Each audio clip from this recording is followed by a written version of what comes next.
All right, we're gonna call the town council meeting of July 23rd to order. And Melissa, could you please do the roll call? Councilmember Brown. Here. Councilmember Domkowski. Here. Councilmember Fluid. Here. Councilmember Gold. Here. Councilmember Shaw. Here. Mayor Wall. I'm gonna ask Sorber, Mayor, Councilmember Shaw to do the Pledge of Allegiance.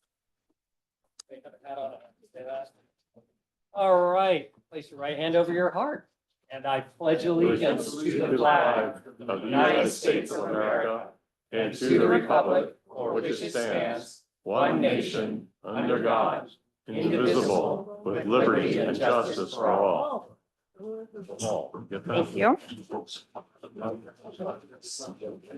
All right, communications pursuant to Government Code Section 54954.3A. Persons wishing to address the council on non-agendized items that are within the jurisdiction of the town are invited to do so. Please note, however, that the council is not able to undertake extended discussion or to act on non-agendized items. Such items can be referred to staff for appropriate action, which may include placement on a future agenda. This communication period is limited to 5 persons, 3 minutes each.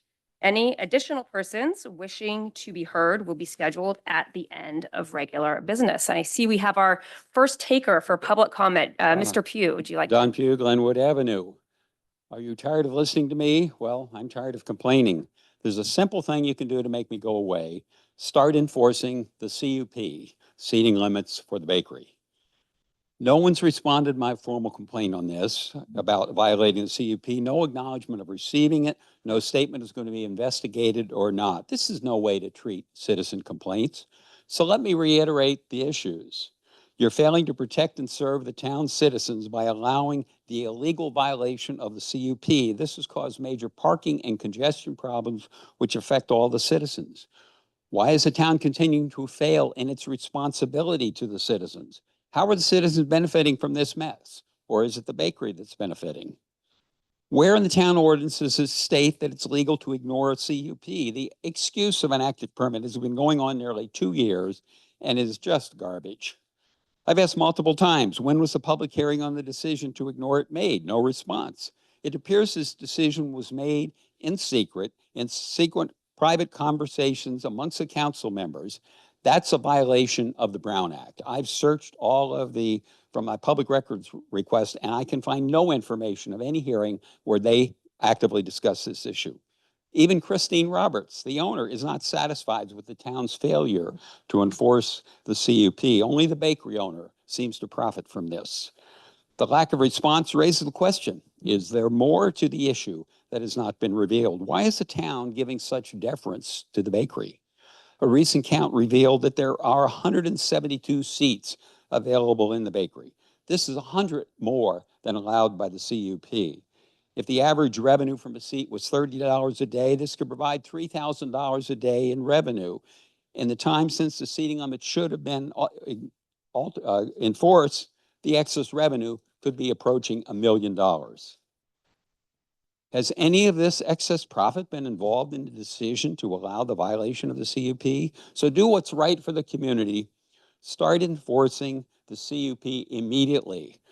We will wait for the permit when it comes, but it's no excuse to allow the citizens to have such problems when you have failed to enforce the CUP. The next time these questions might be asked, might be in a deposition. And I hope to hear a response, Jen, better than the last one. So on the topic of being responsive, I mean, I see it differently. Like I have been consistently responsive. We've responded to your emails. We've met with you in person. We've produced documents and have said before that the CUP is coming before the Planning Commission in the near future.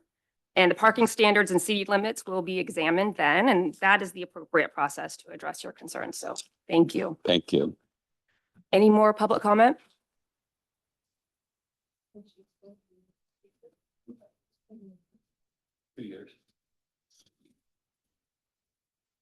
Council members, being a leader takes. Sorry, could you just introduce yourself so we know sorry. who you are?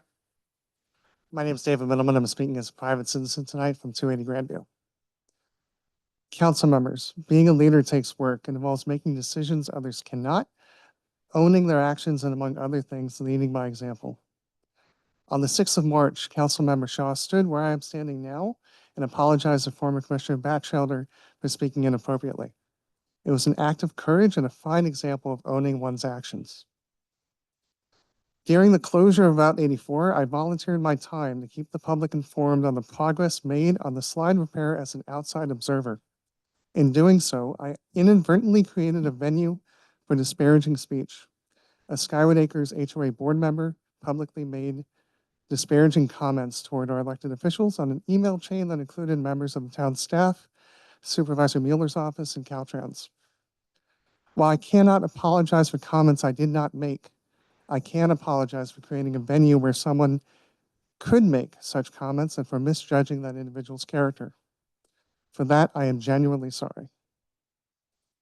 I also feel the need to distance myself from the Skywood Acres HOA at this time. Despite not being a member, I have volunteered my time and resources to that community.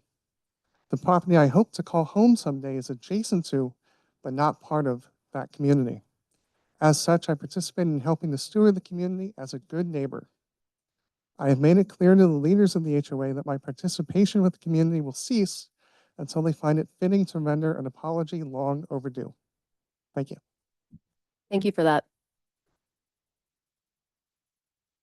Any more public comment on non-agendized items? I'm not seeing no hands in the Zoom room and no takers in the room. Last call. All right, we're going to close public comment and we have, the next item is our town manager report. Thank you, Mayor Wall and council members. I'm going to be very brief because we have a long night ahead of us. But one thing I just wanted to, for anyone in the room who was affected by, over the last 2 days, we've had utilities that have, I would say, the nicest way I can put it is disregarded conditions that we attach to encroachment permits in the Glens neighborhood and in the Old Honda Road neighborhood, which resulted in road closures, which were not part of our the encroachment permit, and notification requirements and other things were not followed. The town engineer came to me earlier today and said, this is a problem, and he will be looking at, in the future, bringing something for the council's consideration that will provide us a little more teeth for any violator of an encroachment permit, particularly when it causes extreme inconvenience for our residents outside of authorization provided by the town. So that's all I wanted to share on that. I don't know if anyone in the room was affected by that either yesterday or today, but we apologize. We understand it's inconvenient and we will try to prevent it in the future by making it more painful for violators. Yeah, thank you, Kevin. Thank you for acknowledging that. And thank you, Yas, for following up with PG&E. I'm not in the weeds on what happened with Old La Honda, but I do know that it did cause some inconvenience in the Glens. So it really feels good that that's being taken care of and addressed. All right, next item is appointments. And I'm going to turn it over to Councilmember Gold.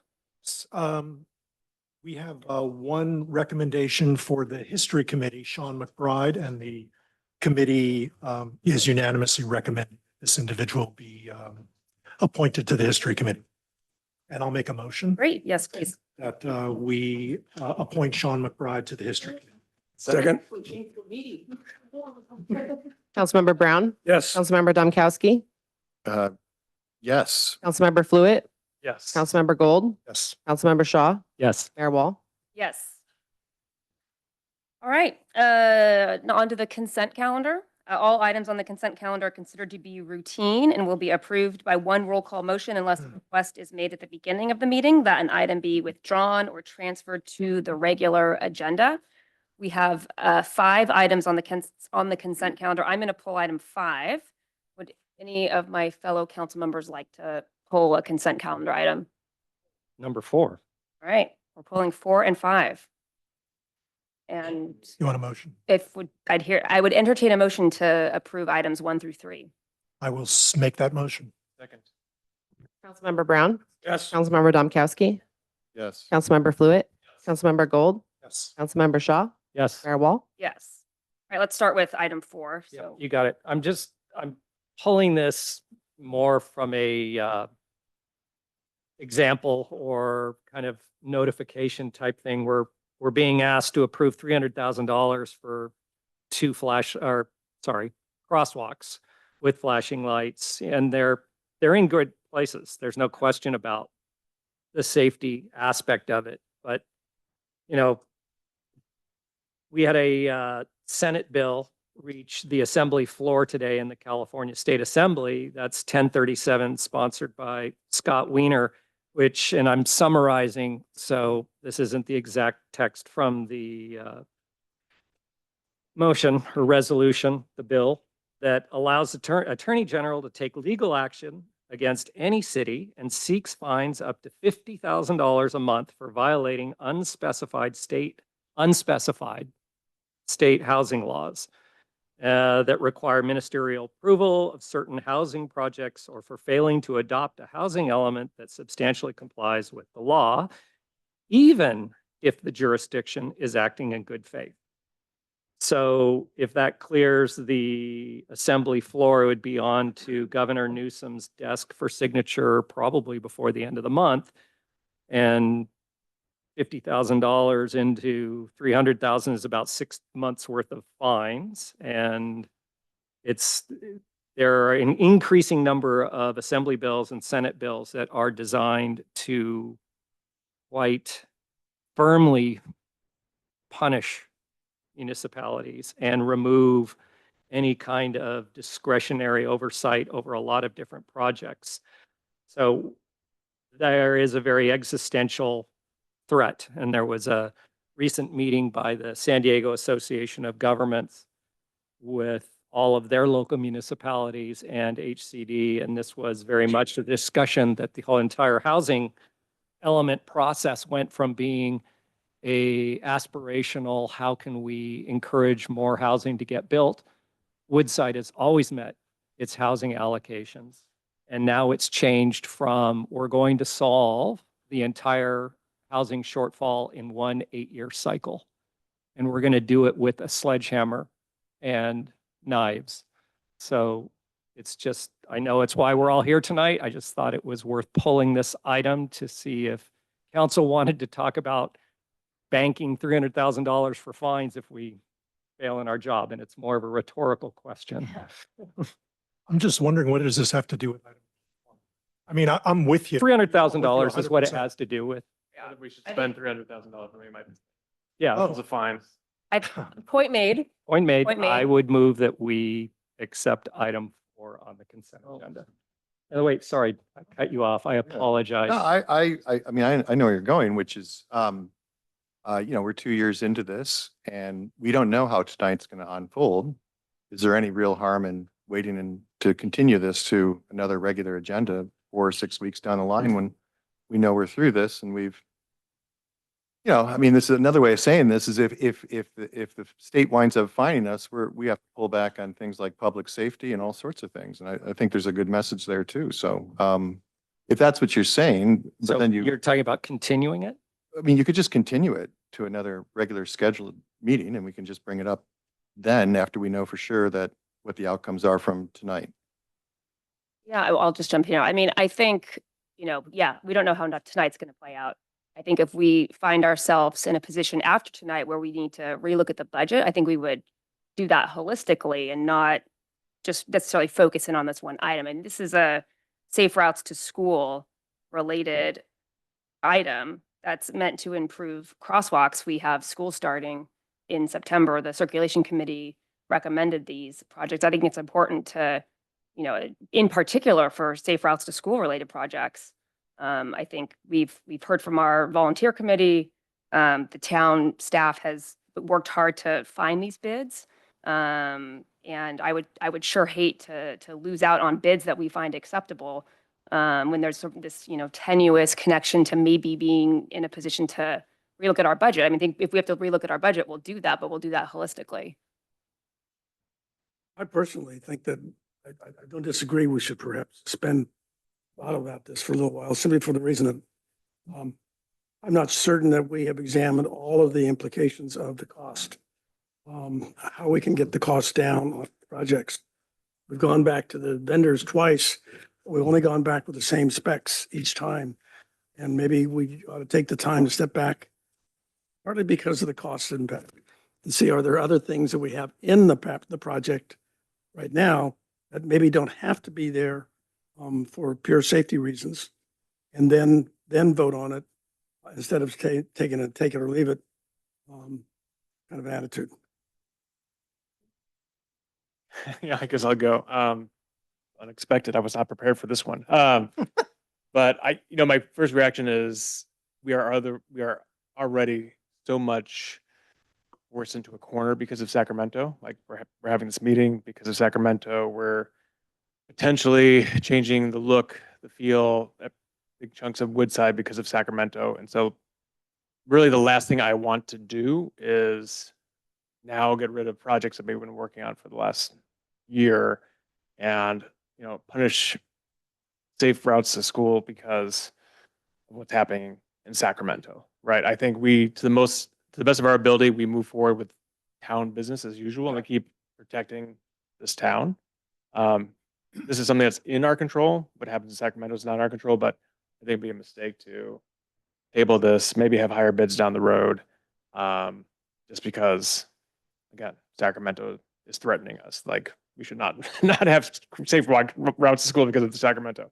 But I will say, I mean, if we do a straw poll and I don't want to kill this either. So if we have to continue it. But I'm more than fine voting for it tonight. Chris knows how I feel about this issue because I've mentioned it at least a dozen times in the past year or two. I don't want to go too far down this rabbit hole just because it's coincidence. It's $300,000 that could apply to any budget item. And I could argue that if we do pass everything tonight, we're going to have lawsuits from neighborhoods, and should we reserve for them too? I mean, we won't have fines from Sacramento, but we may very well have lawsuits from neighbors. So I'm with Ned on this one. I think we should proceed ahead, and the mayor is absolutely right. If we get into trouble, we need a holistic review of the entire budget. Ready for a motion? Yes. I would move that we approve item 4 of the consent calendar. Second.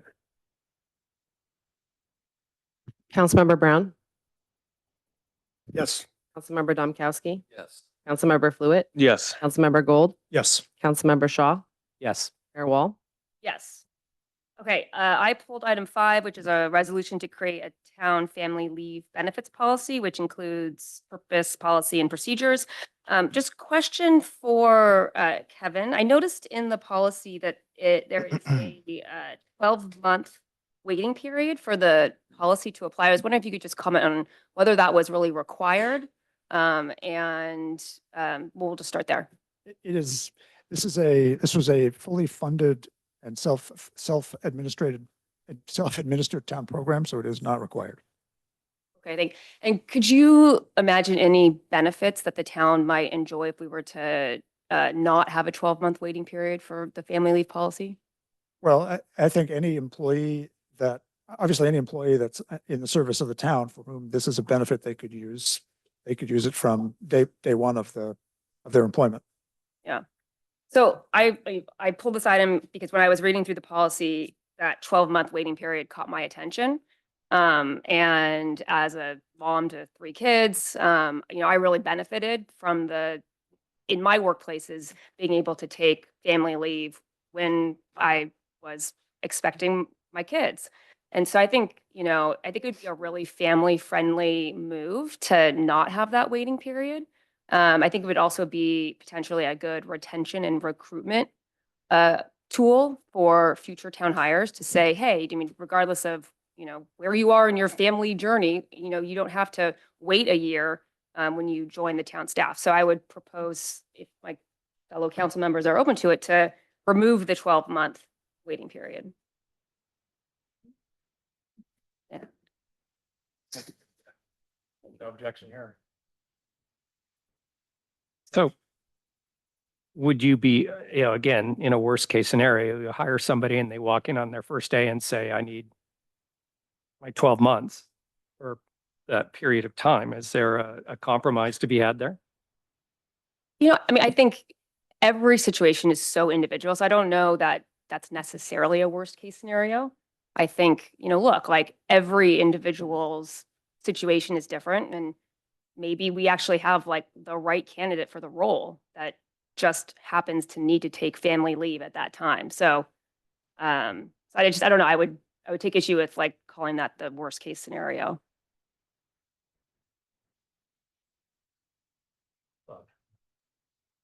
You know, the other interesting thing is 8 weeks, which seems a little shy of where the world really is right now. Shy. Yeah. Where's the real world now? 12. 12? I'm glad you're bringing it up. Yeah, I mean, I might just jump on that and also add, really, it's a 12-week situation. You know, we've all had newborns. I mean, it's no one is able to function in those first 12 weeks. Yeah. I think that's probably where the world is, actually. I don't want to detract. We have such a big Yeah. agenda tonight. I don't want to digress too much here. I would suggest we either table the item or approve it, one or the other, just. I mean, can we take a straw poll to see if, or some feedback on the No. proposal? I'm okay with limiting or going to eliminating the 12-month waiting period. I like the idea of 12 weeks as the actual benefit. Yeah, that's where I am. I'm glad you brought it up.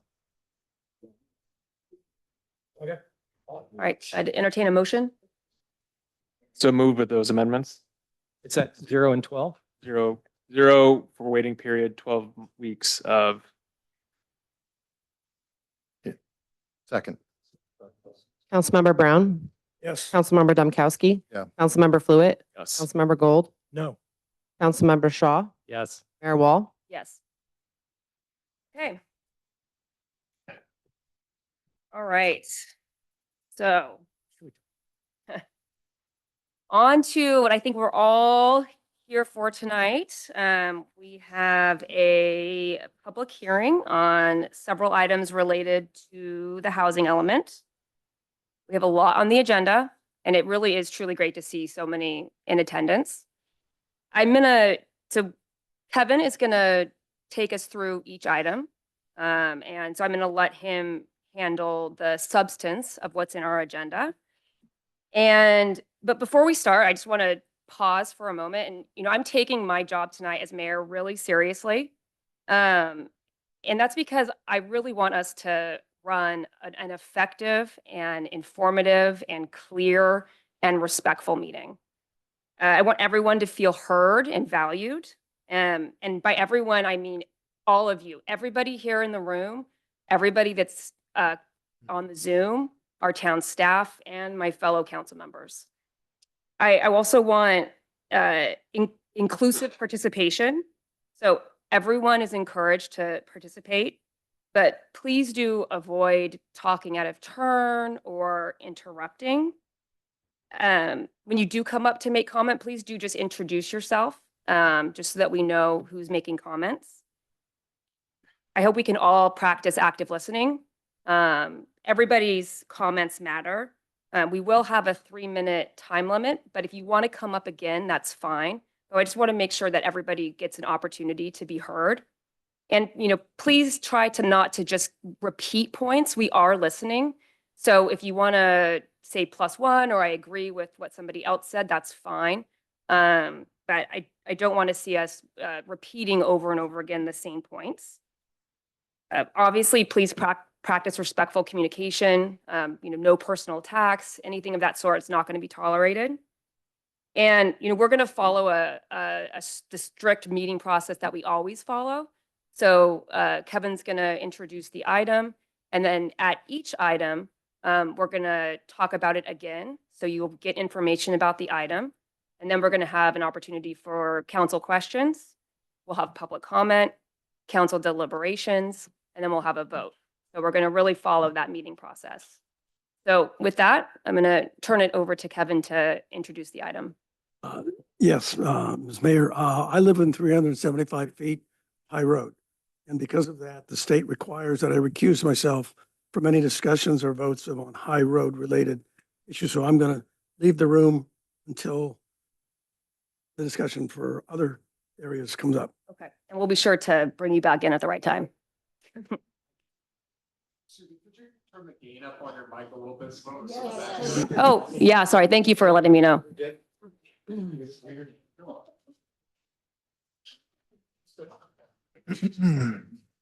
Yeah, as having to zoom in at the last meeting, it is hard, it's particularly in the Zoom room, to hear people from the dais, so we all have to kind of shout into our mics. All right, Kevin, turning it over to you. I'm going to wait for Melissa to pop back through the door. We know Dick made it. Perfect. All right, again, good evening, Mayor Wall and council members. I'm gonna start kind of broad and talk about why we're here and also how the council is planning to move through the evening. So, bear with me while I go through this. Am I good on volume, or lean in even more? Okay, that's what I'll do. All right. So why are we here this evening? The council tonight is considering adoption of the town's housing element as part of its general plan, and the most critical implementing actions of that plan, the rezoning of 4 pieces of land to multifamily. Kevin, we can't hear you. I'm sorry. It's gonna feel uncomfortable, but just. Yeah. Be a pilot. That'll help. All right. Picking up. The housing element is the only element of the general plan which needs to be approved. He still can't hear you. You know what? I won't look. I look up and I can't see. The housing element is the only element of the general plan which needs to be approved by a state agency. In this case, the State Department of Housing and Community Kevin, I'm Development. sorry. Oh. You might just need a different mic. Check. There you go. All right, just start over. It's a red handle. The problem, and a lot of people in this room have known me for a long time. The problem is I'm one of those speakers that waves my hands a lot and moves my head. How are we on volume? We good? Yes. Excellent. All right, I'm going to start from the top. Why are we here tonight? The council is considering adoption of the housing element as part of its general plan, and most of the critical implementing actions of that plan, or the most critical implementing actions, the rezoning of 4 parcels for multifamily housing, higher density housing. The housing element is the only element of the general plan which needs to be approved by a state agency, which is the State Department of Housing and Community Development, known by its acronym HCD, and you'll hear that a lot this evening. The housing element is also the only element of the general plan that has a statutory deadline for completion. And in our case, in the town's case, that deadline passed, and it was on January 31st, 2023. And we are in still with a lot of other jurisdictions that are in that same place. Among the things that the housing element must do is demonstrate that the town has adequate land through appropriate zoning to accommodate the regional needs assessment, the regional housing needs assessment. And that acronym is RHNA, or RHNA, for the town. And that's another acronym that you'll hear a lot this evening. Like every jurisdiction in California, the town's RHNA for this housing element cycle, the 6th, is many times, in our case, 5 to 6 times higher than any previous RHNA cycle. So for Woodside, that translates into a need to demonstrate a path to allowing a total of 394 housing units across varied income levels within the town. This is why so many cities, including Woodside, are struggling to adopt a plan that is deemed acceptable and certifiable, approvable by HCD. And I want to say this and be clear that this is a process that is not driven by the town council. It's not driven by the staff. State housing law dictates that Woodside, along with every other city and town in California and county, update their housing elements to accommodate substantially more housing for all income levels. Staff's recommendation tonight is that the council adopt and implement the housing element as the best option available after 3 years of effort, recognizing that in doing so, no one is going to leave this room happy. We understand that.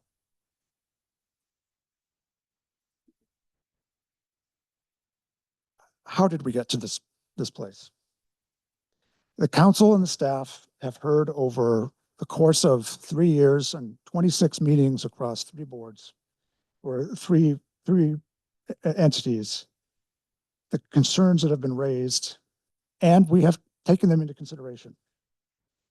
Since early 2023, the council strategy for meeting the RENA is to do two things primarily. First is to rely on the town's approval of accessory dwelling units, ADUs, another acronym I think we all know and will hear again, as well as rezoning 4 properties for multifamily housing at a, again, underscore, state prescribed density of 20 units per acre. That is a figure that comes to us promulgated from the state. One of those properties is a private land property located at the north end of town at 773 Kenyatta Road.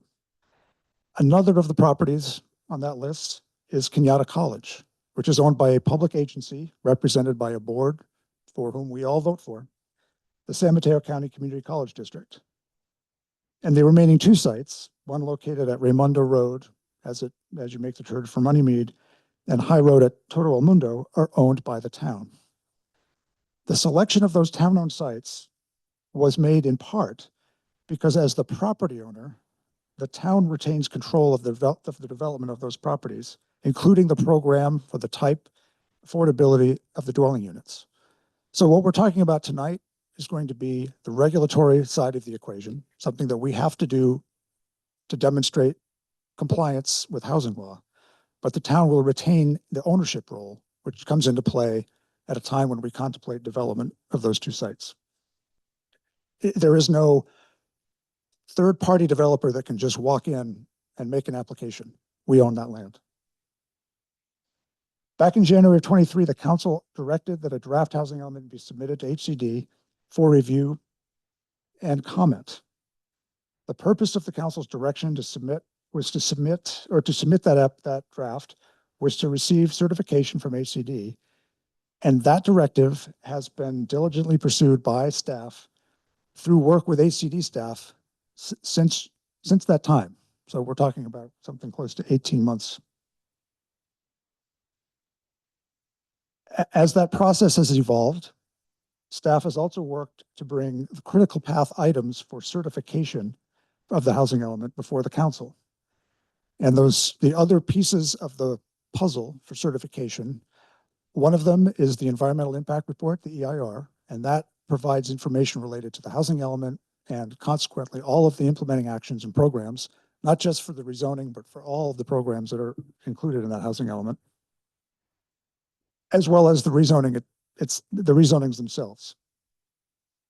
During that time, since spring of 2023, the town staff has worked with HCD staff on refinements to the housing element, which an important point here is it's more than the RENA plan. The RENA plan is what we pay the most attention to and is unquestionably the most impactful component of the housing element, but it's not the only one.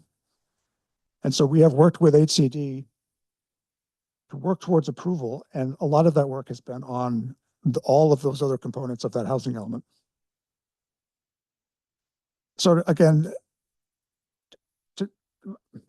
the housing element that's before you tonight includes the same RENA plan that council authorized and asked us to submit and work with HCD on in 2023. So just to underscore that point, the housing sites that are the backbone of the housing element, and the reason that this room is full here tonight, are the same as there were then in 2023. And the process of town staff and HCD staff working through all of the other elements of all the other components of the housing element has taken a long time and a couple of iterations.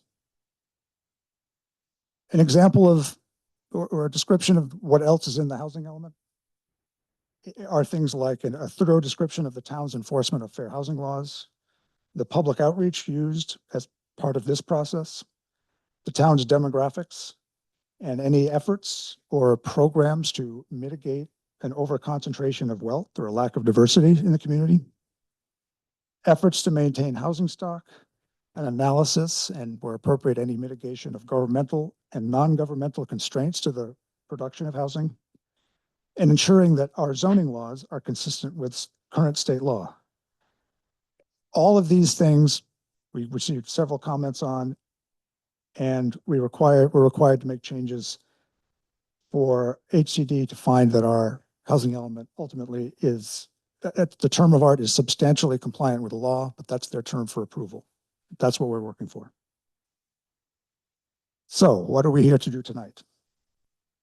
As I mentioned, there are critical path items that we need to obtain certification of the housing element, and I'll get to why that's important in a minute. Number one, again, is the certification of the EIR, which supports the housing element and all of its implementing programs, including rezonings. Second is the adoption of the housing element itself. Third is the adoption of the rezonings required for the 4 properties identified for multifamily housing, including in our RETA plan in the housing element. As I mentioned before, we're past the statutory deadline for adoption of the housing element.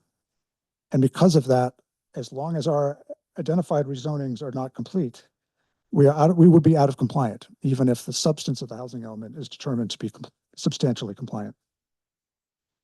By law, and this was alluded to earlier this evening, if the town does not adopt, or for as long as the town does not have an adopted housing element and rezonings that are incomplete, the town may be subject to, through enforcement action from HCD or the Attorney General's office, subject to a minimum fine as of current law of $10,000 per month. And more importantly, could lose local land use control for the entire town and be subject to a court appointed agent to conduct land use within the town. So complete loss of local control. In addition, the town would remain under the threat of a builder's remedy project. That's a term we've heard a lot, where a developer could come forward meeting specific affordability requirements, and the town would have to consider those ministerially. We would have no ability to deny a project that met the criteria. The town received a letter on March the 1st from HCD's enforcement division that put us on notice that it must complete its housing element.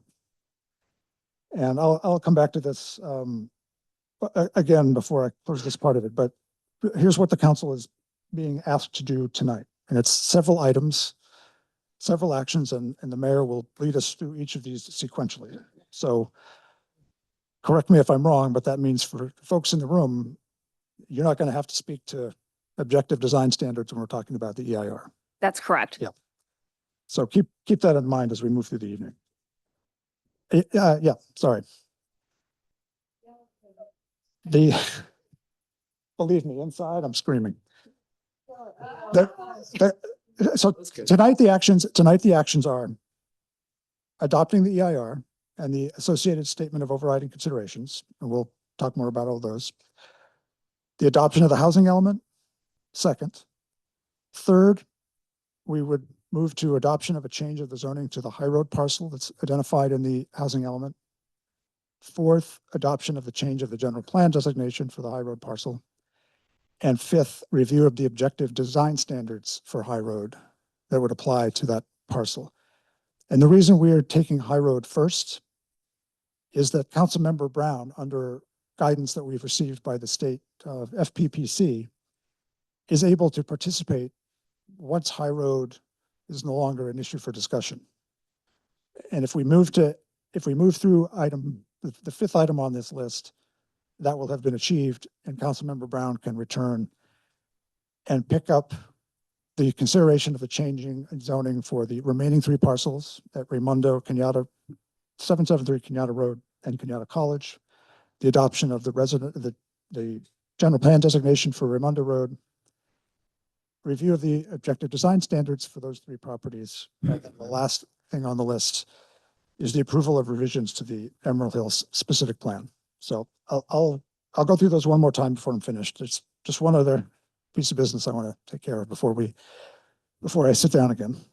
And this relates to Councilmember Gold had asked 3 questions that I wanted to address as part of this introduction. And he asked that in part so that people in the room had a chance to hear the response. And first he asked for a brief description of the changes that have been made to the housing element since we submitted in January 23. Yeah.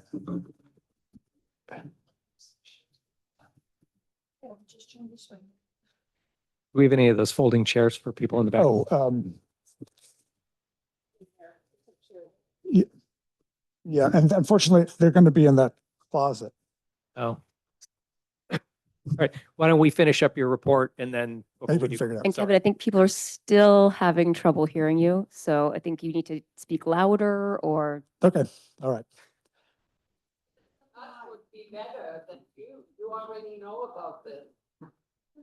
I'm fine with that.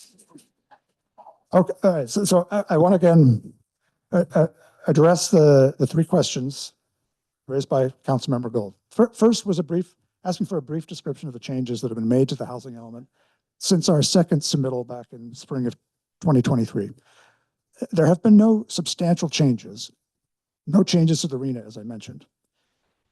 In the packet that was published for this item tonight, are the responses to each draft that was submitted to HCD. And for those who want to go through them all, there are two matrices that we worked on with HCD, and one was a response memo to the first longest letter, a comment letter that we received.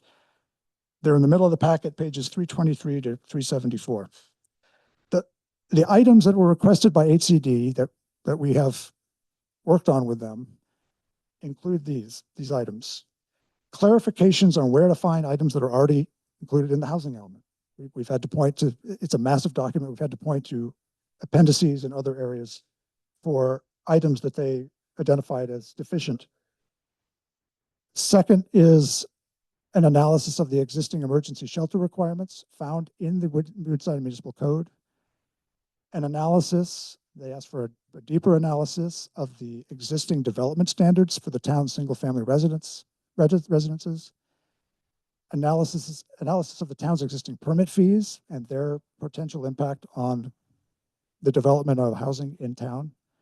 Analysis of the town's existing design review criteria. Examples of how single-family homes can comply with those design review criteria. Clarifying the timing of implementation of some of the programs or certain programs that are listed in the housing element. And clarification of existing group home standards that are found in the Woodside Municipal Code. I'd also like to point out that each draft that was posted, and every time we put a new draft, we are required to post it on the website and we submit it. We send out information to those that have requested to receive notice of new drafts. We posted those new drafts and we also posted the accompanying document that outlined the responses to comments. And I know at least one instance where the planning director was asked by a member of the public, red lines are really hard to find and make sense of. Is there a place where the changes and the reason for the changes available? And we pointed him to that spot on the website. So those have been included with every iteration of the draft. Second, there was a question about the changes to the town's policy for submission, adoption, and implementation of the housing element. And here I want to say that there was no change in policy. The town council's direction to staff and what we picked up was to work towards producing a housing element that can be approved and certified by HCD. And certainly one way of doing that would have been for one of those letters to come back saying to us, you are substantially compliant. So we have followed through on that direction by working, as I mentioned before, extensively with HCD and HCD staff. And in the draft that's before you this evening, HCD staff has made one final recommendation related to our ADU program, something that has been in our plan from the early drafts. With that change, the housing element will be found in substantial compliance, which again is the magic words HCD uses, indicating approval. As I mentioned earlier, we had also working on the other critical path items of the EIR to support the housing element and the rezonings, which is now, given where we are relative to our statutory deadline, required for certification by the state. So we have worked to have all of these on your agenda. And because of the March 1st letter from from HCD, when we were put on notice that until the rezonings are complete, we will not be fully compliant with housing element law. That's why that whole package is before you this evening for your consideration. Third was a question asked for an explanation of how HCD's earlier suggestions regarding ADUs has now become a requirement. And this comes from the one substantial outstanding comment that we were not able to resolve through our work with HCD staff. And that relates to the need to provide affirmatively further fair housing. And that Say it again. affirmatively further fair housing. And you'll probably hear tonight the acronym AFFH, which that stands for. Kevin, I'm We- really we- sorry to ask you again, but we're hearing, it really still is hard to hear you. And I don't know if it's because the mic volume or we need to find a solution that you can be heard. How far back do you want me to go? I'm more worried about the 62 people online in the Zoom room. Yeah, They may not be able to hear at all.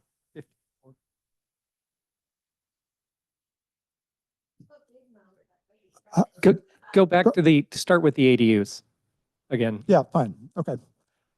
So this is in response to the question about how HCD's earlier suggestion regarding ADUs has now become a requirement. Are we good? I think maybe you might take the mic out and go to your regular spot so that I think it would help if people can see you. Yeah. That's, Okay, that was funny. okay. There's the back of my head. So we're, Madam Mayor, just to assure the audience, we just received a comment from someone online saying they can hear online. thank you. All right. So this is the ADU question.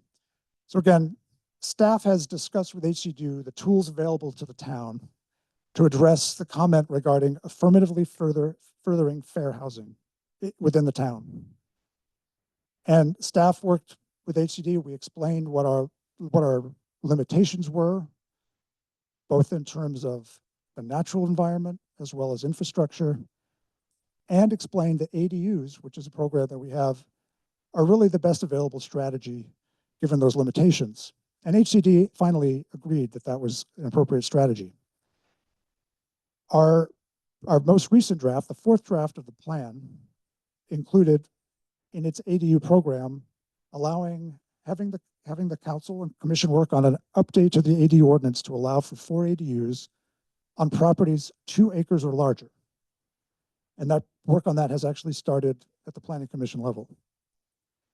HCD, in response to that, requested and indicated in further communication that expanding that program to include properties that are 1 acre or larger on property zoned suburban residential would be, and I quote their email to us, that this change will be sufficient for substantial compliance. And those are the words indicating HCD's approval. And so that is why we have that draft before you tonight and we recommend its approval. HCD has indicated that that will get us to substantial compliance. 2 weeks ago, as we were getting ready for the meeting on the 9th, we asked, as we got confirmation from HCD on the 2nd about that, that's really the most important piece about substantial compliance. We asked for, and council granted a continuance so that staff could look further into that recommendation, give the council and the public a chance to digest it, or at least digest it a little more, that additional recommendation. And we did a week ago on the 16th post a 5th draft, which included that housing element to meet statutory requirements for posting a notification. So that. Okay, thank you for that. That was a lot. That's a lot. I will stop there. All right, we appreciate that.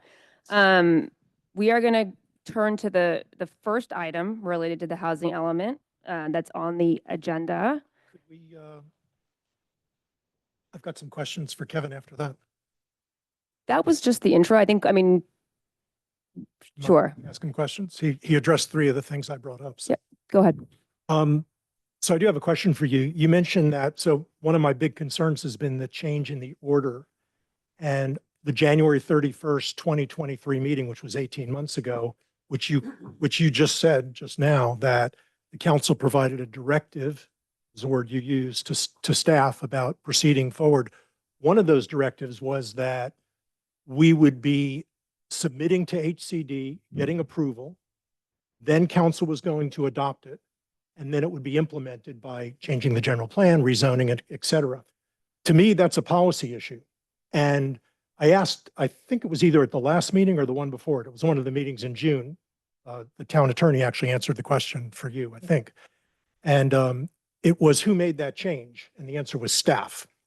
And I'm absolutely okay with the change. I just think that that's a policy issue that the council should decide, because we told the public that this was the order that things were going to happen. And that changed without notice to us. We weren't consulted on that. We weren't even informed of it until the town manager made that comment. And I think that is a policy issue. If the council wants to do it and we vote on it, I'm perfectly fine with it. But I don't think that that's a staff issue to make I think that's a bigger change than the ADU change that we're here for tonight. Do you, is there a question? Because I think, Yes. Kevin has addressed your concern in his intro. So is there a question back to him? There is. Well, it's actually to the town attorney. Is that not policy? Kevin said it's not, and yet that was the directive we made on January 31st. I'll be happy to try and answer. I don't see that as a difference in policy. The policy direction to staff was get us to yes with HCD. We now have a plan that they've indicated they think is compliant. At the time that we laid out that initial process, we were not in the place we are now, which is well beyond the statutory deadline, in possession of a letter dated March 1st, which we shared with the council, indicating that we need to provide HCD with not only a compliant housing element draft, but also with the rezonings. And so that is why we are proceeding the way we are at this point. This is a different world than it was when we began this process. And I will say, in the defense of everyone in this room, that is not the fault of anyone in this room. There was a very long period of time we worked cooperatively with the HCD staff. They took a very long time to return comments to us. We, as Kevin said, posted all those online so the public could see them. And that's the place we find ourselves in now, where they want this entire packet submitted, and they've indicated that if it's submitted in the form that is presented tonight, they will find it substantially compliant, i.e. they will approve the housing element. Okay. Just one more question, please. So my understanding is on January 31st, 2023, I remember the meeting quite well. We were actually out of compliance then because we were already late. Is that right? We were already past the deadline. Yes, but we didn't have a letter at that point from the enforcement division of the HCD indicating we want to see your housing element and your zoning changes as a package. And that letter came in March 1st, is March 1st, yes. So why didn't we take it up in March or April or May when we were discussing other things? We've been working on it with HCD staff. We shared with you letters that we responded to HCD indicating what we were doing, how quickly we were moving. And those seem to, for the moment, have satisfied HCD, although we did have an inquiry today by email from HCD about where are you and what are you doing? Okay, I have the rest of my things are comments, and I'll refrain. Okay, thank you. All right, so we're going to move on to the first item, which is approval of the environmental impact report for the housing element and adoption of statement of overriding considerations.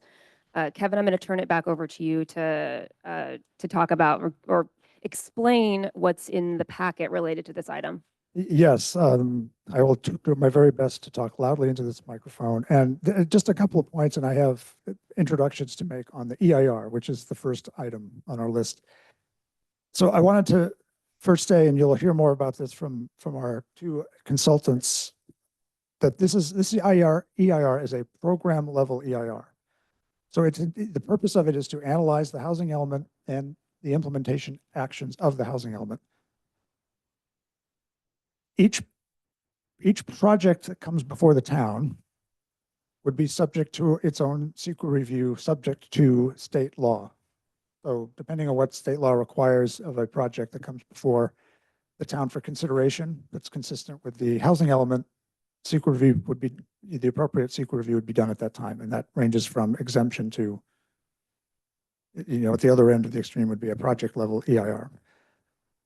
We have tonight, first up to my right is Matt Francois.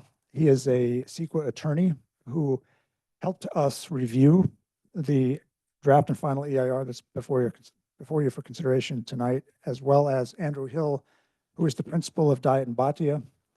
And he and his team were the firm that we hired to perform the analysis and provide us with the draft and final EIR. So Matt, I will turn it over to you. Okay, thank you, Kevin, and good evening, Mayor Wall and members of the council. My name is Matt Evening. Francois. I'm a land use attorney with the firm of Rattan and Tucker, and we are special CEQA and land use counsel to the town on the housing element. It's a pleasure to be here tonight. As Kevin mentioned, the town did hire an expert environmental consulting firm to prepare an EIR to study the impacts of the housing element and the associated programs and planning and zoning changes. An EIR, as many of you may know, is really one of the most comprehensive documents. It is the most comprehensive document that can be prepared under the California Environmental Quality Act, or CEQA. It's identified by the legislature and by the courts as a document of accountability and transparency. I too serve on a city council, and we went through multiple rounds with HCD before we were able to get our housing element certified. We did not take this most comprehensive step in doing an EIR. We relied on an exemption from CEQA, and many other agencies in doing their environmental review of their housing elements have relied on a more short form approach to studying the impacts of that housing element. So an EIR includes an analysis of all the resource categories that Mr. Hill's going to talk about, as well as an analysis of alternatives to the project, and has to include written responses to comments received on the draft EIR. There are different types of EIRs. The two most common are what's known as a program EIR and a project EIR. EIR prepared here was a program EIR, and that's typical for a planning level document like a general plan or a housing element. A program EIR allows for a consideration, a broad consideration of area-wide and region-wide effects, so you can propose broad alternatives and mitigation measures to address those effects. That's the program EIR. A project EIR is drilling down on the more granular level when there's an actual application has been submitted for a development project with actual detailed plans, such that you can meaningfully and specifically analyze the specific impacts of that project. So the program EIR is the macro view. That's where we are. And a project EIR is the micro view. So if and when any future development projects on any of these 4 sites were to come forward, that would be the time that an application and plans would have to be submitted, and the town would review those plans for the appropriate level of project level review. This EIR, not unlike most EIRs, identifies significant unavoidable impacts, which means those are impacts that can't be mitigated despite the imposition of feasible mitigation measures. And the ones identified here are the ones that are typically identified in EIRs: greenhouse gas emissions and vehicle miles traveled. And the reason why is because our state has set very high bars to try to reduce greenhouse gas level emissions. And all of us at the local level are trying to scramble to adopt plans to achieve those very ambitious standards. So we're doing it, but we need to do it in a manner that we can actually mitigate the impacts. And we're not quite there yet with both of those items. So because the EIR identifies these significant unavoidable impacts, the law requires that you prepare and consider and ultimately adopt, in connection with your certification of the EIR, what's called a statement of overriding considerations. And that's in your packet. It's an attachment to the CEQA resolution. And what it does is it lists out the benefits of the project that outweigh those significant unavoidable impacts, the impacts that we can't mitigate. And the benefits that are listed in the statement of overriding consideration Chief among them is compliance with the state housing law. By adopting the housing element, you'll be in compliance, and certification by HCD, you'll be in compliance with state housing law. Providing a diversity of housing types, retaining eligibility for state funding and local permitting, and preserving the town character. So that was a broad brush in terms of a CEQA primer. I'd be happy to answer any questions. Again, this is a program level document, and if and when future applications come forward, that further specific project level review will be done. Okay, thank you for that. Andrew?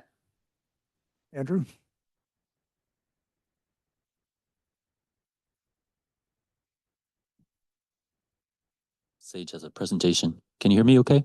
There. Maybe lift the mic a little bit. Yeah. Perfect. Thanks. Thank you, Sage. So good evening. My name is Andrew Hill. I'm with Diet and Bhatia. We're the planning firm that's assisting the town with environmental review. I'm sorry. I'll get right up here. Next slide, please, Sage.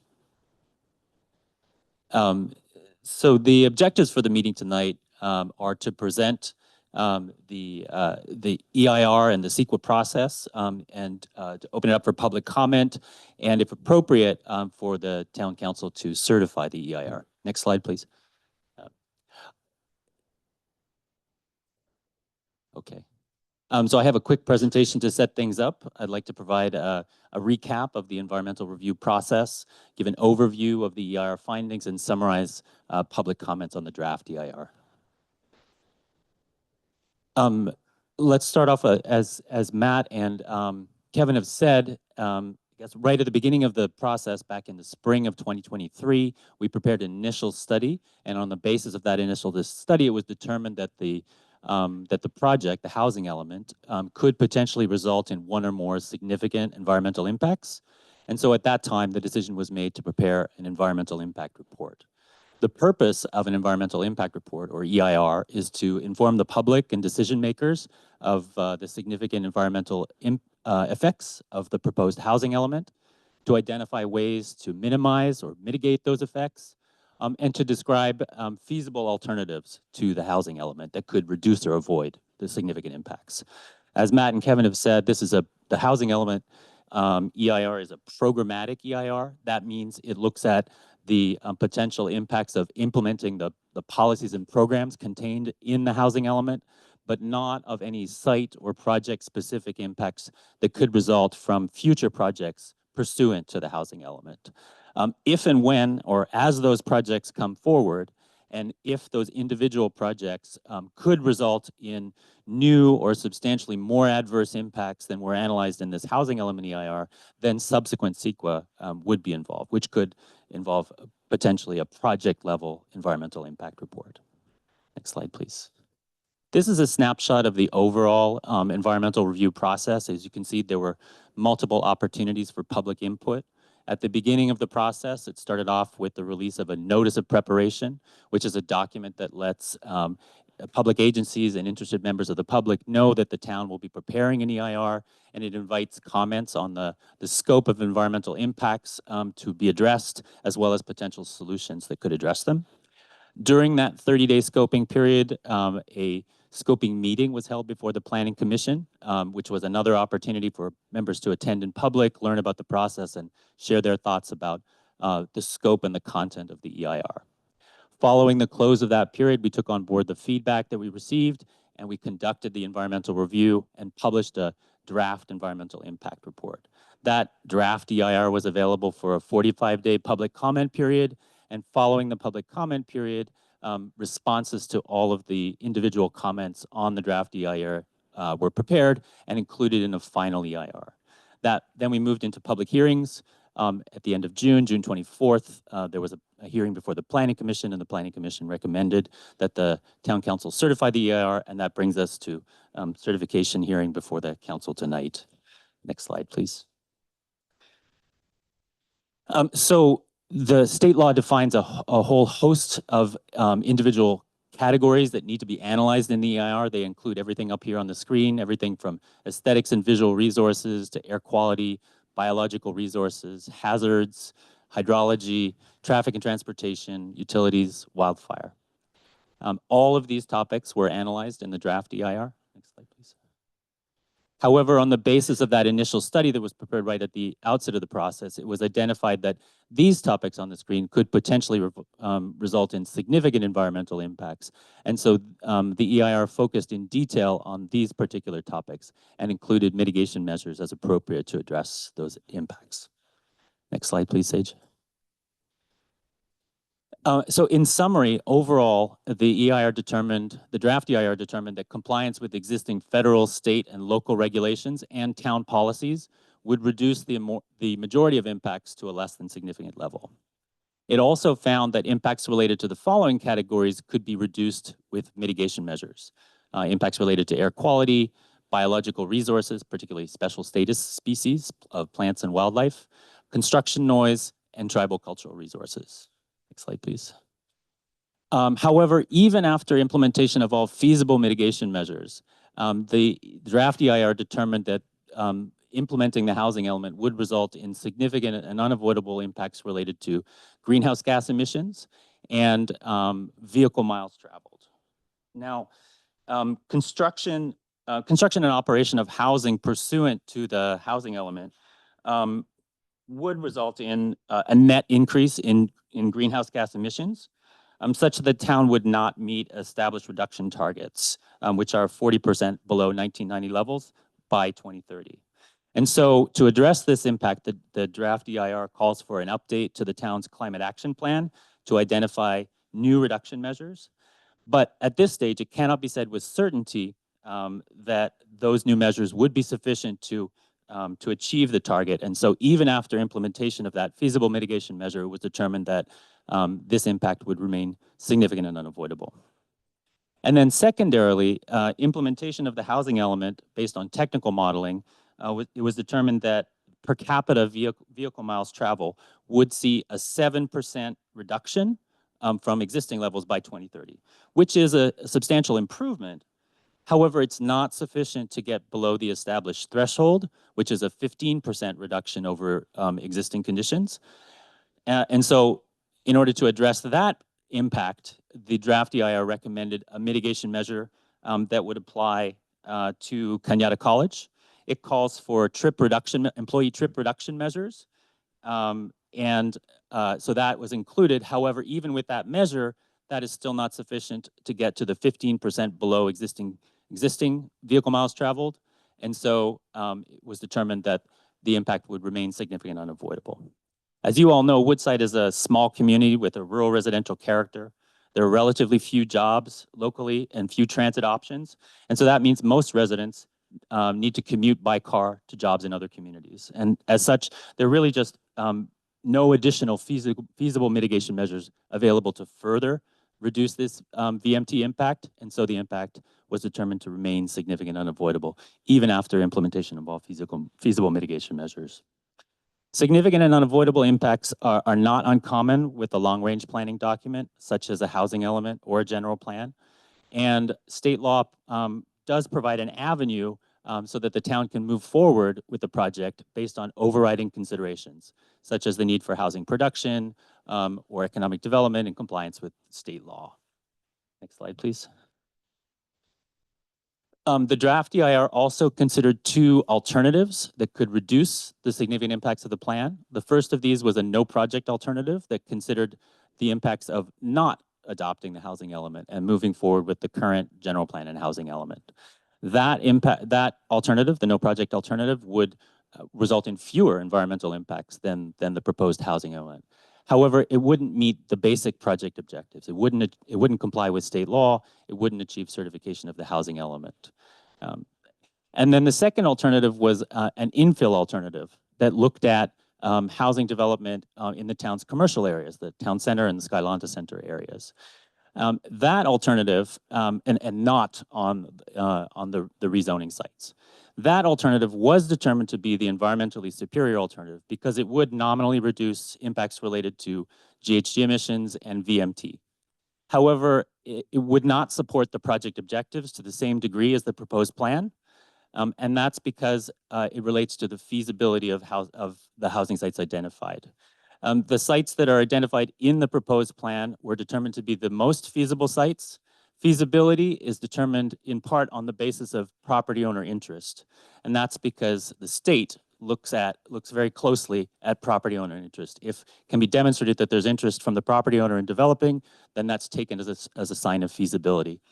The sites in the town center and Skylonda Center don't have the same degree of property owner interest, and therefore, moving forward with that alternative, even though it would be the environmentally superior alternative, would not achieve the project objectives of certification of the housing element by HCD. Next slide, please. And so the draft EIR was available between April 30th and June 17th of this year. During that period, a total of 14 comment letters were received with 189 unique comments. The final EIR that's in your packet tonight includes responses to each and every one of those 189 comments. Additionally, a mitigation monitoring and reporting program, or MMRP, was prepared, and that's in your packet tonight as well. That document is essentially a checklist to ensure that the mitigation measures recommended in the EIR will be implemented as required on a project-by-project basis as projects come forward under the housing element. Slide, please. So this slide is summarizing at a high level the range of issues identified in the public comments. There were some comments from the California Department of Fish and Wildlife regarding mitigation measures and clarifications and amplifications of the mitigation measures have been added to address comments from California Department of Fish and Wildlife. Additionally, community comments were broadly related to the topics here on the screen, including traffic and the evacuation of capacity of roadways in an emergency evacuation scenario, the risk of landslides, noise, the change in rural character, and capacity of utilities to accommodate new development. Again, all of these comments are addressed in the final EIR before you tonight. Slide, please. And so at this point, I'm happy to take any questions from the council, and then we would recommend you open up for a public hearing and take public comment and come back, and if appropriate, to move forward with certification of the EIR. Great. Thank you, Andrew, and thank you, Matt, for your portion of the presentation, and Kevin as well. So at this point, we will open it up for council member questions for staff or our consultants. I'm going to look down here to council member Domkowski. Do you have any questions? Mayor, I think you answered my first one, but just maybe to reiterate it because it's an important point. This is a programmatic level EIR. There would be project-based supplemental EIRs and a CEQA review on any multifamily density project that was put into town. Is that a true statement? Yes, it is. Okay, great. Thank you. My second question is a little more complicated, so stay with me for a minute. But based on constituent feedback from District 2, and as we just heard from our consultant report, evacuation capacity is an issue that a lot of people are concerned with. And based on my review, and maybe others, of the traffic and evacuation statements in the EIR, if I or anyone else on the council on behalf of citizens disagreed with the conclusion, for instance, that perhaps the EIR is sufficient at a programmatic level, but perhaps is unintentionally dismissive of the reality of the very high fire zone existence that we all have, where could we, in deliberation, if people agreed, could we express that? We can't express it in your report. I'm assuming this is your information, but is there anywhere else that we could do it? Can we do it in a resolution, add a whereas or something like that? I think that would be appropriate, council member. In the planning commission, there was also a concern of theirs that emergency evacuation be considered specifically at the project level. And so the council could go on record in their resolution certifying the EIR that particular area that they want to see that examined, which is with each of these 4 sites, if and when they come forward with applications at a project level review. Okay, thank you. That's it for now. All right. Councilmember Shaw? So, question for you. When you guys were going through the special status stuff, there was scant wording about mammals, lots about reptiles, lots about birds. something like that. Was that a reason, or what, what's the thinking behind that, that there wasn't any inclusion on some of our larger mammals that happen to have Woodside as their habitat? Yeah. So the process was initially we consulted the state databases for plants and wildlife, which identify special status species throughout the state, and the ones particularly that are known to occur or could potentially occur in Woodside. And so the analysis focused primarily on those. And as a result of that, what shows up in the data is primarily the plants and the birds.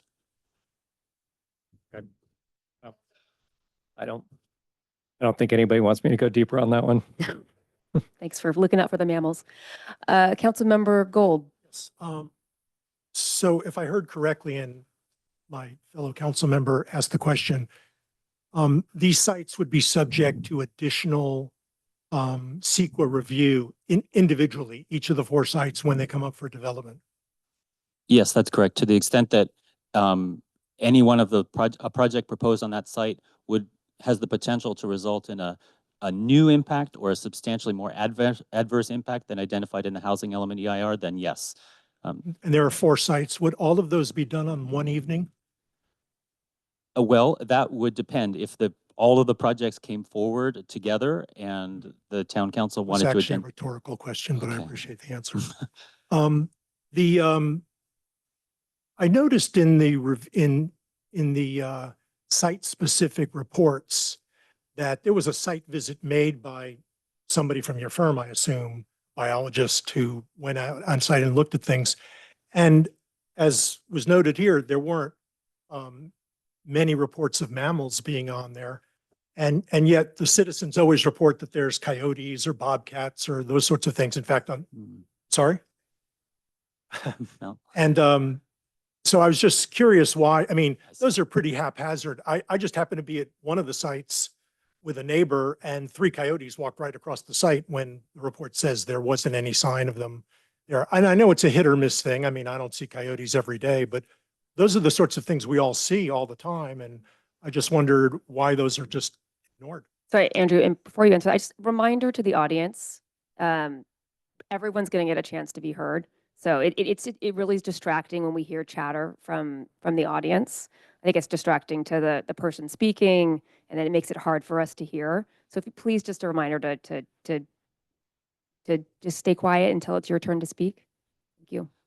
Yeah, I think the first part of the answer to that question is that the California Environmental Quality Act defines particular resource categories and defines particular questions that must be answered in an EIR. And one of the questions has to do with special status species. And that term is a term of art, but it means essentially endangered or threatened species that are defined either in federal or state law. And so that particular question in the EIR is looking at those special status plant and wildlife species.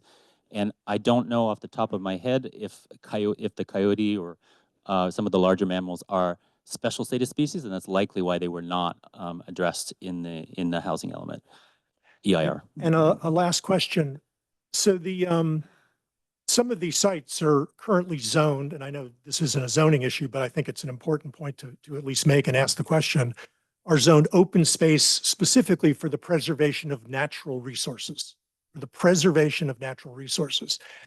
You would think that a CEQA review might actually, since this was done in the past there's people in this audience who participated in those changes, and at the time of those reviews, understood that it was important to preserve them. Why wouldn't your biologist find those or see those?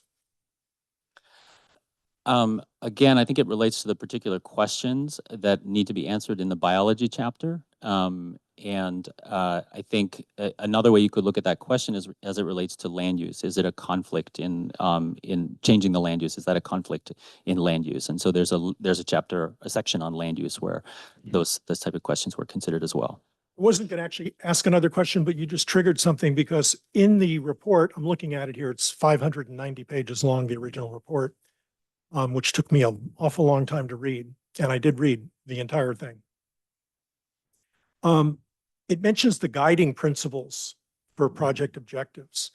And guiding principle 6 is to allow housing development that is subordinate, sensitive, and complementary to the natural environmental setting and site-specific conditions. Was that taken, I mean, since it's a guide, there were only 6 guiding principles, most of them are pretty, esoteric, like it's got to be within the context of the town's general plan. But was that taken into consideration? I mean, how do you make sure that this abides by the guiding principles, especially one like that it's complementary to the natural environmental setting? Yeah, I'm not sure exactly where you're referring to, which part of the document. Page 9. Page 9. So is that in Looking the right at it. introduction Yeah. to the EIR? Yes, it's on page 9 of 590. I see. Okay.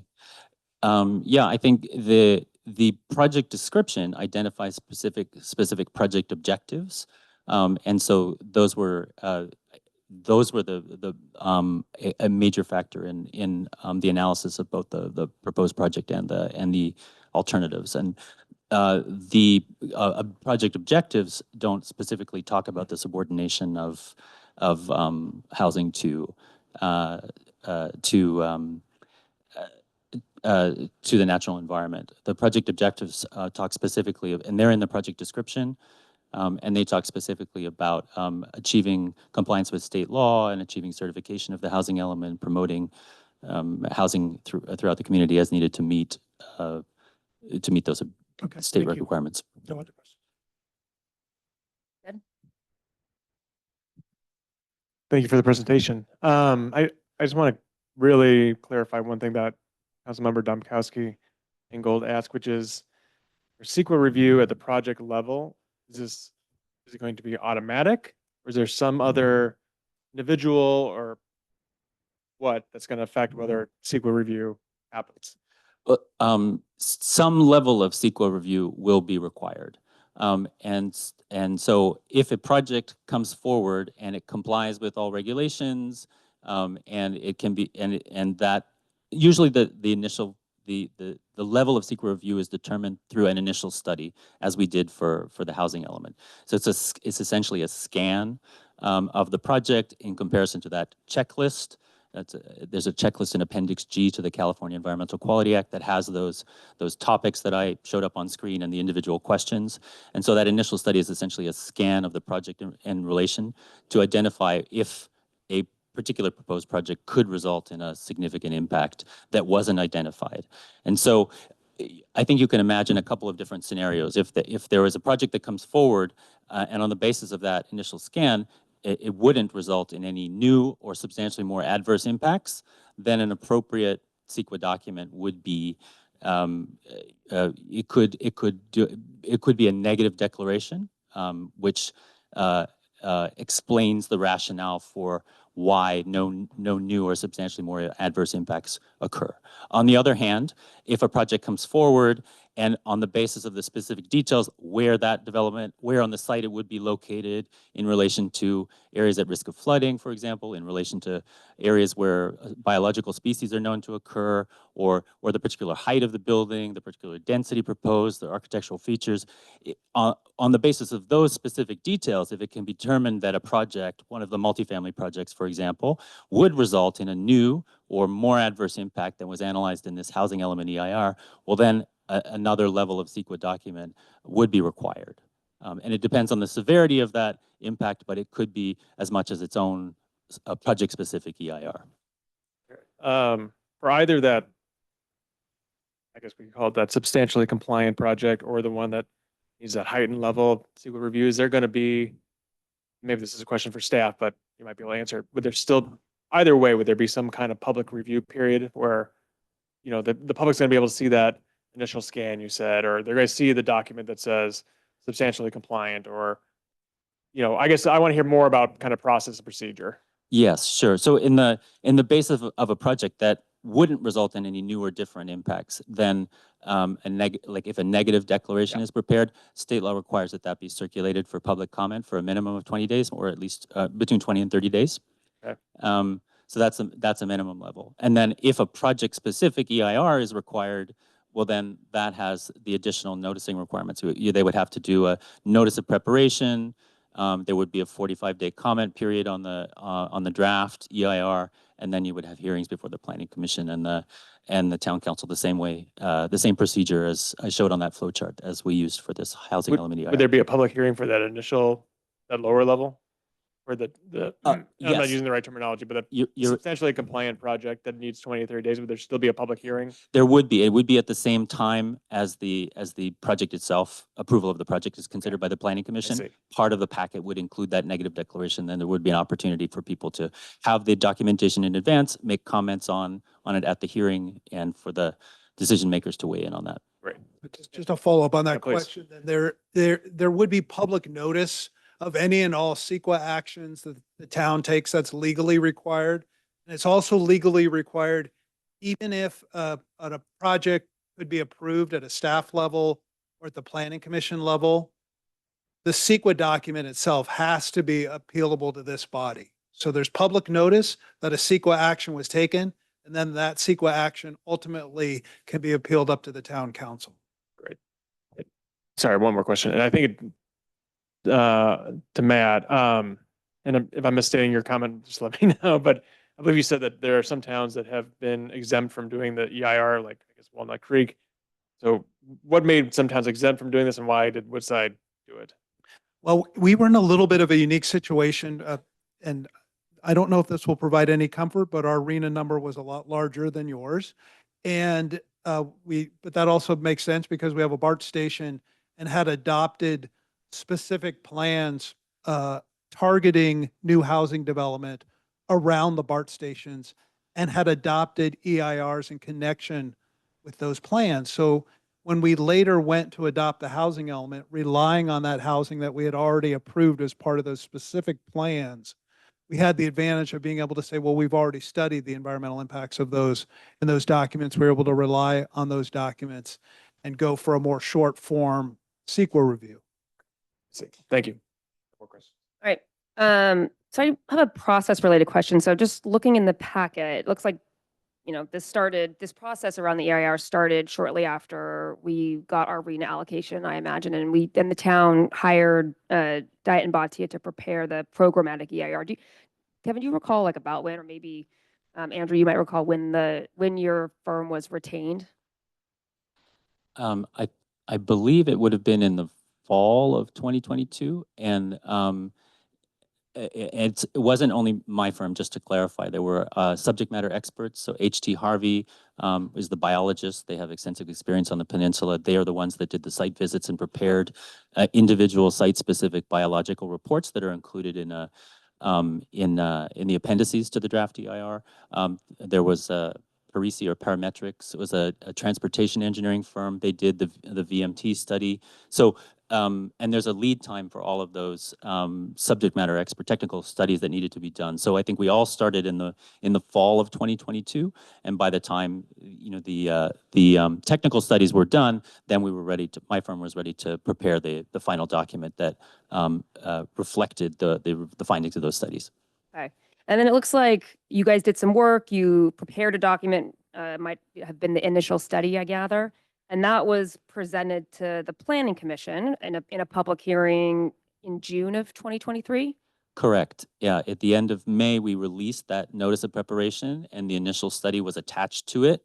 And then on June 7th, which is within that 30-day scoping period, there was a scoping meeting, which is a public hearing before the Planning Commission, which was another opportunity for people to provide oral comments about the range of issues to be identified and potential solutions to address them.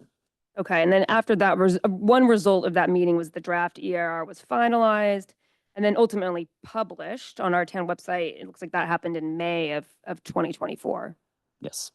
Okay, and it was up there for the CEQA mandated 45-day public review period. Correct. Okay, and then I understand that period ended, the comments were acknowledged, received, responded to, and then it was brought back to the Planning Commission. And I know that was somewhat recently. June 24th. Yep. And then now it's here this evening, July 23rd. Okay, thank you. I have no further questions. Any other questions from council? All right, so then we will open this item, the EIR, for public comment, and I would invite members of the public to come up to the microphone or raise their hands in the Zoom room. All right, Mr. Lubin, kick us off. Steve Lubin, Palm Circle. I think it's significant that the major impacts that were discovered in the EIR were the vehicle miles traveled and greenhouse gases, which fits right in what I've been saying is wrong with this housing element from the beginning. Pitting the housing as far away as possible does not support that goal. The EIR for the housing element was released shortly before it was approved by the Planning Commission on June 26th. The commission had no substantial discussion of EIR, even though the final EIR does not adequately address several of the public comments submitted to the draft EIR. The infill alternative presented in the EIR is not a serious alternative. The inclusion of a skyline multifamily site and its dismissal as creating excessive vehicle miles traveled is disingenuous. As I have pointed out in several communications, other infill alternatives with less impact are available. One of these should have been adopted by the town, and an honest EIR would have pointed this out. Thank you, Steve. I do not have any hands up in the Zoom room, so we'll take the next. If you could please approach the microphone and introduce yourself. Oh, actually, sir, we've got somebody from the back who was first. Hi, my name is Wayne He. I live on Jefferson Avenue. I've been there 13 years. So I like this town. And about the questions related to the options that we have, I know there's a no project, certainly that's an option, but there's infill, but then we are comparing that with the zoning changes. I think, so one of the experience I have working in a company, and one of the CEO told us, if you're giving like 2 or 3 options, don't automatically just choose one, right? Consider have both or even all. In this case, why can't we combine the infill option, which have less environmental impact and some portion of the zoning? So that way, the load won't be, carry over by other zoning, the too many units in a single lot. That's true. So, thank you. Thank you. Yes, please. Madam Mayor and members of the council, my name is Chris Canellis, 14 Somerset Place. I have a question, and if I could then reserve some time later to speak on other matters. This is simply a question. Okay, you can ask your question. So may I build a scenario for you? The project, the general EIR is passed, and after that, a new board, or a council comes in, or even this council, after done all its homework. Okay, it's done its homework, it's approved the EIR, it's given general blessing and approval to the development project. But as the specific projects roll out, that same council finds them odious and chooses not to pass any of them. What are our obligations as a town with respect to the state of California, having done everything they've asked you to do? If this council were to say, sorry, we've not seen anything that we like to see here, what would be the implications on the town at that point? Would we be subject to fines and so on? That's my question. Okay, we will attempt to answer your question. So I think maybe just one aspect of it is that you were saying that it's giving general blessing to development projects, and that's not totally accurate. The EIR is connected to the housing element. So it's like the consultants were talking about, it's a programmatic level EIR. So it's in no way blessing any specific development project. May I please? So you've done that. Let's suppose that's done. And let's suppose that you've submitted to the state of California all of the plans, and those plans are approved. Are we done at that point? Or with the council maintaining the power to say no to this project, yes to that project, no to this project, and so on, without a gun to your head, I'm sorry to use the word, that says by X date, you've got to fill everything up. Could you explain, could the experts and the council please explain how that would work? Yeah, no, that's a really great question. I'm going to turn it over to Kevin in our consultants and possibly even our legal counsel to give an answer to that. I'll lead off, and to some extent, we're a little bit in uncharted territory. Certainly, the state has taken a more robust approach to the housing element this cycle than they have in any previous cycle. And what were previously identified as goals are now more identified as targets. So certainly they want to see that sites have been identified in the housing element that are both suitable and available to achieve the RHNA number. There will also likely be ongoing compliance and check-in on an annual basis. The town has to report to HCD on how they're doing in terms of implementing the programs in the housing element and achieving the RHNA targets. So there will be an ongoing discussion with HCD to see where the town is and where that dividing line is in terms of, I would say that you're not done. The town's not done, that this is the first step, and then that there'll be an ongoing conversation and discussion with the state to see how the town is doing, along with all the other cities in California. They're not picking on this town, to see how they're doing in terms of implementing programs in the plan that were certified. All right, I'm gonna go to the Zoom room. I see Xteen with his or her hand up. Hi there. My name is Christine Lee, and I am a resident in District 4.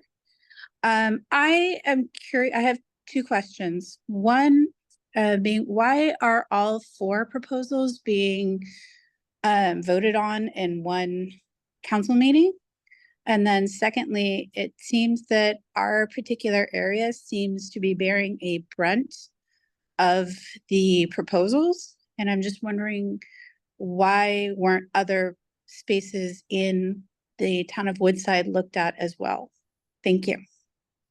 Thank you, Christine. All right, Darren, would you like to make your comment?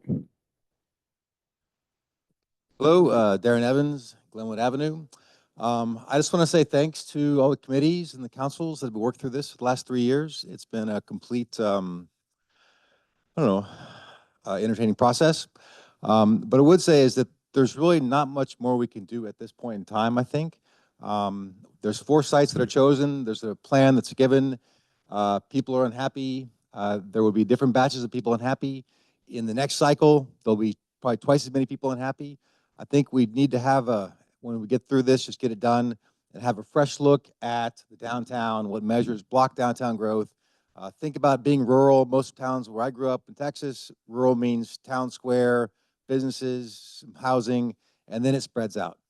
So I would think that we could, as a town, just kind of swallow this pill and then think about a way to make it better for the next one, because it's going to be worse, because California is growing. The Sacramento is not going libertarian. So we're kind of stuck with what we got. Anyway, thank you guys. Thank you, Darren. All right, I don't see any hands up in the Zoom room. So next up in the room. All right, Mr. Disher, your turn. David Disher, 802 Glen Crag. My problem is 773 Kenyatta. Kevin Bryant said that the 4 properties are still the same backbone of the housing element that you voted on January of 23. But that's just not true. That is false. 773 in the packet you are being asked to approve tonight is 1.61 acres, which gives the developer the right to develop 32, maybe 33. I don't know what the 1.61, if that kicks it or not. So let's talk about the EIR, because that's where we are. I'll talk more about the unfairness of this rezoning of multifamily to 1.61 instead of 1. So the EIR,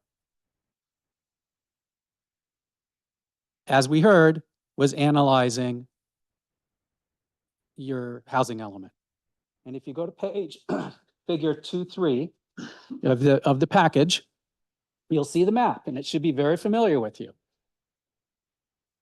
Has the 3 sites that you approved.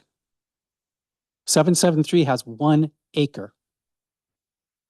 Okay, so let's then go to page 211, where it describes the project.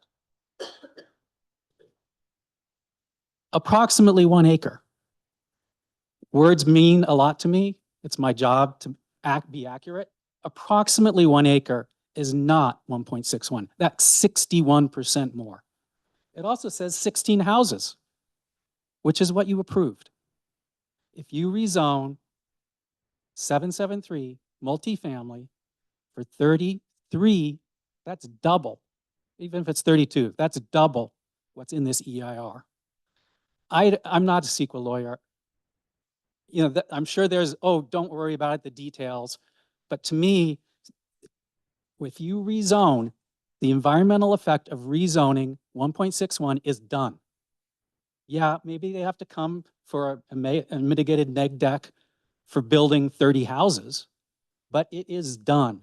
You are being asked to rezone 1.61 acres on the basis of this EIR. That is not part of the housing element. It is not supported by the EIR. You have to stick to one. Thank you. Thank you. Before we move on, I want to go back to Christine, who asked 2 questions during her public comment. The first question was, why are we voting on 4 projects at one time?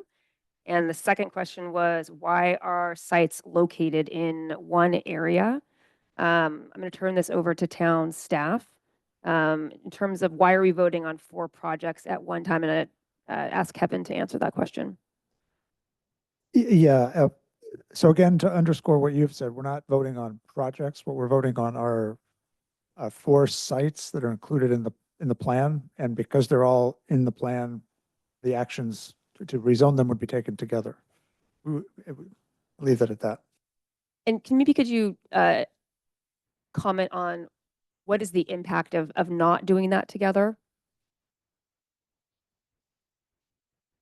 Well, as I stated in the introductory remarks, for us to be compliant with housing element law, all of the rezonings would need to be done. So if we were to take them in sequence over a period of time, it's not until that last one would be done that we would be compliant. But in addition, the housing element, the EIR, everything that supports it contemplates taking those actions together, I believe. Yeah. And then, I mean, the question was, why are sites located in one area? I'm not sure exactly what the intent is behind, what the meaning is behind one area.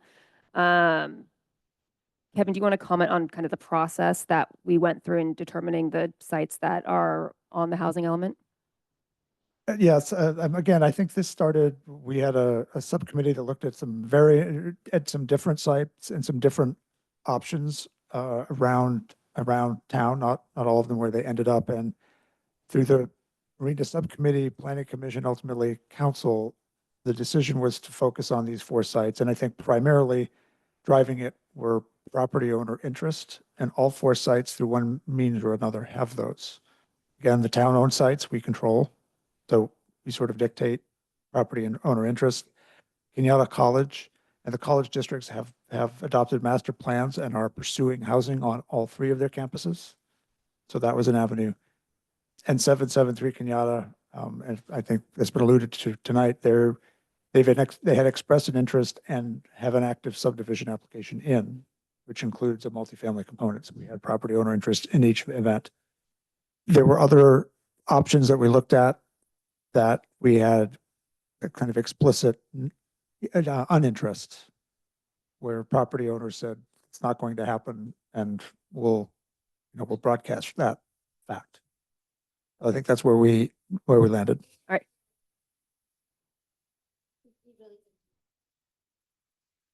right. So I think the answer was, why are the sites located? But the question was, why are the sites located in one area? The answer is that the sites were determined based on property owner interest.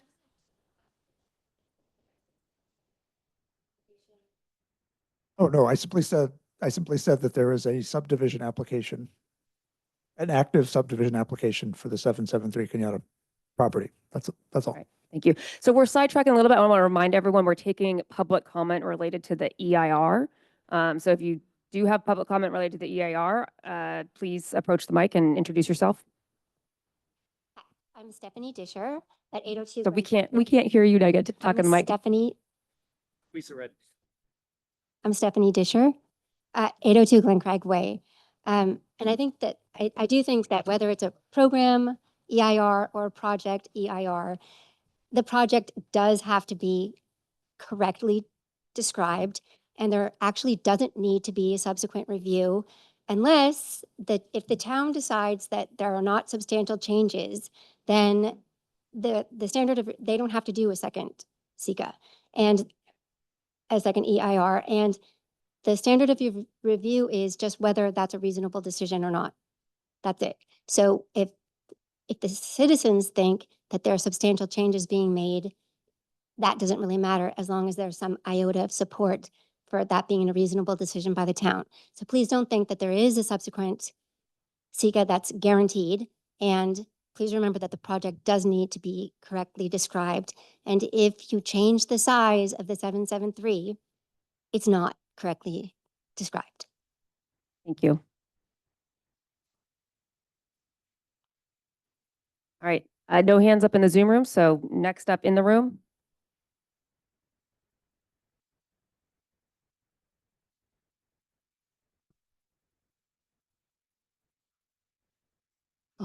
I'm John Hughes. I live on Marva Oaks, together with my family, a younger wife, obviously, and 2 teenage children. So we have an interest in Raymundo.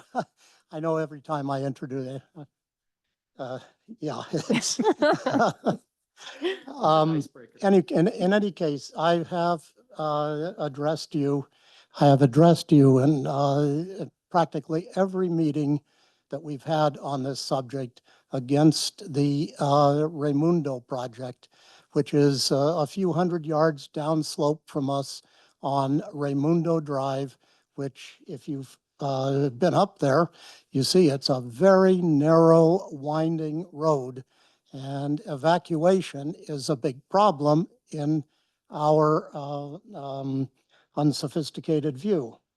That's why when I read the EIR and the reference to emergency evacuations, they were actually commenting on my letter, in which I said, this is a big problem for us. And they said, no, we have a robust, this was staff comment on the EIR that's in the 500-page document you have, I think. And we already have a robust evacuation plan and everything is copacetic. No. As our council member, Mr. Domkowski has mentioned, it's a big problem, evacuation. And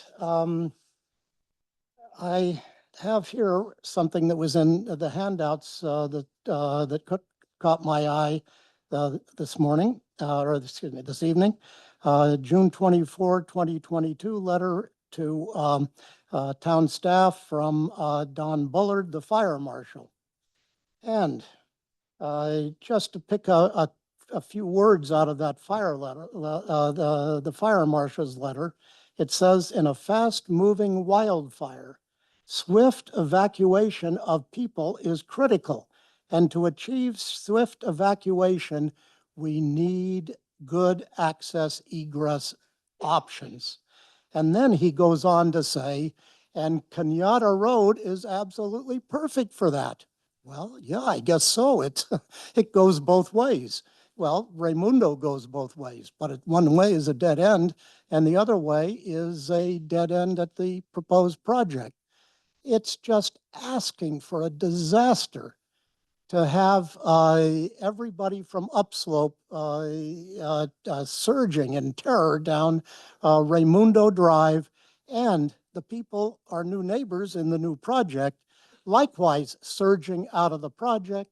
Of course, at that time, a car goes dead or something like that, and it's a mess.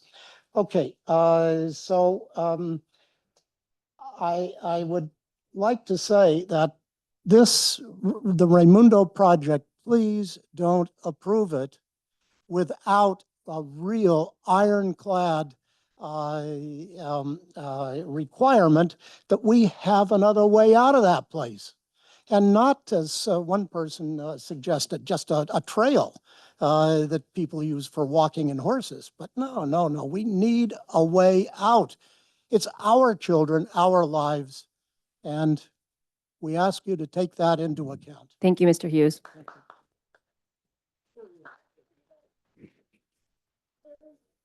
All right, no hands up in the Zoom room. Kim, you're up. Hi, I'm Kim Hansen, and I have a couple questions specifically about the EIR. One, I found very interesting from the attorney, Mr. Francois. You said that there are other communities that didn't have to spend over $160,000 in 20. Kim, sorry, you got to direct the questions to us, and then we will direct them to the appropriate responding party. In 2022 and 2023, we had paid Mr. Hill's consulting agency over $160,000 for an EIR report. And now I hear that there are some communities that didn't have to do that. So part of my question, I'll try to group them together and hopefully you can consider and respond to these, is why did we do this if we didn't have to? And also I found parts of the environmental impact report to be really quite silly, and the public comments, myself included, the public comments were dismissed almost categorically because the EIR was considered to be programmatic, even though it considered specific sites. So part of my question I'll go back to is, why did we spend $160,000 on that? And then Mr. Francois also indicated that the main reason for the town to do this was compliance to the state. Well, that doesn't really seem like that is the reason for doing this. It should be for the health and safety of residents. And the other thing that Mr. Fluitt had said was, well, will there be a public hearing? Will we get the chance to review these projects? And the information from HCD said that there is a CEQA exemption for all projects that are below moderate income. So I feel like we've got to be really careful here before we adopt this environmental impact report. If actually what the state is going to say is that we want, I mean, they've made it very clear that they want to fast track all of the developments that are high density, that are low income, or the other part about this too, is that we've stated, town staff has stated that the high density multifamily projects will likely be deed restricted, and deed restricted either by income or other restrictions to these. So I'm really hesitant to recommend that you all adopt this environmental impact report until we understand what the state will do, what type of review we can get, and how the configuration will affect our ability to give meaningful feedback on a project basis. Thank you. Okay, thanks, Kim. So I think I heard three questions there. I think I heard, why are we doing this? I think I heard a question around, once we're actually looking at specific projects, which we're not doing tonight, but if and when actual projects are under discussion, what level of environmental review will they receive? And then the other question I heard was around deed restrictions, which are not a part of our housing element, but maybe I would also turn deed restriction questions over to Kevin, maybe Sage, to clarify that there are no deed restrictions on the table. So let's start with the why are we doing this question. Sure. Yeah. In terms of why we're doing it, it's really largely driven by state law. And CEQA does set up the process for doing an initial study at the beginning of the process that identifies the potential impacts of a project. And as a result of that analysis, if you determine that there's an impact that cannot be mitigated, there is no shortcut at that process. You can't take a lesser route under CEQA. You have to go the EIR route. So That's largely dictated and mandated by state law. If you have impacts like we have here to greenhouse gas emissions and transportation that cannot be mitigated, the law says you have to do an EIR. And it's really a document that's the most comprehensive document, so it provides more information than any other document that's out there.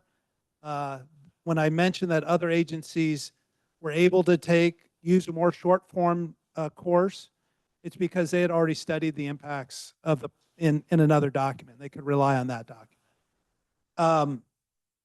In terms of what the form of environmental review will be at the project level, we don't know that yet because those projects haven't come forward. No application has been submitted. We'd really just be speculating that. And Andrew had spoken to this, that when the application comes in, then the CEQA process repeats itself, that an initial study will be done and all those categories will be run through and a determination will be made as to what's the appropriate level of CEQA document. And it could run the gamut from an exemption to an environmental impact report. There would be public notice of whatever determination is made. And ultimately, again, that the buck stops with the town council, that determination can get reviewed through the process that CEQA sets forth. And on deed restriction, I think I'll turn it over to Sage. With regards to deed restriction, the town-owned sites that are targeted for low and very low income, town would be partnering with an affordable housing developer to develop those sites. And yes, it's likely those units would be deed restricted to specific income levels. So whether or not they're owner occupied or they're rental units, there's ways in which rents are limited to be increased. And even if it's, there's Habitat for Humanity projects that I'm familiar with where people own them, and when they resell them, they can only gain so much of the appreciation. So they would be restricted units. So not just the first person who moves in may benefit from those restrictions, but future residents as well. All right. I'll take the next comment in the room. No hands up in the Zoom room. Good evening, Dave Fabian, 155 Hardwick Road. I would encourage you to, well, in the presentation, wildfire was one of the big concerns that the EIR has to examine. The High Road project is obviously located on one of the major egress routes for the Woodside Hills area. And I looked at the map and I think there's really only 3 routes out of the Woodside Hills area. In the event of wildfire, 240 parcels worth of residents are going to have to try to get out of there. And being a part-time resident on the island of Maui and West Maui, I can tell you that as many egress routes as the town of Lahaina had, still 100 people died, 101 actually. So I would encourage you, I have not obviously read 509 pages of your EIR, but please consider emergency egress for all these sites, but particularly Woodside Hills. That's why I'm opposed to the High Road project. Thank you. Thank you. All right, we're going to go to the Zoom room. We've got Donna Howe. It's your turn to speak. Hi, thanks for taking my call. I just want to respond to what I think it was Sage who just said that I don't know if you were talking about a property specifically, but I know being on the Environment and Open Space Committee for the town of Woodside and looking at the Kenyatta Road project, that project is not slated as a low-income multifamily unit project at all. It is moderate income and higher. So I just need some better understanding of, like, we're not doing this for the goodwill of like helping people who are low income and really need housing because they can't afford housing in our community. We are, the people that are gonna, that are gonna kind of leave this with, you know, cash in their pockets are the developers who are selling this housing to medium and high income people. It's just, it's housing, and maybe this applies to the housing element, but it does not. It does not apply to any sort of low income housing part of that element. And I'm happy to have a response to that. Thank you for that. So, I mean, I think I think I interpret your question as another, why are we doing this question? And it's the simple answer to that is to comply with state law. We have, you know, we have an obligation to submit a housing element that complies with state law. Kevin, do you want to expand on that?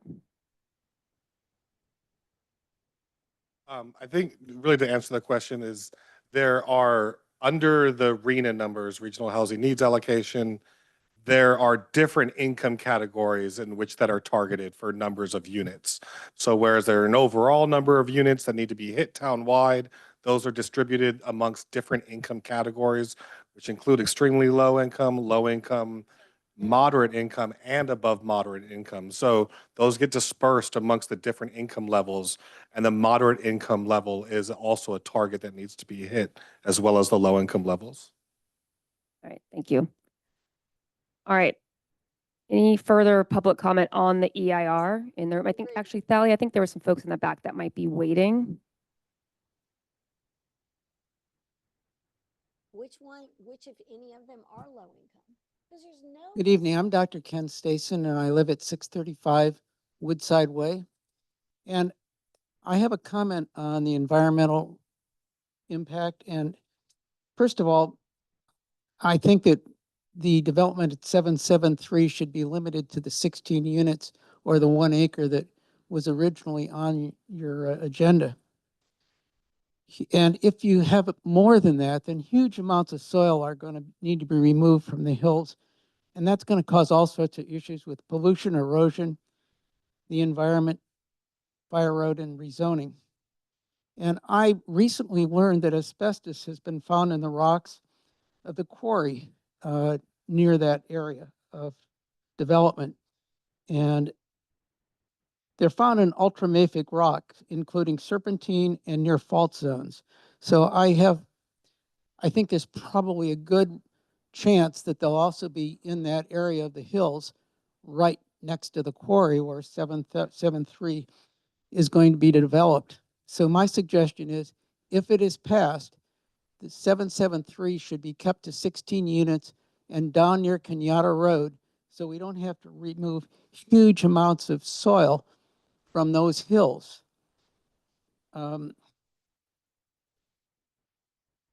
If you remove that, this having asbestos to breathe can happen when the land is graded for building purposes. And once released from the rock, asbestos can remain airborne and stay in the air for long periods of time. And this is a serious health concern. And the question I have is, have the geologists looked at the rocks down in the hills above 773 Kenyatta? Yeah, so again, just a reminder, we're talking about a programmatic level EIR. So any specifics around a particular parcel like 773, those specifics, those details would be dealt with at a later point when there's actually a building project. So again, we're talking about a programmatic level EIR. All right, I've got a hand in the Zoom room, so I'm going to go there. Alicia Mesmer, you're up. Sorry, are we there? Sorry, we're having some volume issues with our Zoom room. Just yeah, but no, is we that can okay? hear you. Can I hear? Great. I was looking at the earlier environmental report, and I live on Ramundo Drive, and the wastewater was considered no issue. And we are all on septic on Runnymede and Ramundo Drive. And considering that they're putting in they're considering putting in 30 units down there on that 1 acre parcel, I would assume that was not going to be allowed on a septic system. But I know that the closest line that the sewer runs isn't anywhere near kind of that development, would either have to go under 280 or come all the way up Runnymede. And although that's not specifically in the EIR how they're going to handle it, I was just wondering if anyone could speak to how we're trying to manage the wastewater from these sites, as they're going to be a significant impact on the septic systems and the groundwater in these areas.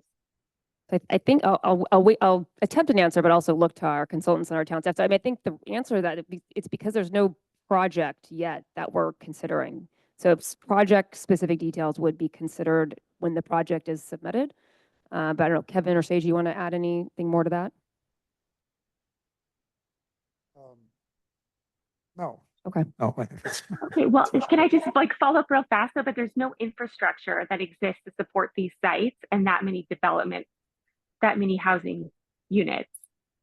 So whilst I understand that that's a project specific answer, that development has a broader impact on the whole community.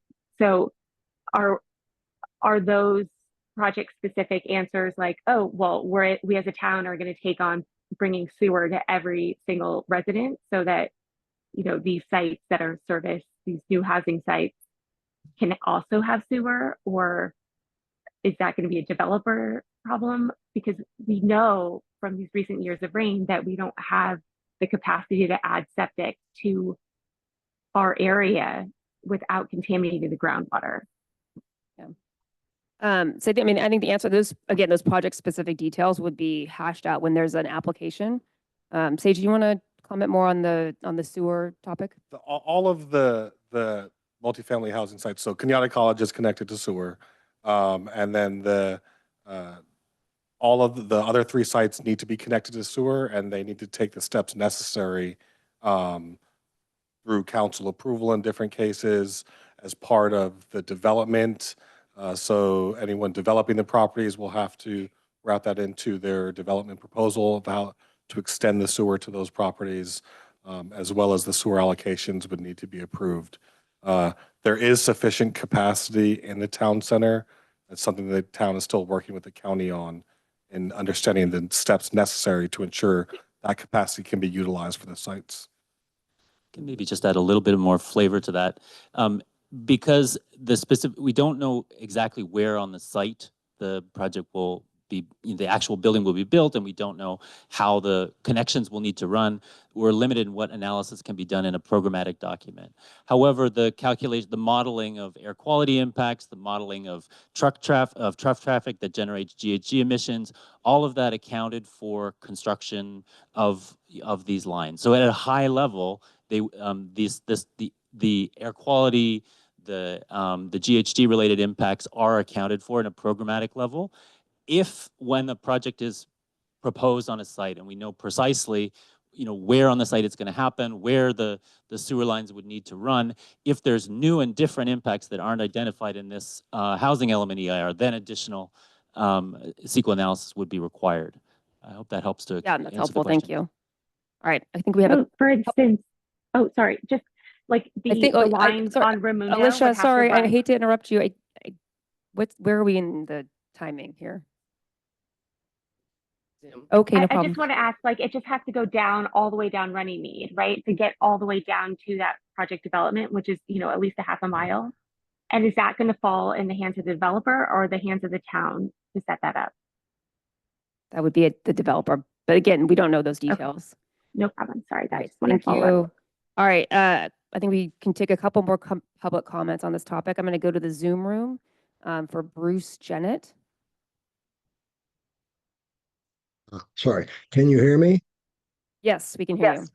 So I want to say, my wife and I have lived in Woodside. We're on West California Way for many, many years.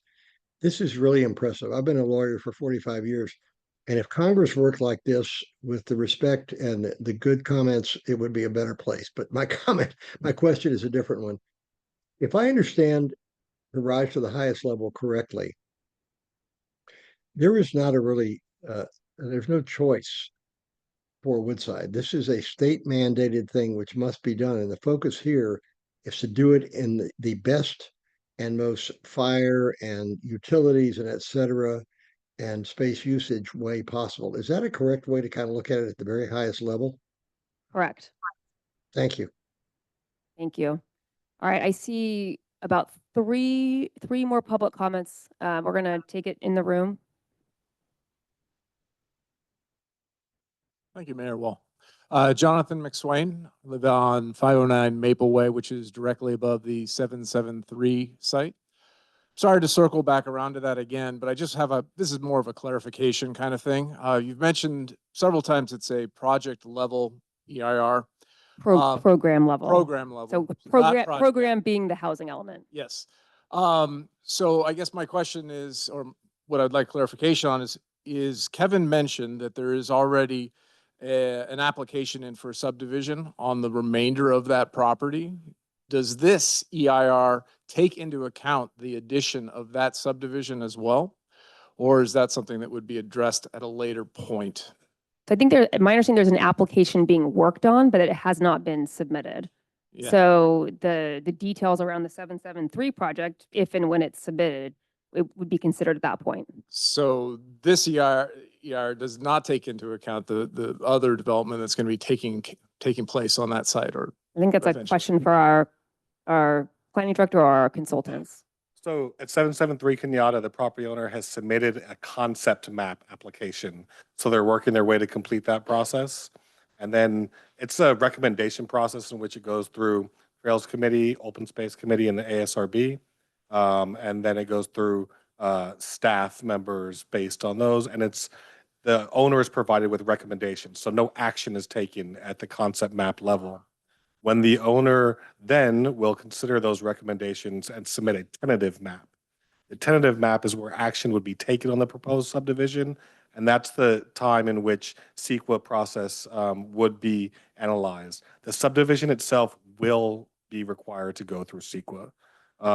Given the number of lots, it is required. It's something the applicant is aware of. And so there will be further analysis on the proposed subdivision with a future tentative map application. Okay, thank you. Yeah, thank you. I appreciate that. I guess my concern is that concept map has 10 additional properties on there. And if you figure that plus 4 additional ADUs, you're looking at 50 additional houses potentially. And I wanted to make sure that seems like that should be considered in an EIR for this 20 homes per acre. Oh, and did we get clarification on whether or not it was 1 acre or 1.6? I know the proposal is 1.6, but as my neighbors pointed out, apparently in the EIR, it's listed as 1 acre. So the EIR doesn't address the acreage at 773. That's Okay. addressed in the rezoning portion of the meeting. So right now, again, we're talking about the programmatic level EIR. Sure. And we haven't gotten into the specifics of the rezonings. But the proposal on the table is for 1.6 acres. Okay, thank you. All right, we're going to take the next public comment, please. Hi, I'm Kristen Crosland. I live on West Glen Way, and I certainly appreciate all the work that all of you have put into this, and we are all frustrated, and your thoughtfulness is recognized. The one thing I wanted to comment on is in the programmatic level, it's concerning to me that if there is not true substantive difference, that the next level of review would be rather cursory and rubber stampy, and that feels tenuous. And the answers that were given were very thoughtfully and deliberately worded, and that's a little frightening. The next thing is that the idea that wildfire risk in our area isn't of the gravest concern is striking to me, given that in 2022, the helicopters, it was like apocalypse now with the helicopters going to put out the fire right next to my house. We were all evacuated, and it was quite concerning. And then the other piece related to the wildfire is that my entire neighborhood has gone through a lot of conversation because our carriers are dropping us like flies. It is very, very hard to get housing insurance because of wildfire risk in that specific area. So the fact that the report didn't consider that of the highest concern is really surprising to me. And then lastly, I actually want to bring up the issue of the mammals because I hike every single day. I see bobcats. I see all of the, and I have seen everything in my time there. And I have lots of documentation of that on the hill behind my house, the animals that are there, and there are plentiful. And so I'm really surprised that that isn't also taken into greater account. And I'm wondering if for future meetings and conversations, if our own records, our own videography, et cetera, would be considered if the people going to the site see nothing, because it's there. Thank you. I mean, I can say in my experience, there's nothing rubber stampy about development in Woodside, and I'm really confident that like any future projects would go through all of the typical levels of review and processes and whatnot. But I want to make sure, and maybe I'm going to turn this over to our consultants, just to speak to how fire safety is addressed in the EIR, and also I think I know the answer to this question is around the mammals, but I think to the extent animals are addressed in the EIR, I think it's all driven by what the requirements are of state law. And I imagine the state law requirements were followed in the preparation of the EIR. But Matt or Andrew, could you speak to that?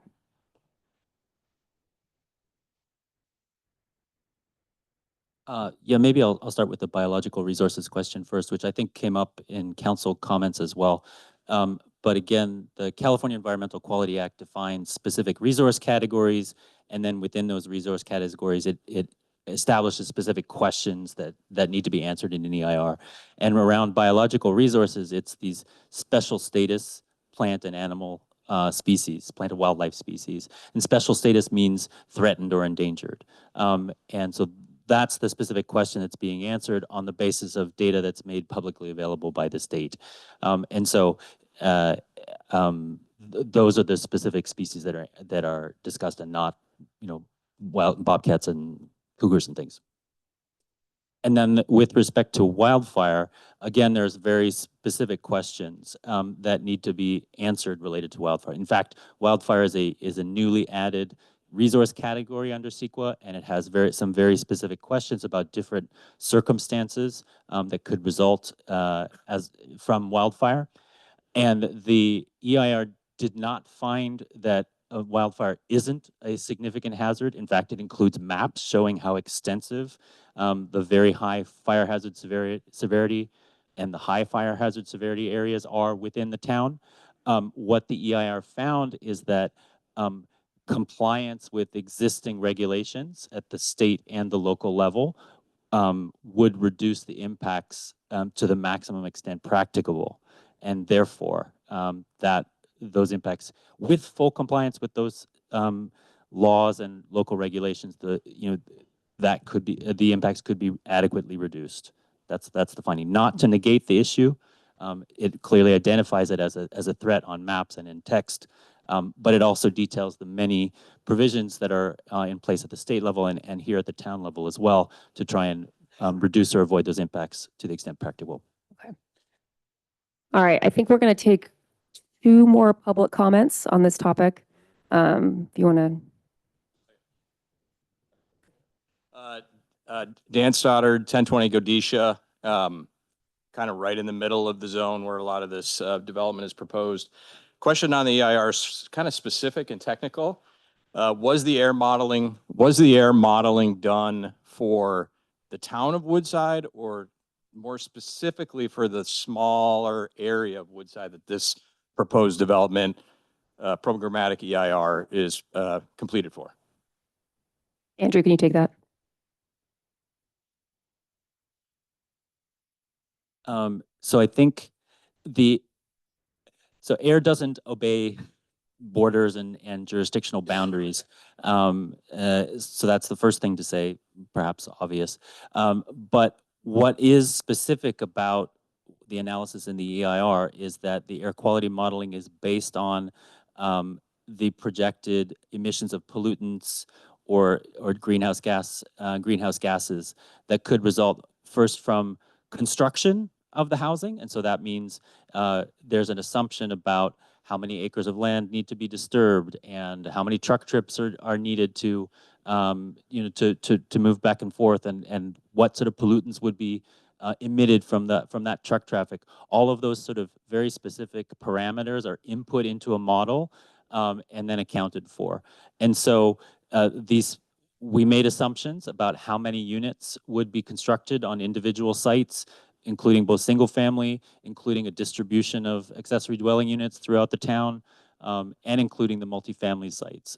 And the model accounts for these factors that I'm talking about: how much earth needs to be moved, how many truck trips, et cetera. But then also in the operational phase, how many people are likely to be living there, how many cars they own, and so there's modeling that accounts for the operational emissions, for heating and cooling the home as well, to the extent that produces pollutants. All of those things are accounted for in the model, and those are specific to the set of assumptions that we made around this particular set of sites that's included in the housing element. Okay, thank you. All right, we're going to take one more public comment from the Zoom room. I'm going to go to Kathy Gregory.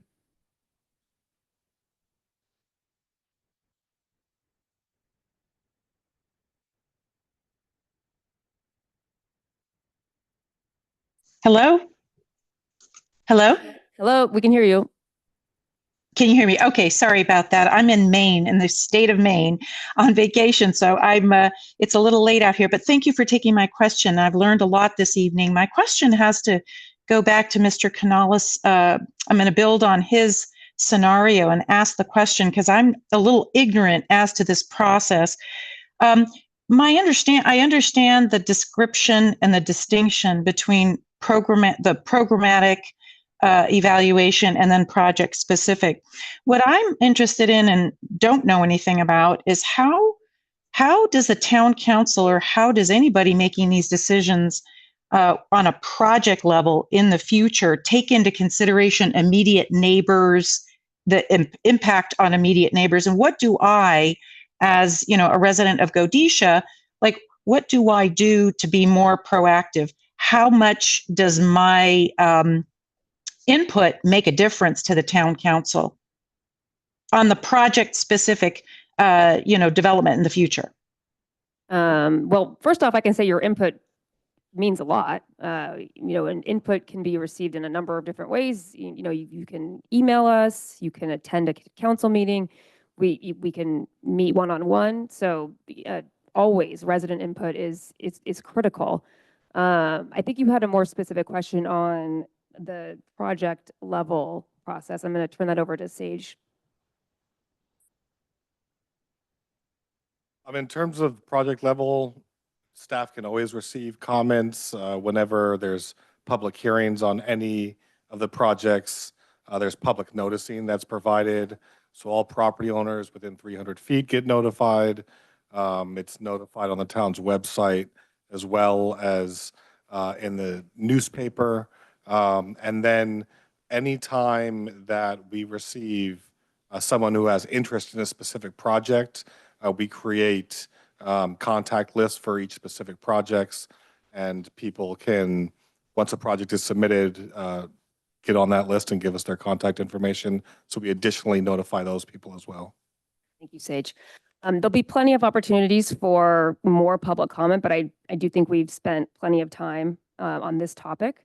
So I'm going to close the public comment on the EIR portion, and I'm going to start the council deliberations process.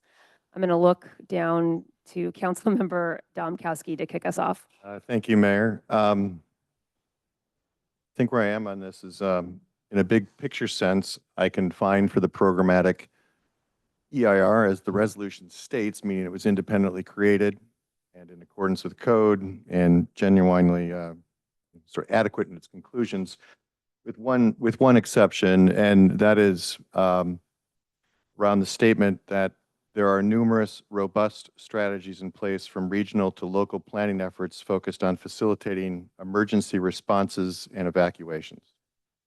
And I think we heard a little bit about that tonight, and it sounds really good on paper, you know, but as Mike Tyson would say, everybody has a plan until they get punched in the face. And we do face significant risk as a community nestled into very high fire zones. And this is something the Planning Commission already opined on. I'm trying my best. I am up against this thing. So the Planning Commission already opined on this, that evacuation routes and multiple egress points are critical to our sites. We do have one plan, one site on our plan, the Raimundo site, which has a single egress situation at play. No other density site has that exact finite constraint. And because I and the citizens of Raimundo believe that this plan needs to kick off some pretty important tactical follow-ups here, including taking steps to address human and equine evacuation and determining if we have emergency egress options or second egress options, and even prioritizing the CIP to upgrade infrastructure in any neighborhood that might be potentially getting increased density. And I would ask my colleagues to be open to this suggestion, so maybe I'll start there. But I do want to propose acknowledging that feedback from my constituents in Raimundo in this document, and specifically that statement would be a new whereas that we would tuck in, and it would state, whereas the Town Council of the Town of Woodside acknowledges that the Town of Woodside exists within a very high severity zone, fire zone, and the ability of residents to evacuate in the event of fire or other natural disasters is fundamental to the health and safety of our community.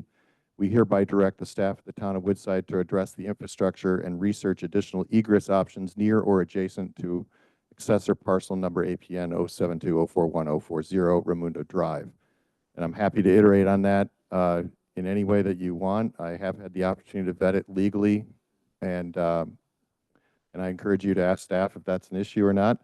But I would ask that we consider that for inclusion in this resolution. Okay.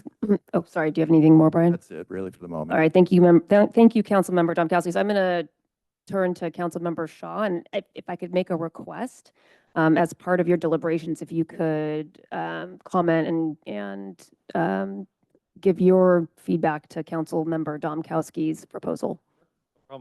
I acknowledge that the EIR process is not perfect, nor does it address everything that individual residents might want to see, including myself. Again, I agree. There's a lot more mammalian things that are endangered and special status, as evidenced by California Fish and Game, but this council stepped on that landmine once before. But I can find for approval of the EIR with 100% support to Councilmember Domkowski's well-written addenda on a whereas. And I think that that is vitally important. And I think currently there's only one point of ingress egress at 773 as well.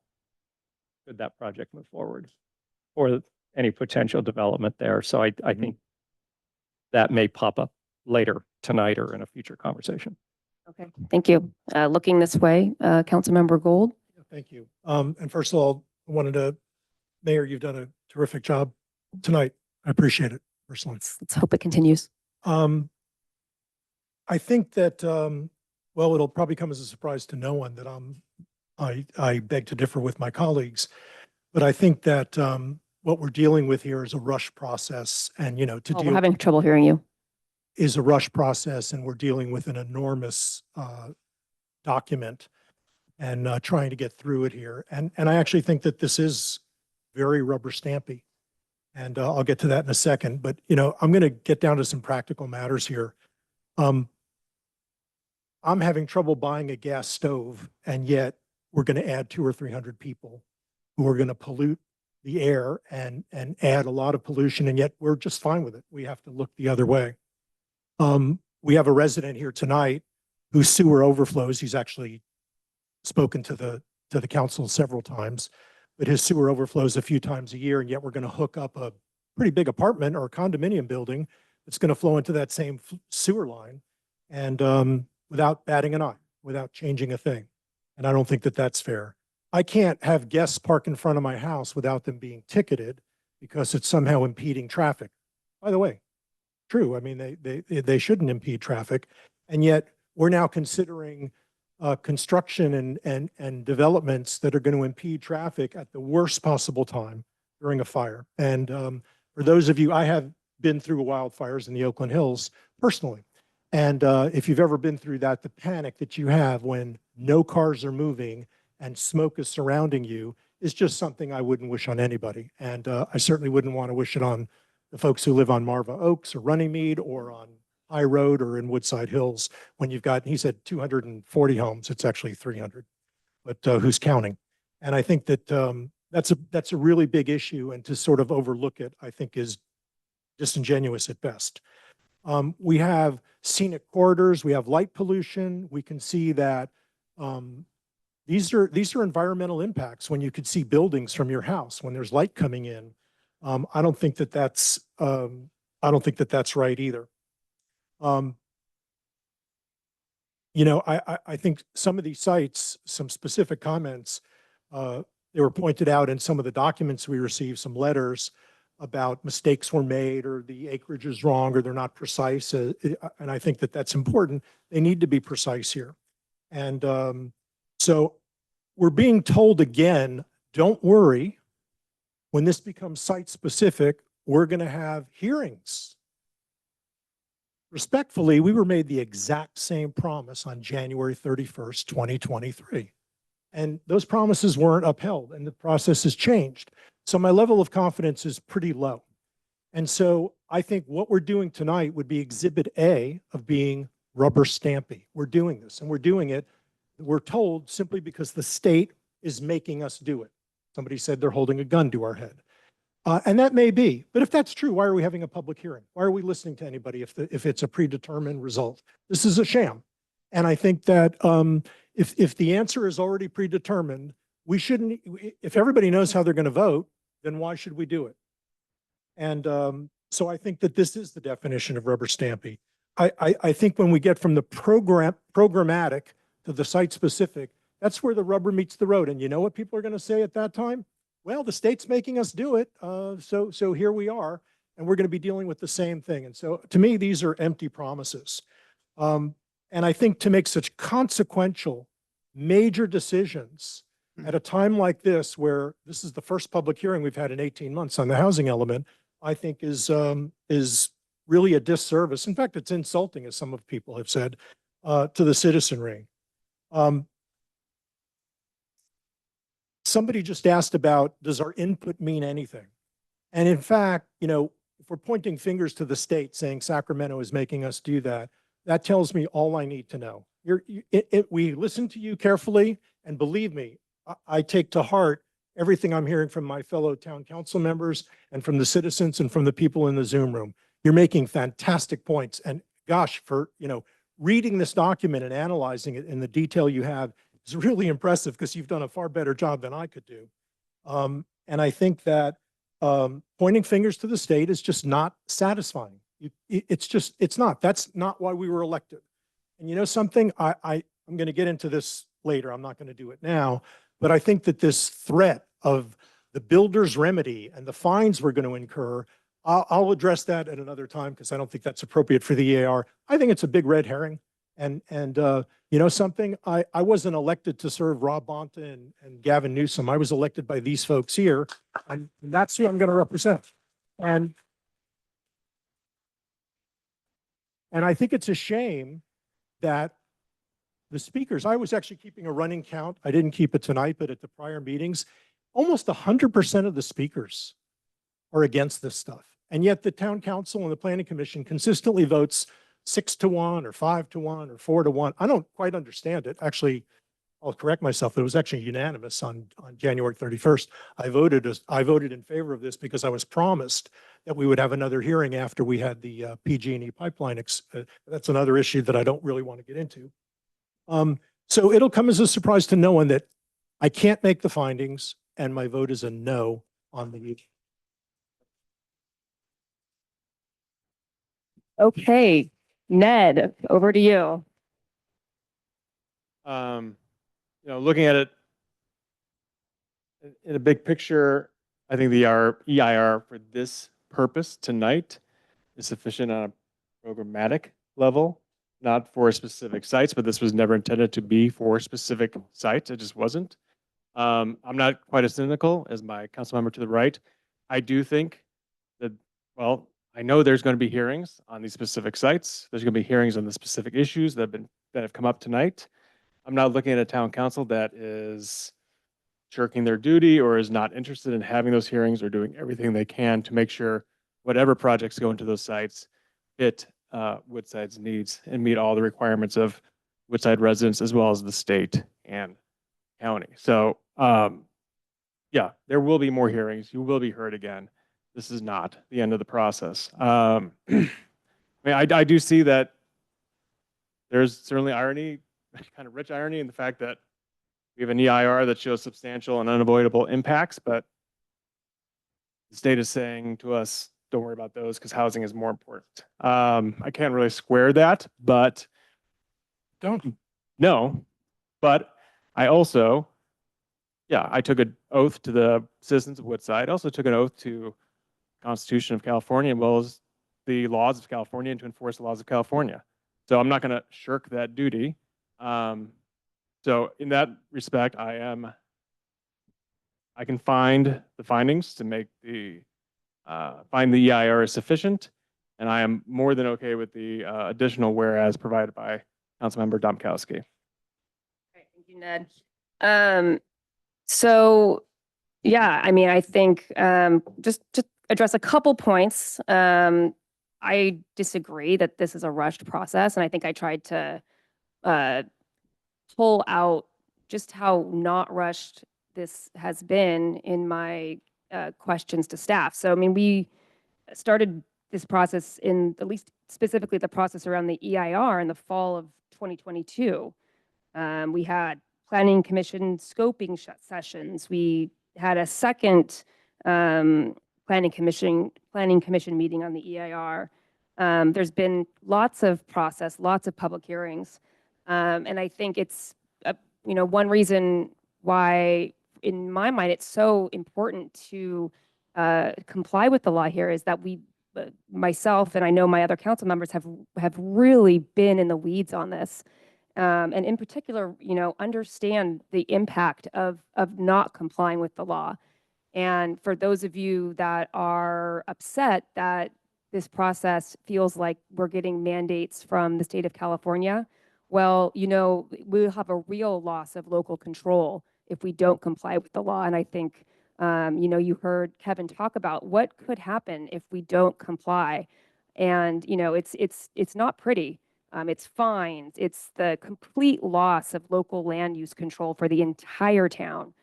It's the builder's remedy. And if you think the builder's remedy is a red herring, I absolutely disagree. In fact, I heard anecdotally before the meeting that the town of Walnut Creek is facing a really, at least in the minds of the neighbors there, really undesirable builder's remedy project that hit them right before they were able to approve their housing element. So it's not fake news. Like, there is real impacts here, and it's been a really tough process.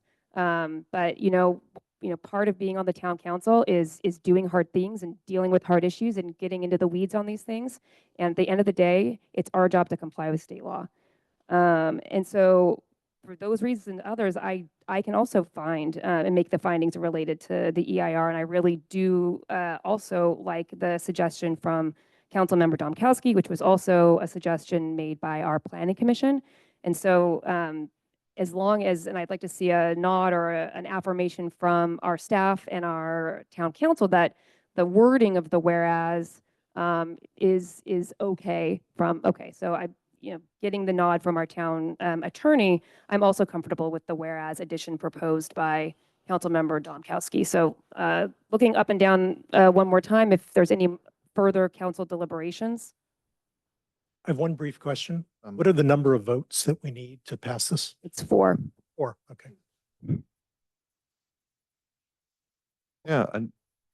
Yeah, I think so. So, all right, if there's no more deliberation, I would entertain a motion on the EIR topic. Okay. I'll also just add that we are asking a lot of a few. And the table stakes is just to commit to finding solutions the best we can. And I know this committee and is really committed to doing just that. So with that, I will make this motion. Brian, Yeah, thank you. Thank you. I will motion to approve resolution certifying the Cycle 6 Housing Element EIR, adopting the mitigation monitoring and reporting program, and approving a statement of overriding considerations in attachment 1 with the modification of adding an additional whereas to be placed where the staff believes it should go, as earlier articulated. all right, can I hear a second? Second.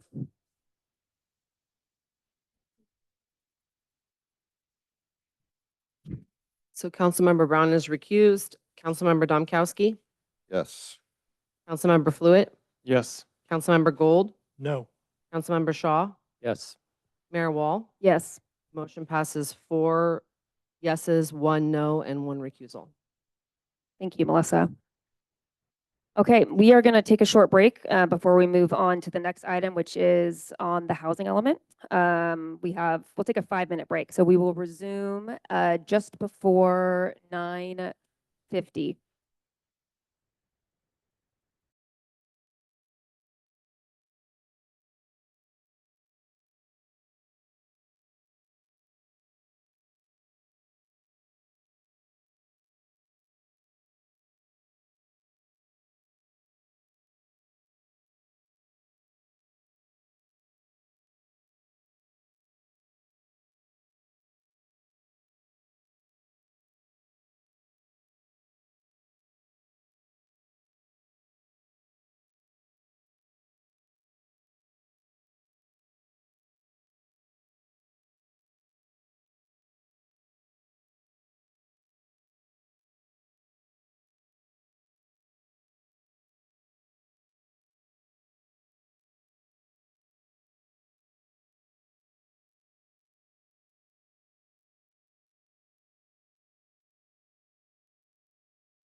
Housing element contains a lot of information and appendices, contains background and analysis of the town's current housing and demographics, as well as an analysis of potential constraints and programs that the town would adopt to minimize those constraints, both governmental and non-governmental. As I said at the beginning, the most visible, and I think the part of the housing element that people correctly focus on is the RENA plan.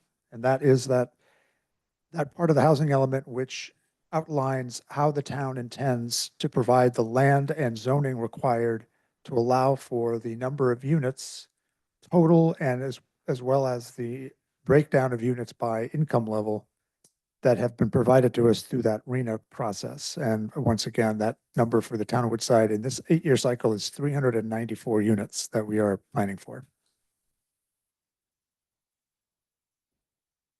As I also mentioned at the outset, the remaining substantive comment from HCD that we have received and need to respond to relates to the use of the use of the ADU, excuse me, the ADU program, which calls for the town to adopt an ordinance which would allow for more ADUs on larger properties as a way of promoting affirmatively further fair housing, the AFFH requirement in Woodside. And as I said at the outset as well, we talked with HCD about some of the other options that they suggested and why we thought ADUs is the best tool we have available in our toolbox.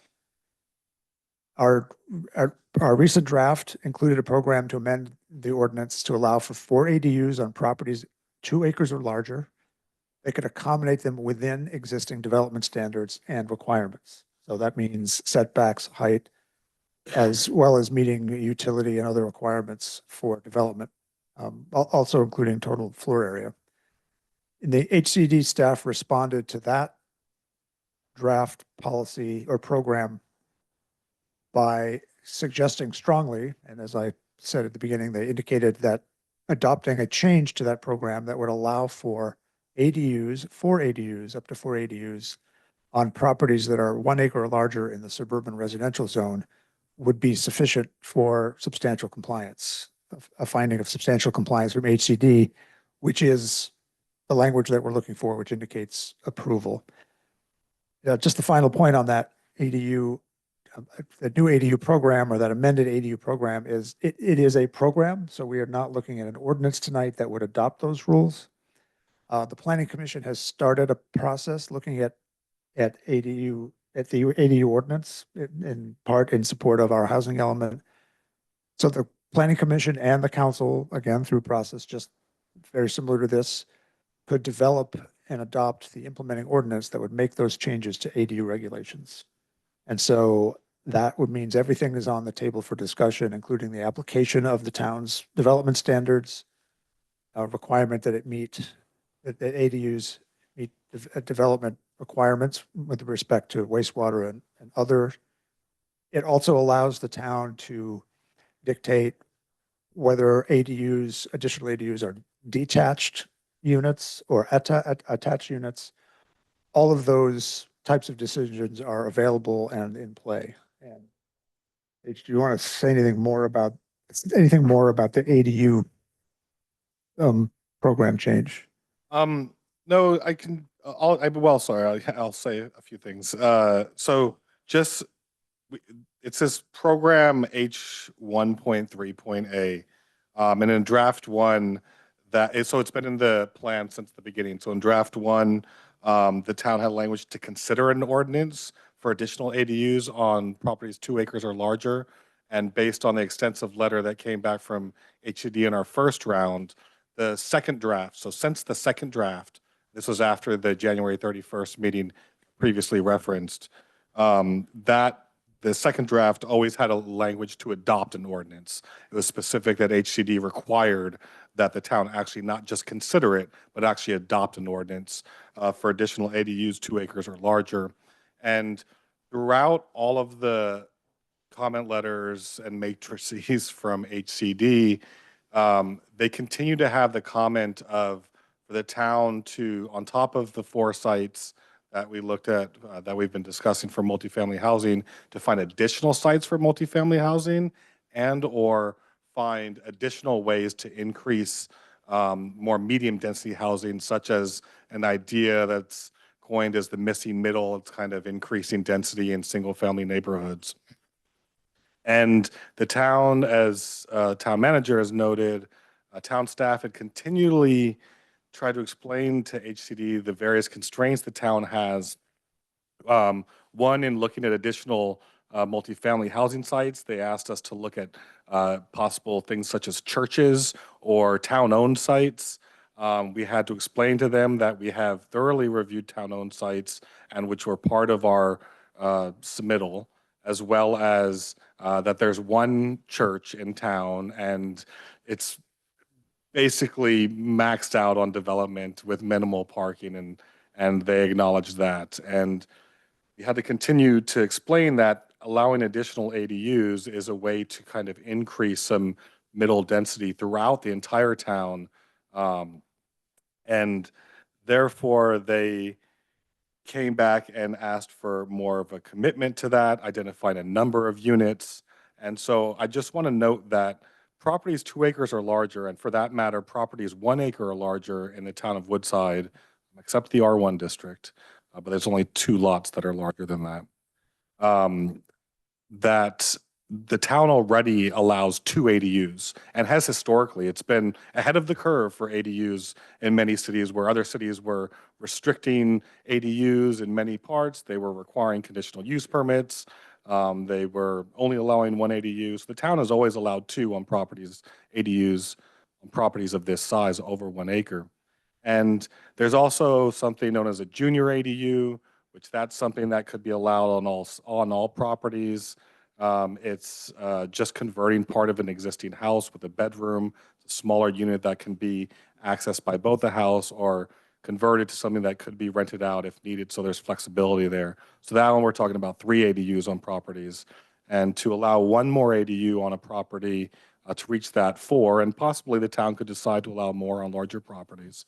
It's still, the town could keep it within the existing development standards. So many properties, even for SR properties that are 1 acre or larger, they're allowed 7,800 plus square feet. And so that doesn't need to increase. That could be something that the town holds that limit. It just would allow a property owner to, instead of just having the pool house, but being able to add maybe the kitchen into the pool house, that would qualify as an ADU. So there would likely not be significant changes to what's already allowed, depending how the details of the ordinance is approved. But that's just some examples of what could occur. So with that, again, a very broad introduction, but we will be happy to answer questions of council. Thank you, Kevin. As HHC, yeah, it's helpful to, reintroduce and give details about each item as we go along. So I know, it's a lot to take in. We're gonna kick off council member questions for staff. I'm gonna look down here to council member Domkowski. Thank you. Real quick, are we being asked to redline something on the ADU within the housing element, or that's going to come later? I think that's. No, the draft that's in this document includes the red line. Does. Yeah, and maybe the better place is in the staff report itself. We've pulled that out. So the new language is on page 7. I'll study that after I'll come back to it. Thank you. Okay, yes. I'm sorry. It's page 7 of the staff report. That's right. I have a whole page of notes on it. I should have known that. So I'm going to just kind of cut to the chase. So the EIR and the housing element, and Kevin, even in your opening remarks tonight, you specified that both High Road and Raimundo, that we are the property owner and that the town retains control over the type and design of multifamily development. Unlike a property like 773, for instance, these sites are ours. We can do and develop them as we see fit. Is that broadly speaking, a pretty true statement? Yes. I'm fond of the statement that I sometimes say that no one ever washed a rental car, that ownership matters. Ownership is, it's important for a home or a starter home. It's often the largest piece of somebody's net worth, and they work hard to protect it, and they have pride in that. One of the types of housing that I think is disappearing out of Woodside is the starter home. And that can certainly take different forms. But if we as a council are interested in ownership as a criteria for town-owned sites, because we want to welcome the next generation of home owners in the ability to participate in the American dream of building wealth,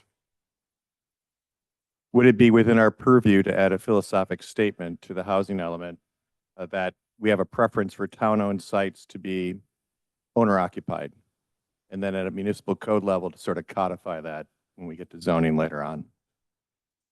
And what are the issues? Well, I'd say broadly, yes. I think the philosophical statement, and I understand, as town-owned properties, as you indicate, the town can basically through the process of even identifying a developer, an affordable housing developer to work with, can lay out that kind of criteria that we are looking to. This is something we are looking to achieve. So I think including that statement certainly as a preference in the housing element would be fine. In terms of the ordinance, it's I think maybe similar to the EIR. There are preambles in the ordinance. There are whereas statements which kind of provide the term of art here, Gene, the background and the reasoning for making changes, or that explain why you were making a change to the ordinance, I think that's a place where you could also indicate a similar preference. The ordinance itself is merely going to, well, I shouldn't say merely, but it's going to identify the site, or for the two town-owned sites, as a multifamily site and adopt development standards in addition to a reference to objective design standards, which, again, for the town-owned sites, you would be the owner who would be dealing with it on that side of the equation. But I think adding something similar as a whereas, it's just a statement of, it's a statement of preference, that's something that is of value to the town in dealing with its own properties. Is that an answer to the question? It is. So, yeah, it is. And that's good for now. So thank you. My primary question. All right. Thank you, Councilmember Domkowski. Looking over to Councilmember Shaw. Yeah, thank you. We started on this, or at least I had my first conversations with Jackie Young back in 2021. So pretty well versed in this process. And well, let me just ask a couple of questions because it's the appropriate time. It's been raised that the number changed in the housing element from 1 acre at 773 for multifamily to 1.6 acres. I guess my question's for Sage. You're working with the applicant and there's a conceptual map, et cetera. Can you talk a little bit about what form factor those proposed, or how many proposed units and what form factor they take? In the concept map, the application is required to show places in which you would fit structures on a property. So it doesn't require they actually be placed there, but it's showing that you could accommodate a certain number of properties. So the applicant is showing a 1.61 acre property that's shifted a little bit further to the north away from the houses than the linear strip shown on the housing element. They've shown the potential for semi-attached units, so townhouse units type, so 2 units to a building, and they're showing a total of 20 units in the concept. They looked at something across the front of Kenyatta, and to get 16 to 20 units on that 1 acre would have required something to be very tall and very linear, without a lot of breaks in the visual through it, and it probably would have further reduced setbacks than are already proposed in the objective design standards. So they've looked at something that they could feasibly fit on the property, with providing some breaks and not larger linear buildings. Any comment on height? If we were, so it could be done on 1 acre. What would that also do to the height? It would likely increase the height. The previous planning director who started to outline this talked about a 45-foot height limit for something along a 1 acre. And so that's something that she was exploring at that time. And so the height limit now is being proposed at 35 feet. And that would be over the 1.61. That's correct. And do you think, again, you're not the applicant, but in your conversations, is there room with that 35-foot if council were to go with 1.61 to drop that down more to reflect what's going on at Raimundo? It's possible. I mean, I'm not a designer. The concept is showing about a little over 30 feet at the face of the tallest part of the building. With a pitched roof, it might go a little bit taller. Okay. So I mean, I know we're not doing design standards right now, but the question was raised and the 1.61 it's likely doable. Okay. I'm just asking the questions now. We can ask them again when we get to design standards, but I would further, well, it's not deliberations, but I like very much the idea of including in the resolution, and if I'm understanding correctly, you'd prefer it not to go into the housing element itself, a preference for owner occupied? No, I think what was asked, both. Okay, And, great. and I thought, yeah. That's great. Thank you. Thank you, Chris. Councilmember Gold. Yeah, just to clarify, so I'm just a little confused about what we're talking. So we're talking about the housing element now, but you were talking about ADUs before. Have we merged those, or? I'm just confused about the answer that you just gave. Yeah, the ADUs is part of the housing elements. We're talking about the housing element But this inclusive increase in going to 2 units is included in that as so we're well. talking about that too. You are, yes. Where are these parcels located that would be given this extra ADU? So they're all properties over 2 acres in size. I have a map here I can show you that indicates, just kind of give you a little visual.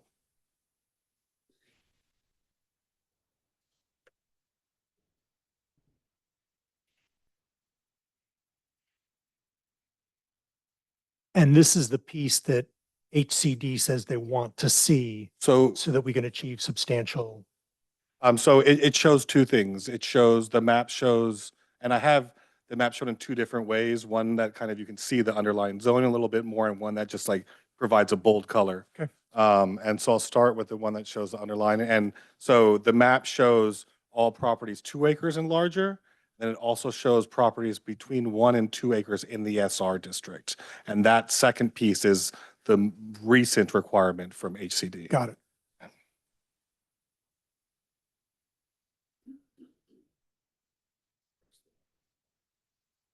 So what you see here, try to zoom in a little bit more. All of the dotted properties are 2 acres and larger. So that's the table here. So in all of our districts, R1, SR, RR, SCP-5, SCP-7.5, and SCP-10, all of the dotted properties are 2 acres and larger. And so going from the southern part of town, see the majority of the ranch, Farm Road areas are all 2 acres and larger. Many off of Old La Honda are 2 acres and larger. You get into the Skywood Acres area, there are some that are less than 2 acres. You get into more of the valley floor. Most of those are where it tends to be the larger properties in town. And you'll see the majority of those are 2 acres and larger. You get into the Roan and Patrol areas. There's fewer over there. And then, as you'll note, Woodside Hills, Woodside Heights, fewer properties are over 2 acres, as well as Moore Road. Most of them, if not all of them, are. You get into the Emerald Lake Hills, there's fewer properties that are 2 acres and larger. And so then what you'll see on the same map is it bolds in a brighter yellow that these are SR properties that are between 1 and 2 acres. So this is this additional requirement from HCD in their latest email to town staff. And I'll just switch this again. Okay. So this is just the other version of the map, but showing the same thing. And what you see is all of the purple. Those are all properties that are 2 acres and larger. So those are the properties that have been considered in the housing element since draft 1, and then in draft 2, indicating that an ordinance would have to be provided to increase ADUs on those properties. And then you'll see this kind of orange peachish color of those are the properties between 1 and 2 acres that are in SR districts. So thank you for showing this because it demonstrates what the point I was making, which is, so once again, the very same neighborhoods that have the multifamily are now being asked, you're adding to them double ADUs in those parcels. I wouldn't say double, but given that we have the requirement, 1 acre and larger can have 2 ADUs, and the JADU is required by state law. So it could be 1 more additional ADU. Well, if they have 1 already, adding 1 more doubles it. They're allowed to have 2 now with the junior ADU, so you're talking about 3. Okay. And then that would be. So the JADU and the 2 ADUs, that would be a total of 3. And then a 4th ADU could be, and there's ways that the ordinance could work out. It could be required that this additional ADU is attached to the main residence. that's something that you could keep the main residence size still the same. And so it would allow people to have a little bit more flexibility with their main residence when they want to make it part of an ADU or not. You could allow it to be a detached ADU. These are different considerations that the town could consider while developing the ordinance, but also could still limit the TFA to the same number today, so it wouldn't shift the amount of square footage. So just to be clear, it's the peach colored that's being added. That's the delta from last time to this time. And those are primarily, it looks like Woodside Heights, Woodside Hills, and a few just slightly west and north of them. That's correct. You get some in the Lanning Ravine area. There's a lot there. The La Cuesta, Romero, there's some there. Cedar Lane, as well as some areas around the elementary school and fire station. Thank you. All right, thank you, Councilmember Gold. Ned, before I get to you, I'm going to go back to Councilmember Shaw, who has an additional question. I just wanted to thank you for bringing up the ADU issue. Some of this is rhetorical because, again, we sat through this for 3 years. But when we were first exploring the housing element or the RHNA tables, there was a couple of iterations in there where we were trying to solve our quotas, given that ADUs are they still considered affordable? Or has the state changed that rule too? In this, so the previous cycle, the town as well as other jurisdictions were allowed to use assumptions on affordability. And so there was a certain percentage that would be attributed to low income, a certain percentage attributed to moderate, certain above. That has held true through the reporting of last year, 2023. 21 Elements is basically a meeting of all 21 jurisdictions in San Mateo County quarterly. They've implied that HCD may require more concrete evidence of affordability. Some of it may just be through surveying folks, and which we already do require a survey, and that's something that we could further ask. Okay, so I don't want to let that just slide by. We require reporting. Is that mandatory? We've always required reporting in our housing elements. We've always required the survey for ADUs, at least since the last cycle. What's the question in the survey? The survey talks about who you'd rent to, the size of the unit, what it's intended to be used for. Have to look at the further details. So this is something that the state can require of us. The state can require monitoring. Yes. Okay. And given the states, and I'm sorry, I'm going to shift my focus down the table a little bit here, but you're on. Actually, let me ask the question. At one point early in this process, back in 2022, we were contemplating raising our number of ADUs to a whopping 22 per year. And the state came back to us, and I'm paraphrasing, and you can nod your head yes or no. Does that kind of sound like, what's her name, Mace at Congress? It's a yes or no question. You can take as many words as you'd like. The state came back and basically said, you may not use a number that exceeds your current 4-year average run rate. That's my recollection. I wasn't deeply involved then. It's called a safe harbor number. And that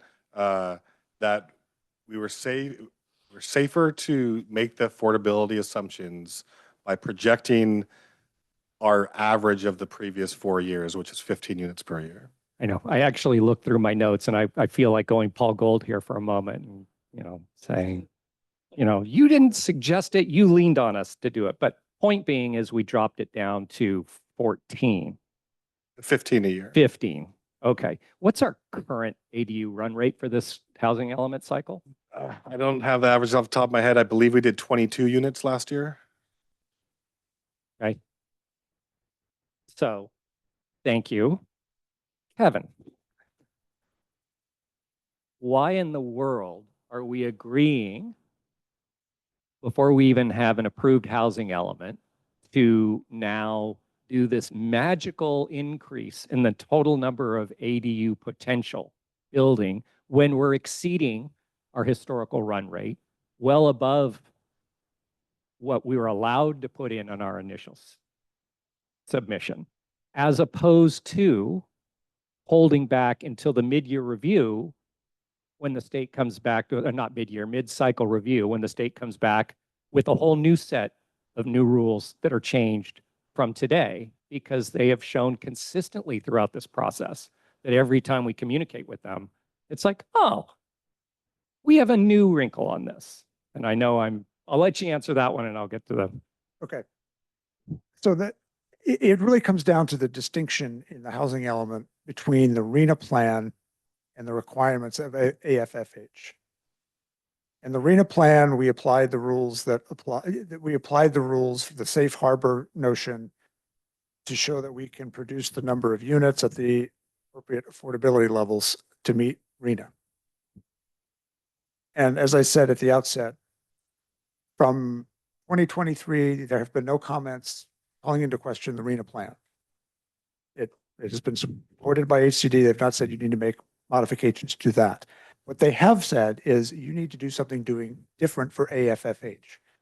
So I think from their perspective, while we're talking about ADUs, we're talking about them for different purposes. And as Sage just talked about, when HCD's comment said, we'd like to see things like more multifamily housing, and we would have the same discussion about the additional multifamily sites, if that's what they said. We need you to do another multifamily site, not for RENA, but for AFFH. Or you need to do missing middle, even though we said we looked at that as part of a RENA plan, we didn't think it was going to be viable. So our part of our conversation with the ACD as part of AFFH was the same. We don't think that that's viable. What is viable is an ADU plan, which addresses AFFH. And so they've said, okay, we accept that argument. And basically, I think when you look at the map, they say to meet the AFFH standard, we need it spread, and I think they were looking for a number of properties that would benefit from the program change. So, broad question. Are our ADUs being produced in concentrated areas, or are they going across the town?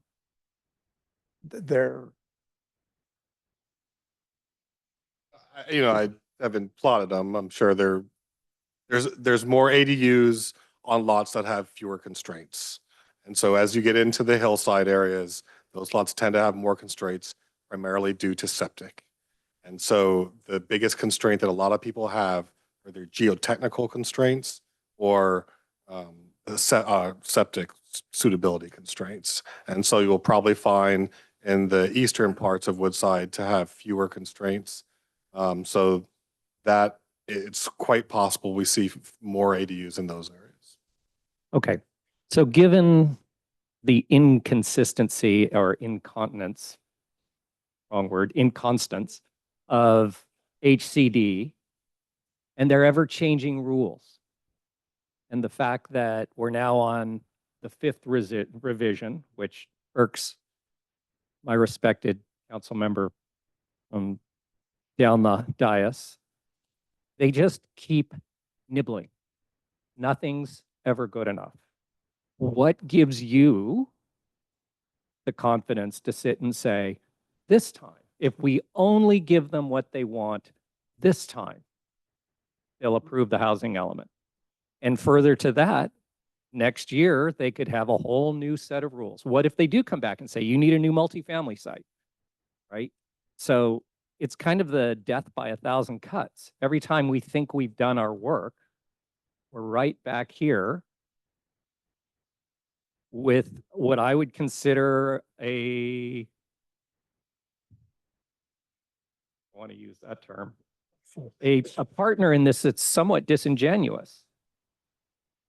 Answer. So let me finish, because this is the part that's really unfair to Kevin, because in a lot of ways, we're all hanging our hat on this thing.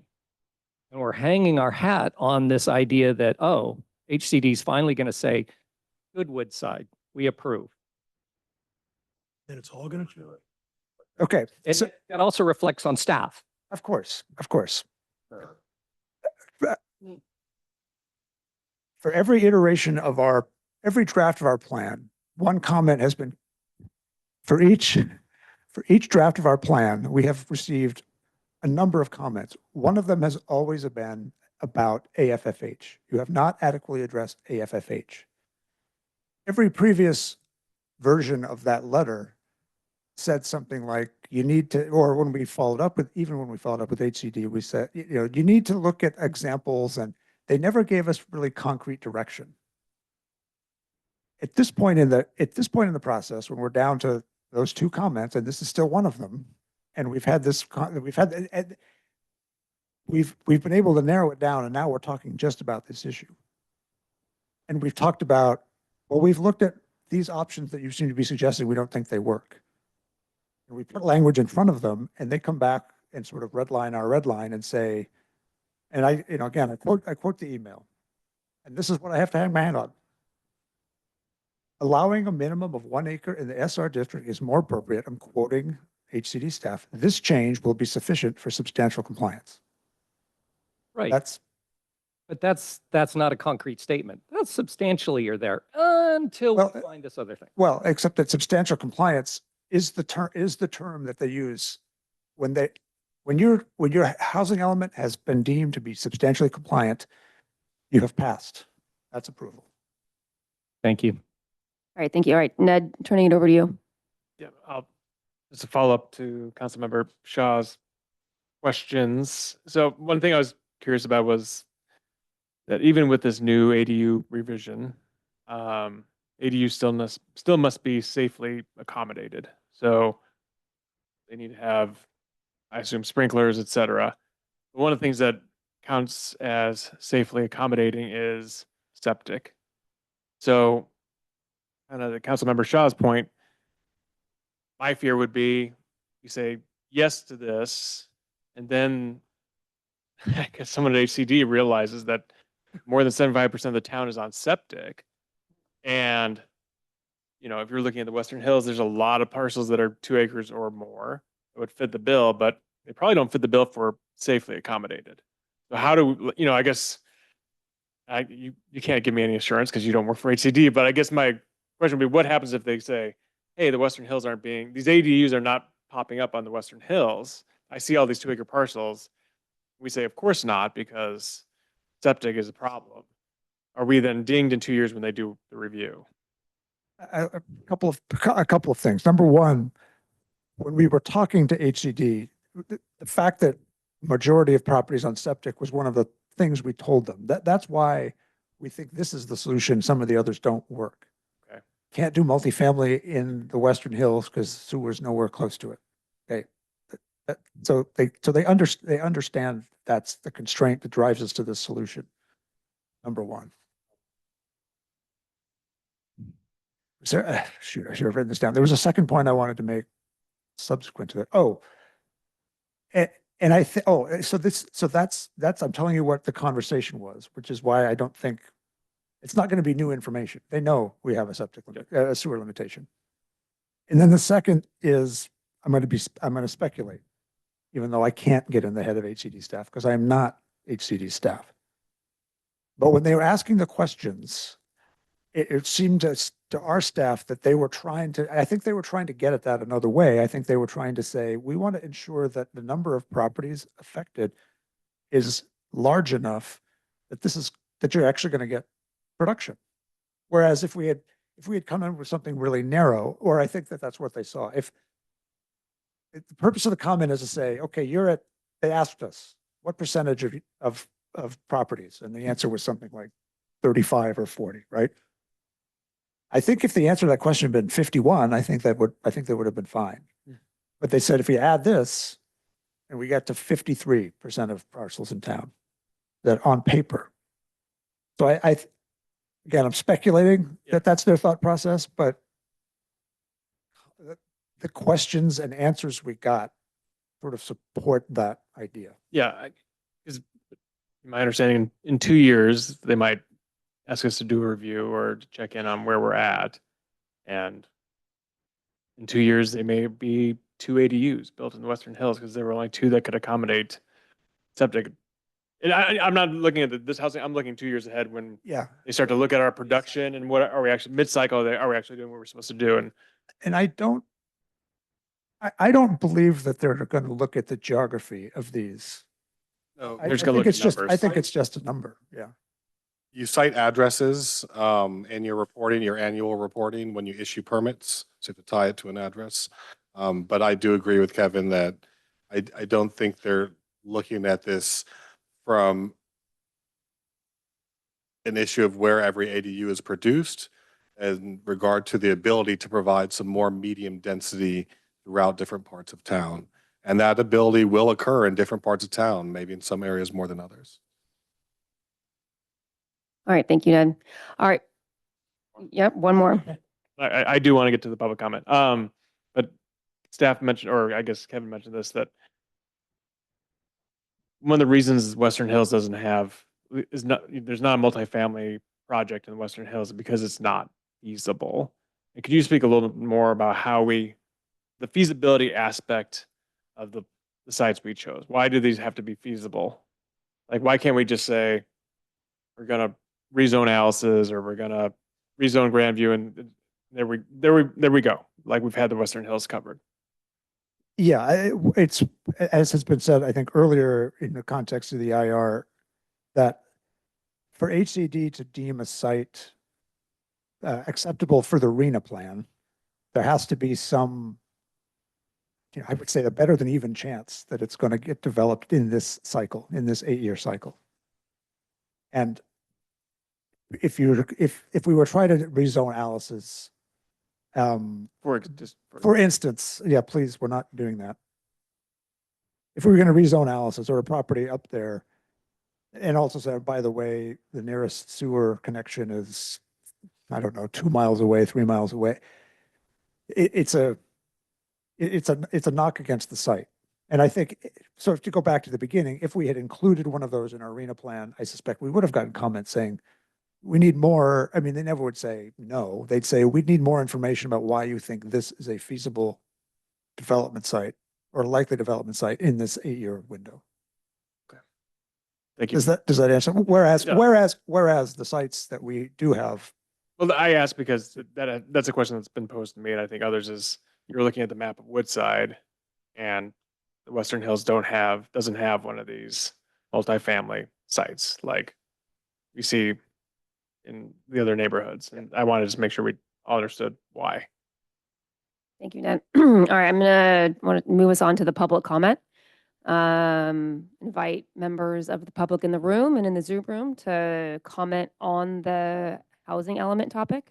Just a reminder, we're not on the topic of the specific rezonings or the objective design standards. We're focusing on the housing element. So with that, Steve, would you like to kick us off? Steve Lubin, Palm Circle, and I was going to comment on Councilmember Shaw's comments about the 1.6 acre and the height limits and the developability and Sage's comments on that, but I think that's more properly discussed in the rezoning and the objective design review, because I take some exception to how it's been characterized.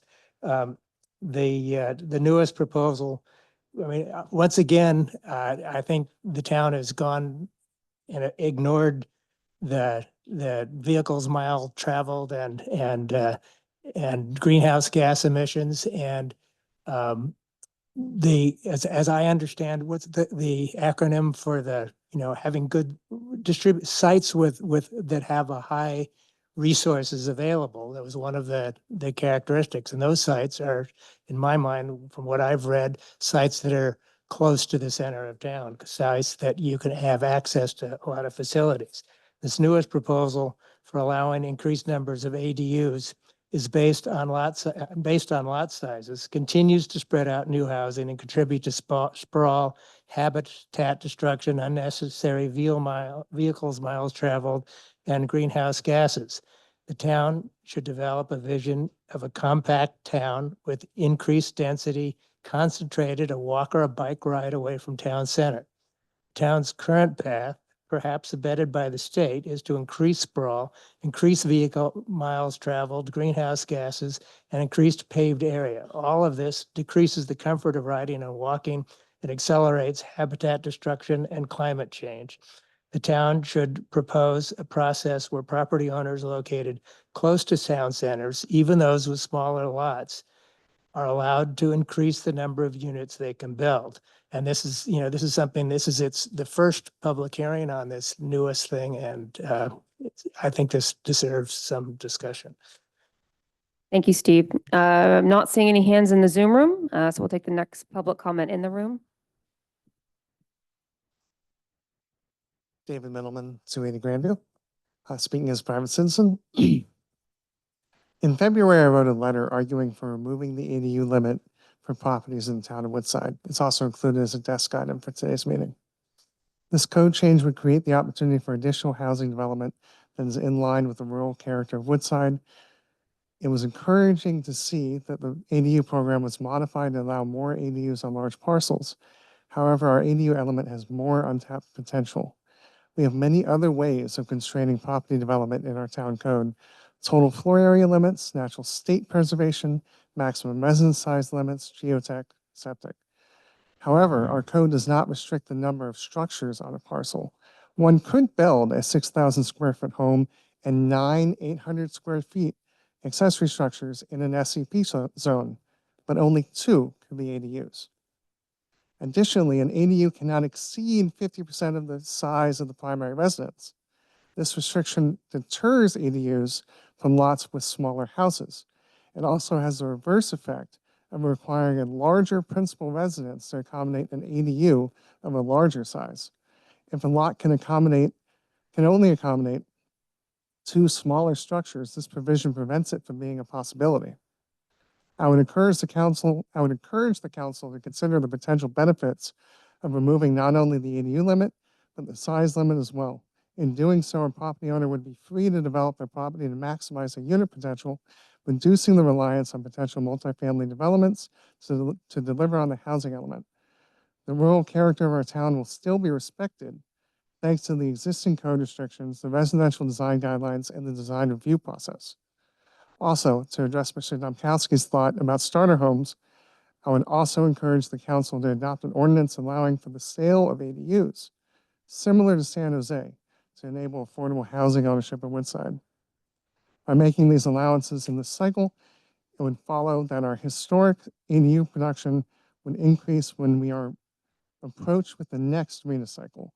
This would enable the town to assume more than a 15 unit a year allowance that is included in the current element. Finally, septic. The reason why septic is not viable in the West Side Hills is not because of a technology problem, it's because of a policy problem. We let San Mateo County regulate our septic. As such, they require that you not only plan for one system, but you plan for 100% reserve. So if I have a 4-bedroom house, I have to really plan for 8 bedrooms of septic. Additionally, there's newer technology, the conventional trench systems, that allow for septic systems in a smaller area.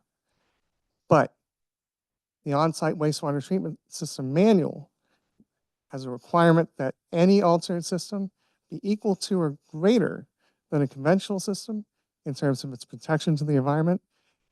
And you have to prove that you can do the conventional first. What that means is that if I have a 10-acre lot that's constrained from hills, and I can only put a 3-bedroom conventional system on it, but I could put a 9-bedroom alternate system on it, I can only build 3 bedrooms. San Mateo County is talking about a septic ordinance this fall. All right, still no hands up in the Zoom room. We'll take the next public comment in the room. Mr. Yeah, of course. We can bring the microphone to you. Wait, hold up, wait for the microphone. Yep. As I And we all know you, but if you would mind just introducing yourself for the benefit of everyone in the room and on Okay, Zoom. that's true because we're all having a hard time hearing everything. Um, there's some business Introduce buildings yourself. downtown. Oh, Leanne Gilbert.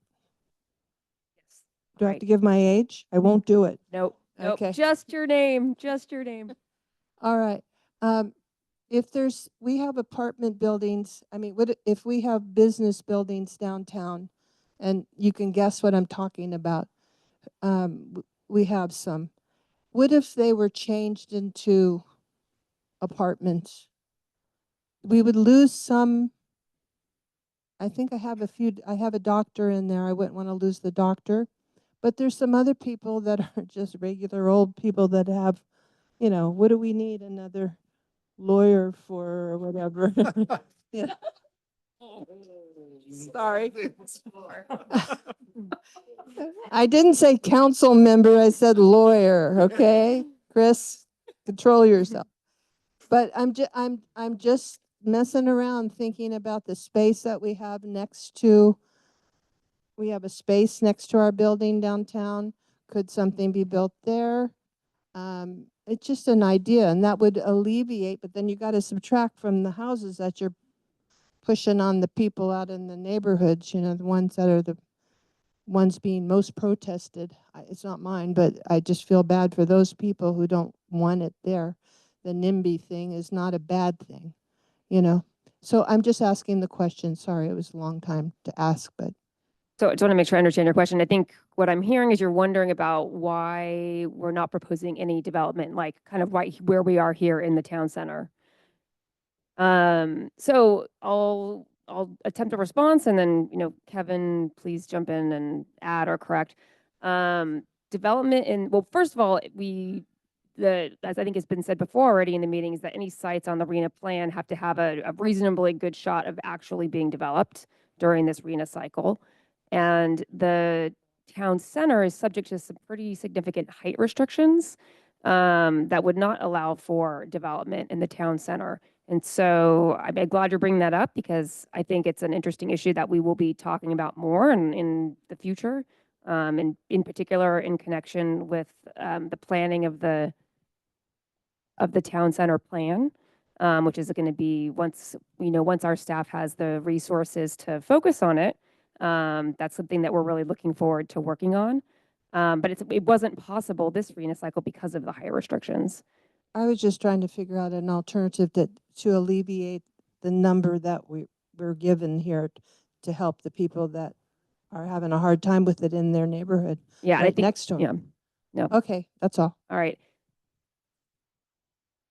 I guess I'll just, Thalia Lubin. Thalia, sorry, I think you're jumping the line. I think Mr. Disher was next.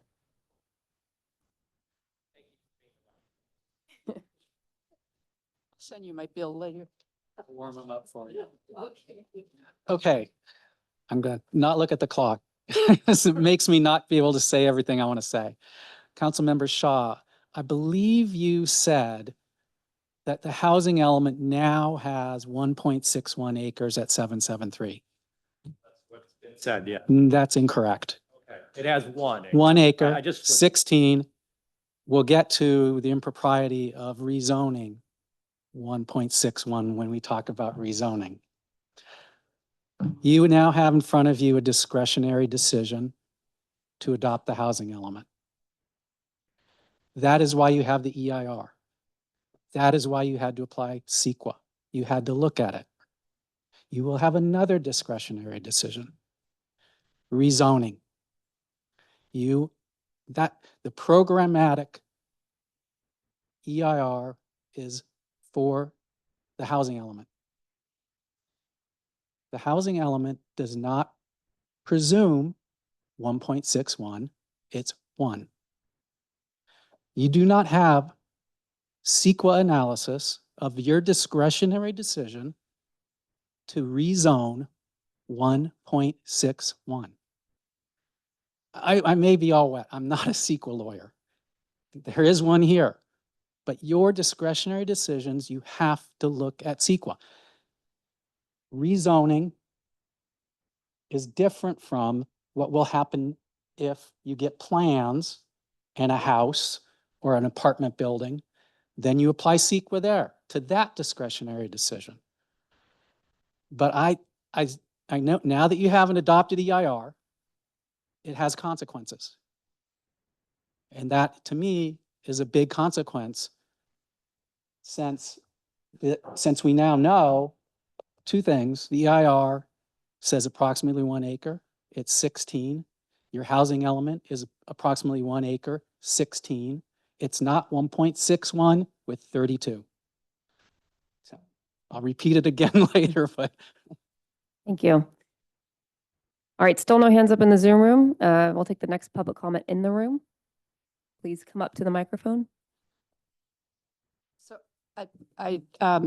just to follow up on Leanne, I know that somebody somewhere said that you approached people in the heart of town or in the center or around the center. But Leanne and Bill were never approached. And if it does take a zoning change to go from commercial to residential or to add residential, it's certainly a lot less drastic than going from open space to multifamily. So I encourage the council to talk to them since they are open and willing to discuss that change, regardless of the process in order to change that. And this is a question, I don't know if it's for Sage or the consultant. So if you're giving us the opportunity to deal with a site-specific EIR down the road, and this is kind of between zoning and, so maybe it's better addressed at zoning, but I'm going to say it now. Once you have rezoned a property based on a certain density, anticipated density to comply, and the specific EIR comes back and says something different, because the overarching goal is housing, regardless of all the other constraints. What does that do to the numbers? Because once you've rezoned something, they ain't going back.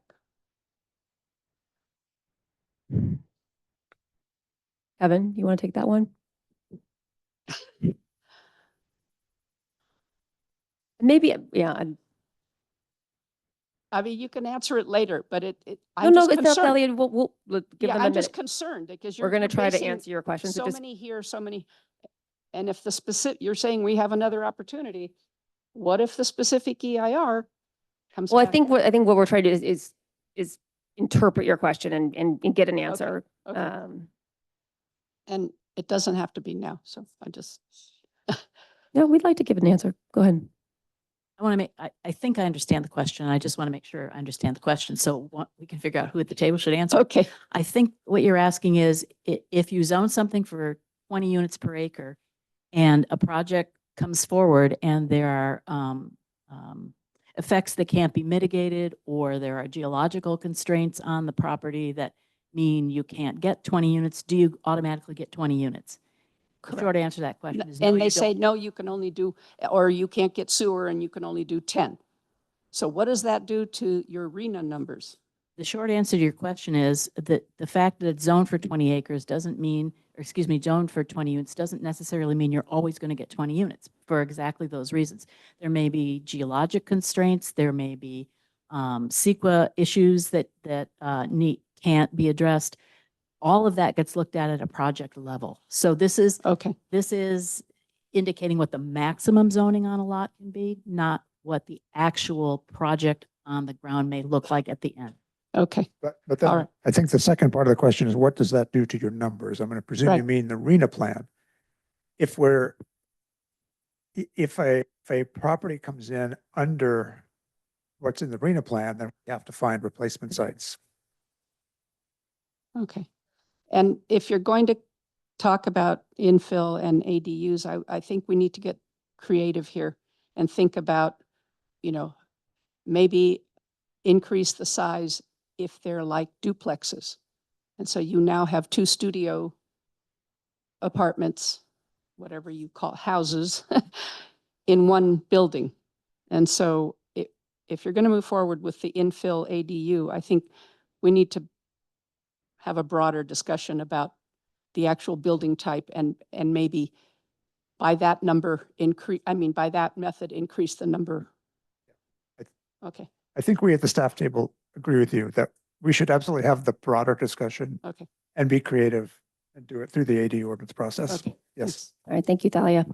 There continue to be no hands up in the Zoom room, so we'll take the next public comment in the room. Hi, I'm Sue Paletti, and I live on Ramundo. I want to know how in the world we can vote on the housing element when we haven't even voted to rezone to open space parcels, or is that a foregone conclusion? It's past my bedtime, so why are we wasting our time? Or is this just the guise of due process? This is an evisceration of a way of life, an evisceration of the R1 zoning, stripped of our property owners of our property rights. The state says you have to do housing or be fined, which I think is a violation of our 8th Amendment of the Constitution. Last week, they passed a 10% decrease in water or be fined. Now we're bringing in hundreds of people, and yet we've got to decrease our water, and we have power outages all the time. If this isn't tyranny, just what would tyranny look like? We had a choice to fight this, and we didn't, but we still have a choice, and thank God we've still got Paul Gold standing up for us. I spoke with Pam Lee. She led the Coalition of Cities Against the State and won her lawsuit for the charter cities against SB 9. Michael Gates is working on the Huntington Beach. Beverly Hills is filing against the state. You've got Pleasant Hill. So why don't we stop and fight the state? We're talking about ADUs. They're nothing but glorified double wides. So what are we going to be, a trailer park now? Are we going to look like downtown Manhattan with multifamily apartment buildings? By golly, you guys, we've got to fight for Woodside. Thank God George, Thomas Jefferson, Benjamin Franklin, Patrick Henry had enough backbone. Did somebody say, oh my gosh, we can't fight the British, we'll never win? Well, look where we are now. We're a free nation, and it was Benjamin Franklin who said, we gave you guys a republic if you can keep it. So I believe we fight. We can still fight the state. Call Pam Lee, she's ready to work with us. Call Michael Gates. And thank you guys for all the work you've done. But this really affects everybody in this room. It is our lives. It is our lifestyle. It is our neighborhood, our town. And by golly, let's fight. Thank you. All right, I think we have a line forming in the back for public comment, so you don't need to necessarily stand. You want to go first, Kim? Yeah, thank you. All right, Kim, you're next.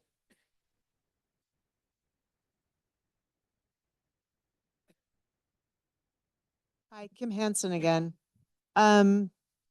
So this meeting is I think the agenda said this is a continuation of July 9th, but we didn't meet July 9th. Is that correct? Well, it is a continuation in the sense that these items were on the agenda on July 9th, but then but this is new. It's not a continuation. So well, I think we got to the I mean, it legally it is a continuation because we had to continue the July 9th meeting. Well, so I think that the whole ADU program should be a separate item on the agenda. And I think that Mr. Middleman's comments were really good about all the possibilities to look at this ADU program and look at ADUs. And I think it's disingenuous for us to just cram it inside an agenda. It's 10 till 11. We've been here since 7. We all have families. I would contend that this whole process for the housing element isn't to have us be heard, Mayor Wall, like you said. It is to try to be efficient. And we're excluding families with young children who have comments. All of us are impacted by having 10 till 11, and we've only gotten to the second agenda item. And I think that's not the way we make these important decisions.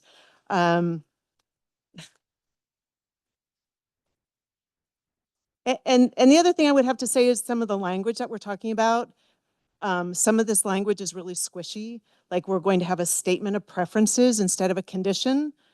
And the language we've gotten from HCD is that we're in whatever that squishy language was. I think we cannot take much comfort, or we can't, resolutions that are just preferences or requests, I think that's too squishy. We can do better. Thank you. All right.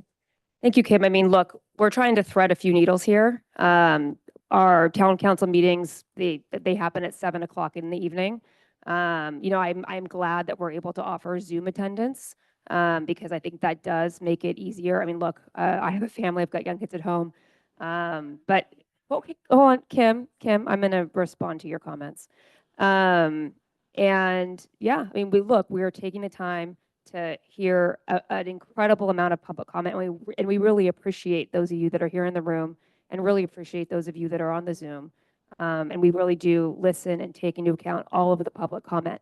At the same time, you know, we have been told by our staff that what happens if we don't comply with the law and diligently address these topics expeditiously, that there's real consequences on the other side. So I just wanted to make sure that, you know, to re-emphasize that we're here to listen, we're here to take all of the public comment into consideration. And I know it's getting late, but it's also super important that we make progress on these topics. And so I'll pause there. Please go ahead. Thank you. This is wrong. I'm sorry, before you jump in, could you please introduce yourself? Oh, Chris Canellis, 14 with Somerset, introduced earlier. This is all wrong. We cannot accommodate an overnight increase of 20% in the town's population. We do not have enough road space, emergency services, utilities, school desks, or open space. We will not stand for the added traffic, air, noise pollution, nor can we tolerate the betrayal and the violent attack on the property rights of every Woodside citizen, whether you live right next to this proposed monstrosity or on the other side of town. Most of us were attracted to Woodside as a beautiful rural sanctuary from the manic high-pressure world of Silicon Valley. Eva and I decided that the high price we paid for our home was worth it to secure a peaceful and safe environment for our son to grow in, just as my dad had done for me in moving to the peninsula a generation earlier. The prices, those exorbitant prices, certainly would have included a premium for an R1 zoned area that we had enjoyed. We all respected, and that along with owning a modest property came the right to expect that the R1 zoning and its blessings and town of low density and rural feel would never be violated. Now, I'm not an attorney, but I know a little bit about the Bill of Rights. One of those rights is that the government cannot take your property without just compensation. Now, my understanding of real property just begins with having your name on a deed. It is a bundle of rights and expectations, a quiet neighborhood, adequate town services to protect the property and those who dwell therein, high quality schools, and the strong likelihood of the continuity of zoning status. Our elected representatives here are here to serve the people and assure that the government's duties under that implied contract are carried out. In our democracy, you work for us. It is not enough for you to shrug your shoulders and blame Sacramento. It is incumbent on you to fight for us. Band together with the other cities and towns to fight this injustice. Let's tie up the courts, find a roadblock, find an endangered species that needs to be protected, in dish of a Native American burial ground, a violation of, it's not funny. It's a violation of existing ordinances. I cannot believe that a project increasing our population by 20% in one microscopic area of the town does not violate some law in this overregulated state. Speak to the governor.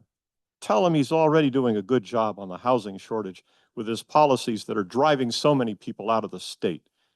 By the time he leaves office in 2027, we won't need this extra housing.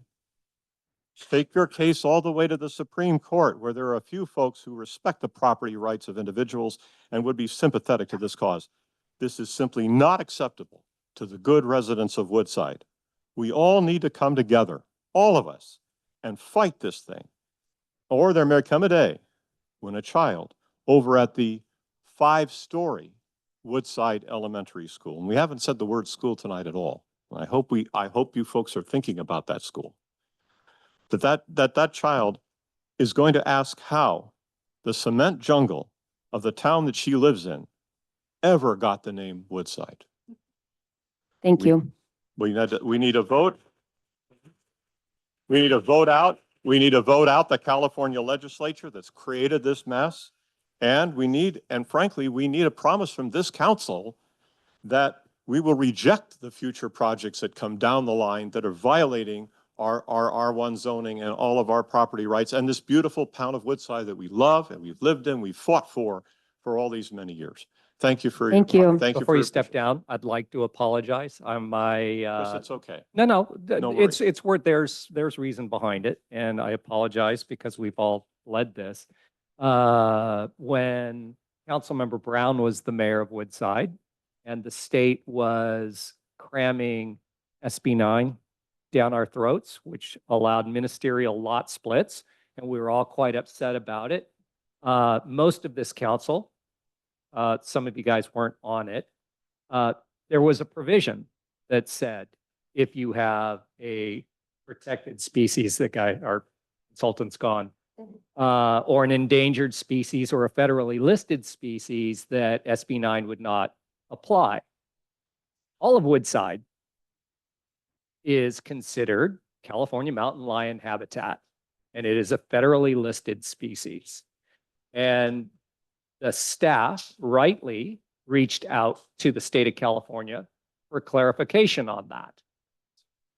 The state did not get back to us in time, and most of this council, I don't believe Jen or Paul were on at that time. Were you on? I'm sorry. Okay, guilty. We voted unanimously to pause, sorry, I'll go very fast, pause any SB 9 applications, of which there are none. But we just wanted clarification from the state within hours.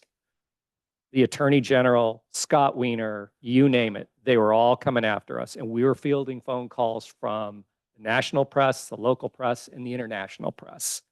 So when you said find an endangered species, that was my reaction to it. We got our teeth seriously kicked in. And the Attorney General of the state of California never misses an opportunity to remind us of that. So it's why I raised it earlier without saying the word. So I apologize again. I did not mean to be insulting. No offense taken. We people are still in control of this state and of this town. And in November, we need to get out there and vote for people who are going to defend our rights, okay? That's the way the system works, and we cannot give up. And I'll be here at every one of your meetings, fighting every one of those EIRs or whatever else they are, to try to stop them from happening, because I feel like they're going to ruin our town. Thank you. All right, we're going to go on to the next. All right, next public comment. Hi, everybody. Can you hear me? If you could introduce yourself. I will. Todd Zwanstra. I live on Goodicha Drive.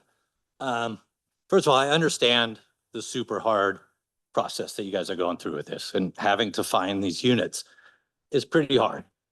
But let me just paint you a picture of what my house on Goodicha is going to look like. I'm right up against Kenyatta College. If I pull out of the front of my house, I'm right down by Kenyatta Road. If I go up the hill, I'll see a giant apartment building.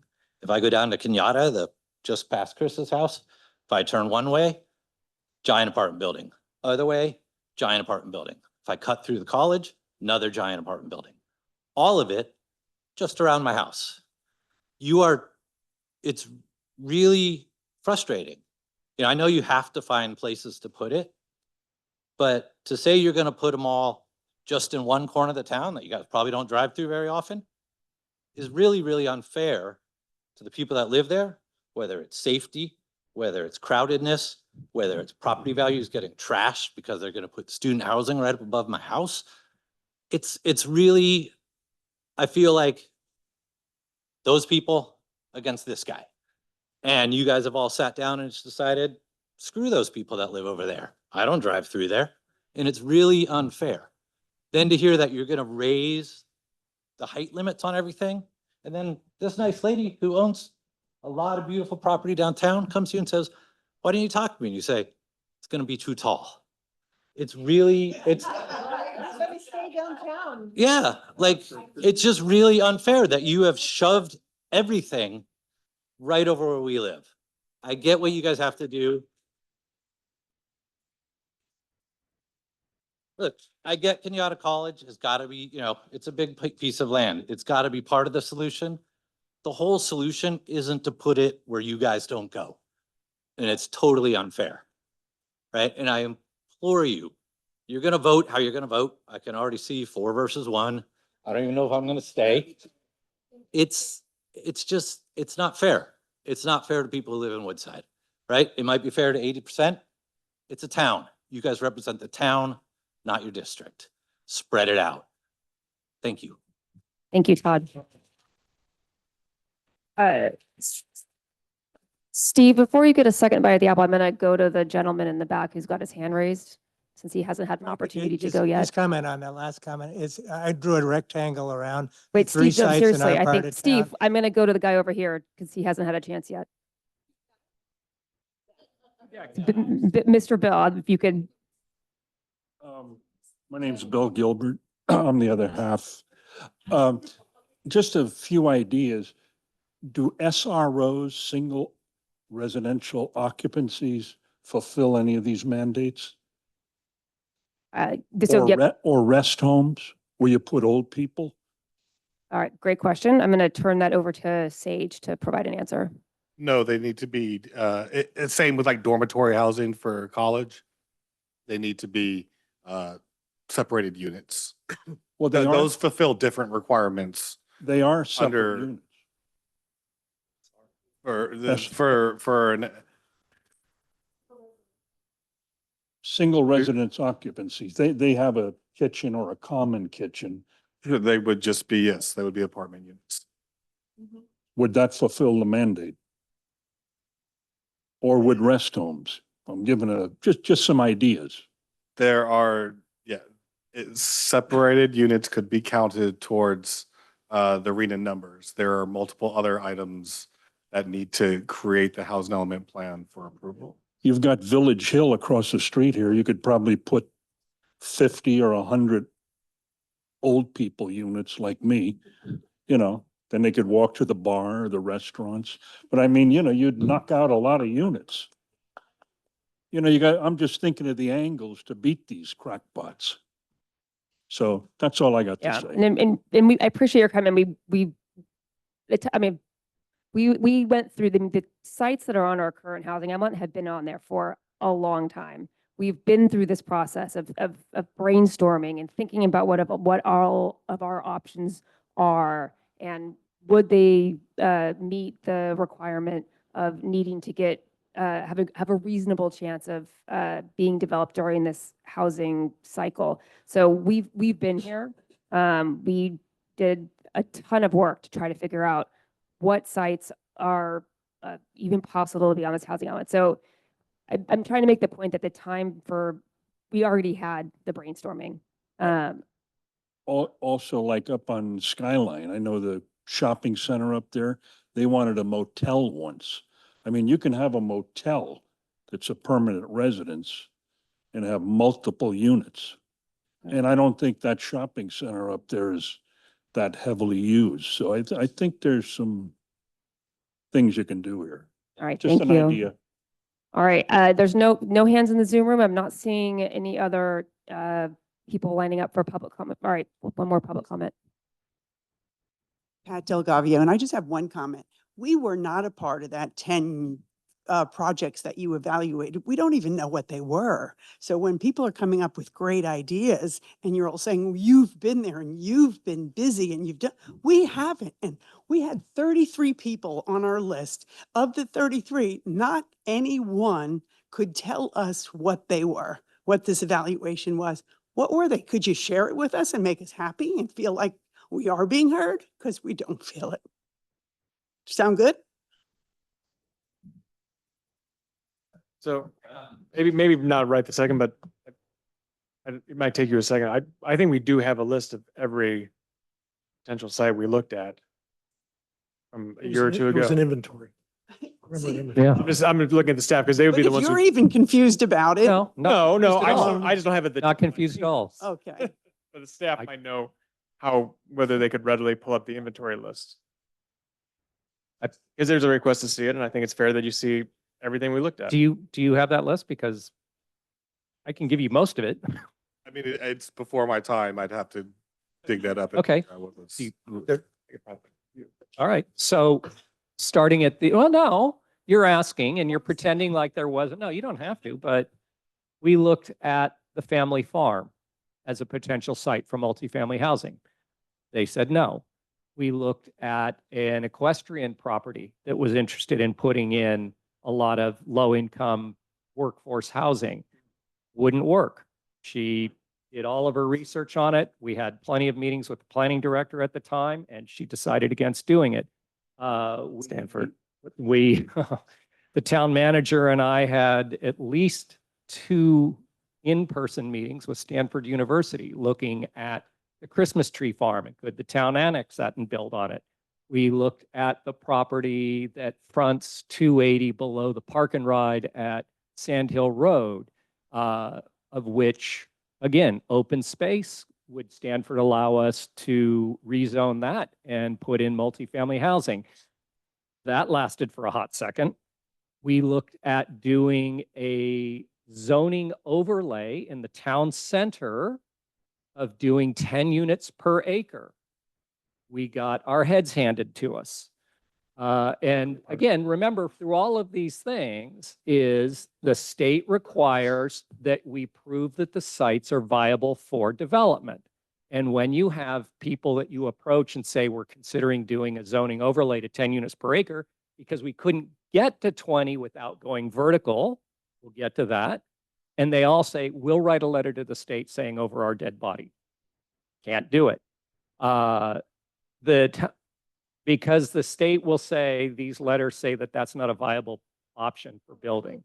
We looked at the Kylie Equestrian Center. We got shot down. We've looked at a lot of different places around town for various reasons. The reason we've ended up, Todd, where's Todd? In the corner. Okay.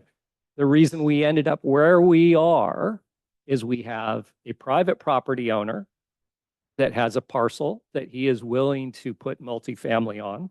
We have a public entity in Kenyatta College that wants to put in teacher housing. It's not dormitories. And then we have 2 viable building envelopes of town-owned property.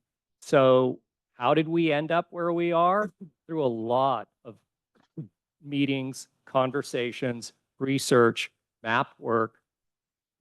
It's not just pull it out of our backside and stick it to one end of the town. There was a real process. As far as the town center is concerned, we're not saying, ooh, we can't go vertical. The town of Woodside in the late 70s, early 80s passed a ordinance limiting what can and can't be built in the town center. So unless somebody wants to step up and sponsor another ballot initiative and get it over the finish line, the town center is going to be really difficult. So it's not. Wait, I'm sorry, Pat had asked, what did you guys look at? And that's not the complete list. I mean, I can go through it, but the point is we've looked south, we've looked north, we looked east, we looked west. But where you settled ruins. are- Wait, Pat, I'm sorry, if you have a further comment, you need to come up to the mic. Yeah, but where it's settled, it's ruined our homes. That's where we. Understood, but That's how we- but why quit? Why quit? Keep looking, find more.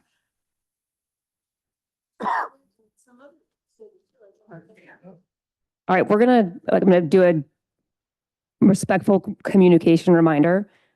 We are gonna take an additional public comment. Please, if you're in the audience, you're not the person speaking, let's be respectful for our person that's at the mic. So with that, Steve, Go ahead. Steve Lubin, Palm Circle. I drew a rectangle around the Raimondo site, the Kenyatta Road site, and Kenyatta College, which was a 1/3 square mile area that has 89% of all the multifamily housing for the entire 11.5 square mile town. All right. I think we are getting close to concluding the public comment.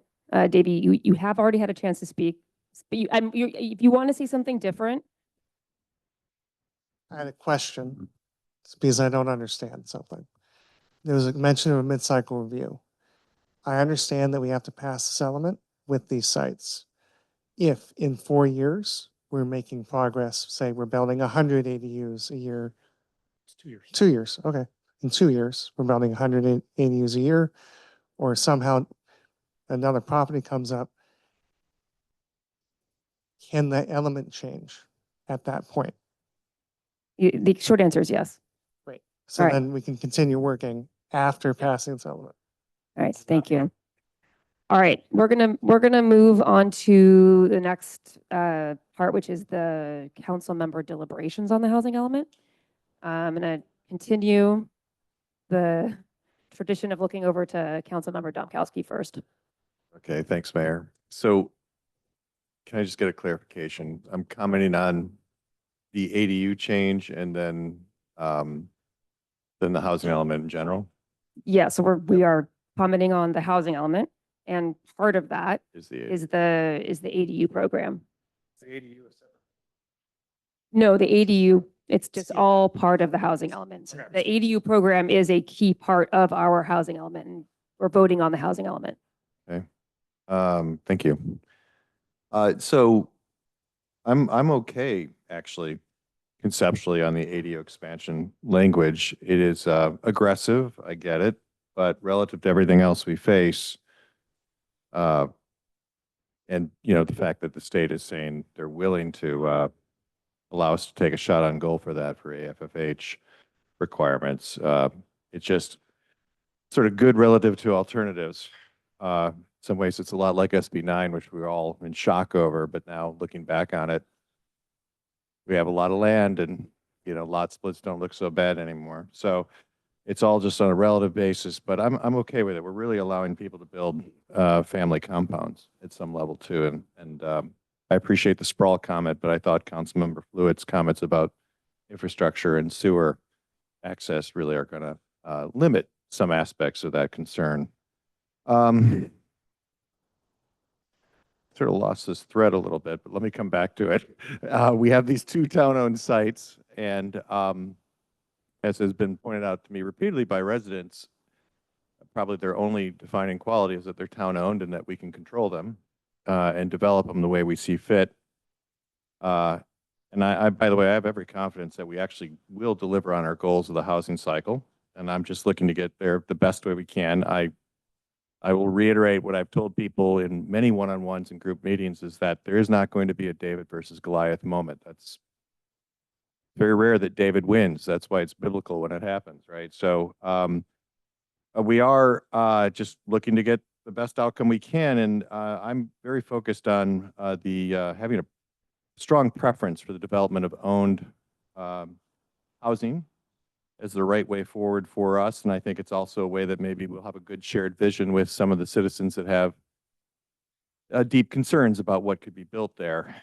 I do think home ownership is a great way to welcome the next generation of Woodside citizens. So if my colleagues agree for this particular item, just because I have some suggested language, it's a philosophic insert that would go into 3.1.a as well as into the resolution. And it just simply reads, the town of Woodside is committed to creating affordable home ownership at the very low and low income levels on parcels owned by the town of Woodside. Home ownership allows residents the opportunity to build personal wealth through ownership, creates housing opportunities closer to employment and services within the town of Woodside, and will contribute to building greater equity and diversity in our community. So I would ask if you are open to that statement or inclusion, philosophic inclusion at the housing element level. You have to then take another step into zoning, but That's probably not going to happen tonight. I don't know. I'm not overstepping, I hope, but I would be interested in including that language. So, okay, I'm okay, actually okay on the ADU piece, and I'm just asking to bring that thread back. We've heard a lot. I'm trying to bring back something that I think actually makes potentially a big difference in our outcomes here. Can I Thank you. can I ask for one clarification? When you say 3.1.a, you're talking about the text, yeah, the section 3. 107 on the housing element. Yeah. And then wherever it should go in the resolution, it's probably at the end, 103, page 103, item A, but. Yeah, I don't think we're there yet. Your discretion. Of course. All right, thank you, Councilmember Domkowski. Councilmember Shaw? I am trying to get over my resentment of the state moving the goalpost again with the ADU law. I don't trust them. Amen. But I kind of taken up a bunch of time saying how I feel about that and how I'm going to feel if they don't come back with a substantially, thank you, compliant housing element. I am much more dedicated to Councilmember Domkowski's notion of home ownership. I'm not up for apartments. I am up for young families being able to buy into Woodside. We're an aging community. My kids can't afford to live here. I mean, they're going to do okay, but they're not going to be able to afford a home unless they can get into a starter home somewhere, and we don't have that anymore. Sorry. So I'm happy to put the aspirational language into the housing element, but when we get to the upzoning and the changes in the municipal code, I'm going to look to Councilmember Domkowski to reiterate that and set that direction. I think that's something I've been consistent on from the get-go. It's town-owned property. People should own it. People should be able to move up in the world. We can't just buy our houses and then pull the ladder up and deny other people the right to climb the socioeconomic ladder. So that's my point. Good. All right, thank you, Councilmember Shaw. I'm looking down to Councilmember Gold. I've got a few things I wanted to say, not unexpectedly. One, I think the Gilberts have made some great points tonight. By the way, before I do that, I just want to thank Todd. I don't think he's here anymore, but wow, I mean, I was really impressed, and thank him for his comments, because you can feel from Pat and from Todd, this is pretty personal. And I think that unless you're living it, where they're going to construct something next to your house, I don't think you understand. I'm sorry. I mean, I know that, as empathetic and as smart as we are, until that happens to you, you really don't know. Hank Upton has been here at almost every meeting. I know he's traveling this week, but the guy's lived in his house for 55 years and he's 85 years old. And to watch his street being destroyed, I mean, it's just going to change the specter. He'll probably be dead. Sorry, Hank, before this thing is ever done. But to live that in your final, year, 2, 3, 5, whatever Hank's got, I think is really a tragedy. Bill made a great point with the single resident occupancy. In the history of the state, one of the things that people cite as the death knell of housing was the removal of single resident occupancy places. These are essentially rooming houses. My grandfather lived in one in South Beach. I grew up right down the street from him. And these were just little individual bedrooms, and there was a bathroom down the street, and there was a common dining hall. And you know something? They were cheap and easy and clean and actually pretty nice. And they got rid of them in San Francisco. And then you ended up with lots of homeless people, because that's where a lot of folks lived quite comfortably. They had a little, a tiny little kitchenette. I don't want to go into this too deep because I know time is tight here. But one of the things that was said by some of the folks on Godisha was, we should be looking at other areas. The town center is an obvious one, from the Pioneer to the elementary school. Seems like just such an obvious place. Yes, I agree with the mayor. We do have a height limit of 1 story in a lot of those areas. We have a height limit in Kenyatta College too, but we're not hesitating to put in 45 feet over their houses. And that's not fair. I mean, it sounds very disingenuous to say, you can live with the 45-foot apartment building overlooking your house, but we can't put in 45 feet next to the fire station, which is 3 stories high. I mean, it's like, we've got buildings in downtown that are pretty big. So I would just say that it just sounds a little dishonest. One of the things that also has come up is I've got news for the town citizens who are here, and those, you know, we're about half the people in this room and half the people on the Zoom call who started out, which is just a reflection that it's already 11:25. But I think that, you know, the schedule of sites that is in the housing element is not changing. So as much as we'd like to think, if we had somebody build 50 ADUs tomorrow, no one's striking Ramundo and no one's striking High Road and no one's striking Kenyatta College and no one's striking, they're gonna live on. We're now, according to Sage, we're running at 22 ADUs a year, if I heard you correctly. Last year. Well, that's our run rate. And yet in the plan is 15. That's 7. Multiply that by the 8-year cycle. That's 56, if I remember my algebra or my arithmetic. 56 is enough to get rid of 2 sites. It's enough to get rid of maybe even 3 sites. And I think that, but we don't think that way because we're not bargaining that way with HCD. They say jump, we say how high. And then we jump that high, and then they come back and say, jump again, we didn't like the last one, here's a new one. And that's the truth. I'm not blaming staff. I'm just saying, I'm watching other towns and cities bargain a bit differently with HCU, and we seem to be, you know, that's just the way it is. And it would be nice to say, we're going to put in these extra ADUs in all of this new area, a lot of it in my district. I'm fine with it, by the way. I agree with what Brian said. I'm perfectly fine with the ADU portion of it. I'm against the resolution, as you might suspect. But why not bargain and say, if we're going to add all of these properties and add all these ADUs, how about we get to eliminate 2 of our town-owned sites? We'll do them for something else. Maybe we could put in smaller developments there. What if we put in 2 or 3 townhouses instead of 33 apartment units or condominiums, Brian, sorry.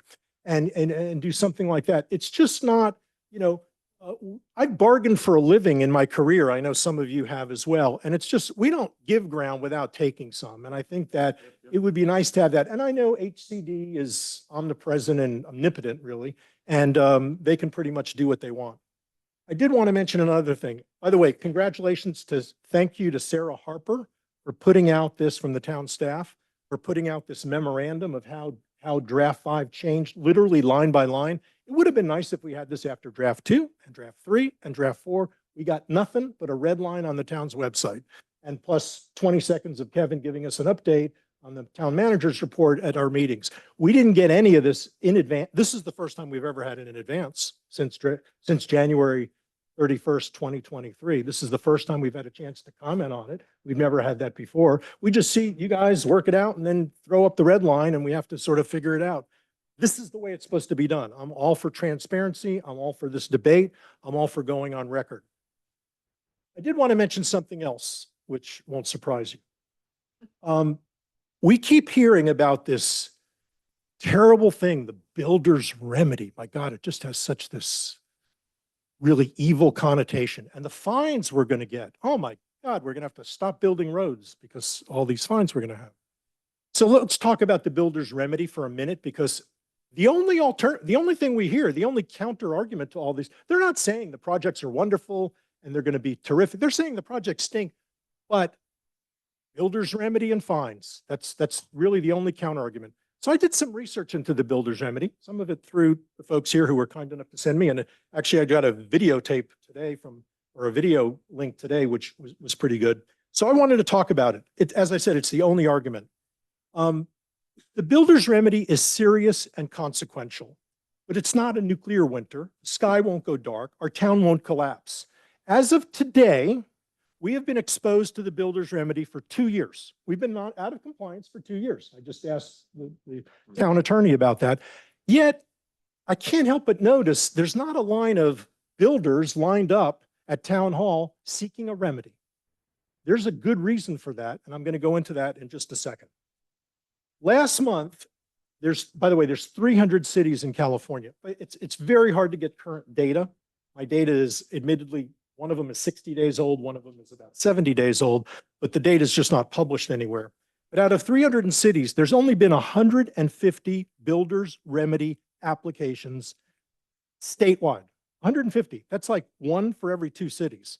And Woodside's not exactly a target. The targets are San Jose and Santa Monica. And there's a reason for that. They're urban, they're attractive. You can put in a high rise where putting in 20% for affordable housing makes sense. You can build 500 units in glass and steel and devote 100 of them to, 100 units to affordable housing, and the math works. It doesn't work when you're selling property here for $10 million an acre. You can't go up very high, and the math just doesn't work for an investor. It only applies to private property, and it only applies to residential units, apartments, condominiums, houses, that sort of thing. I mentioned Woodside is unique. First, we have very few vacant parcels, very few. So for somebody to come in here, we did our own inventory. They have to find the vacant parcel, they have to buy it, and then they have to say, I want to build a 30-story apartment building like they wanted to do in Menlo Park. First of all, no one wants to buy a condominium on Mountain Home Road or on any of the streets in Woodside. It's just not conducive to that. That's not where people want them. Another reason is that Woodside is almost universally, and this came up tonight, in fact, I think Chris said it, it's almost all primary residences for the homeowners. This is where people live year round. These aren't investment properties by and large. These are where people have their home, and in many cases for generations, in fact. And it's where their families spend most of the year. Even our most modest homes are the pride and joy of those homeowners. They're not looking to flip them. If they wanted to flip them, they just sell them. They could cash out and they could move to Nashville and Austin like everybody else. Yep. The last thing that makes Woodside uniquely unsuited to the builder's remedy is that we're really far from commerce and services. I mentioned that big 30-story building in Menlo Park, which by the way is now dead. It isn't going anywhere. There was another one in the area in Los Altos Hills that somebody wanted to build, I think about a 20-unit apartment building on a private parcel. I wanted to talk about the one in Menlo Park for a second. Walking distance to downtown Palo Alto, walking distance to downtown Menlo Park, on a main thoroughfare, Middlefield Road, halfway 2 blocks from El Camino Real, 2 blocks from 101. That's the kind of site where it actually could work, okay? Odisha is not a site where it's gonna work, okay? It's not gonna work on Tripp Road. It works where people can walk and where there's a lot of services. So what could Sacramento do? What are they going to do? Maybe they're going to propose an apartment building on Runnymede or on High Road or at Kenyatta College. I mean, what are they going to do that's worse than us? Just changing the zoning doesn't mean that some homeowner is going to suddenly build buildings. You can change my zoning at my house. I'm not selling it. I live there. I don't want to build an apartment building. That's just the way it is. So, the state can come in and change all the zoning and they can run it. We could do that too. We could take everything from the Pioneer to Woodside to the little store and say it's now multifamily all the way. So if somebody wants to buy it or sell it, and there are parcels for sale there, one right next to the fire station, somebody could say it, I'm going to do it. It's already zoned. That should carry some weight with HCD. So there are opportunities here to do things. Bill mentioned one. I just mentioned one too. We could change the zoning too. It doesn't mean you're going to get housing. It doesn't mean you're going to get anything, but at least there's a shot at it. Now, the last thing I wanted to talk about, sorry for taking up so much time.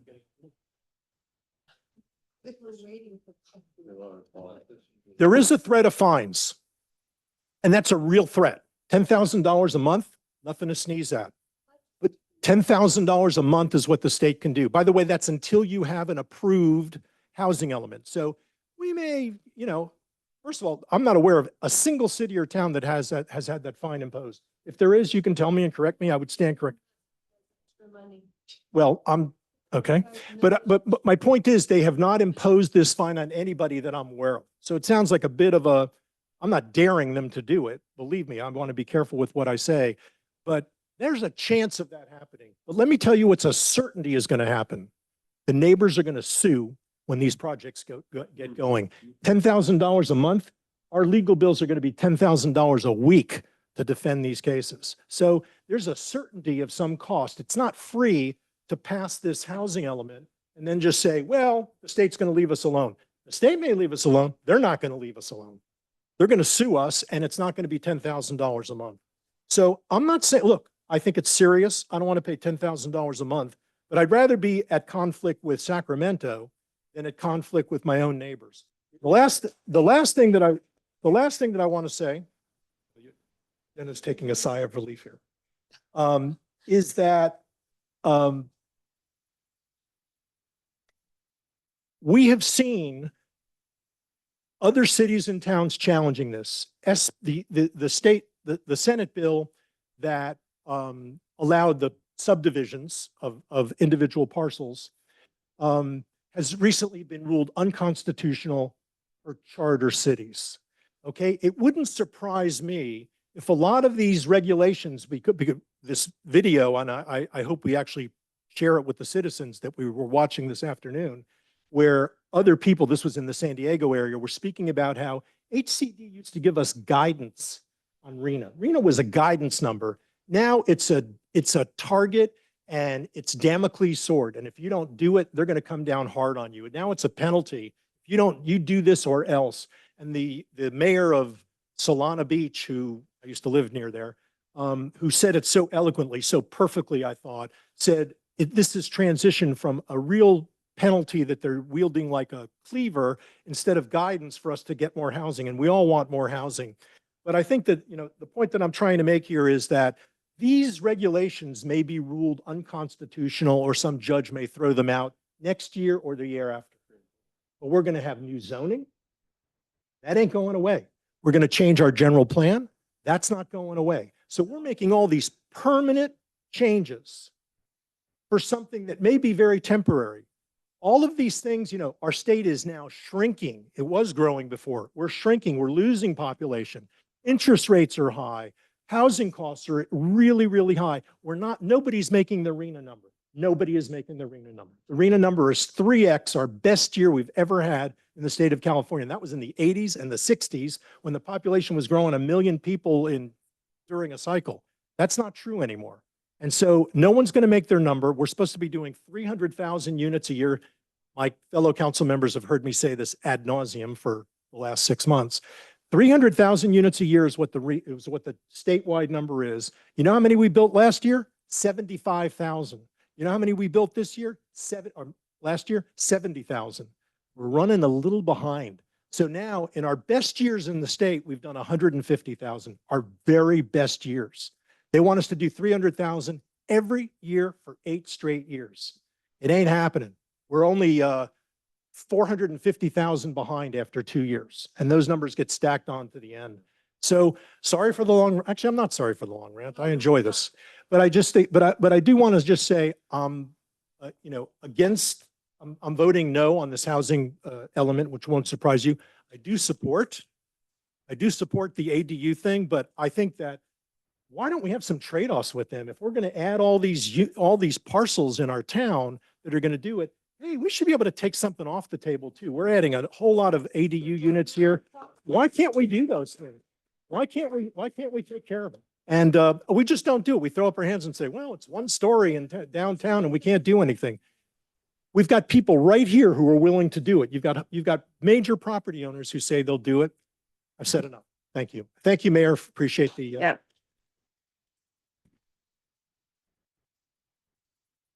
Thank you, Councilmember Gold. Ned. Interest of time, I'll keep it short. I agreed primarily with everything that Councilmember Domkowski and Councilmember Shaw said. I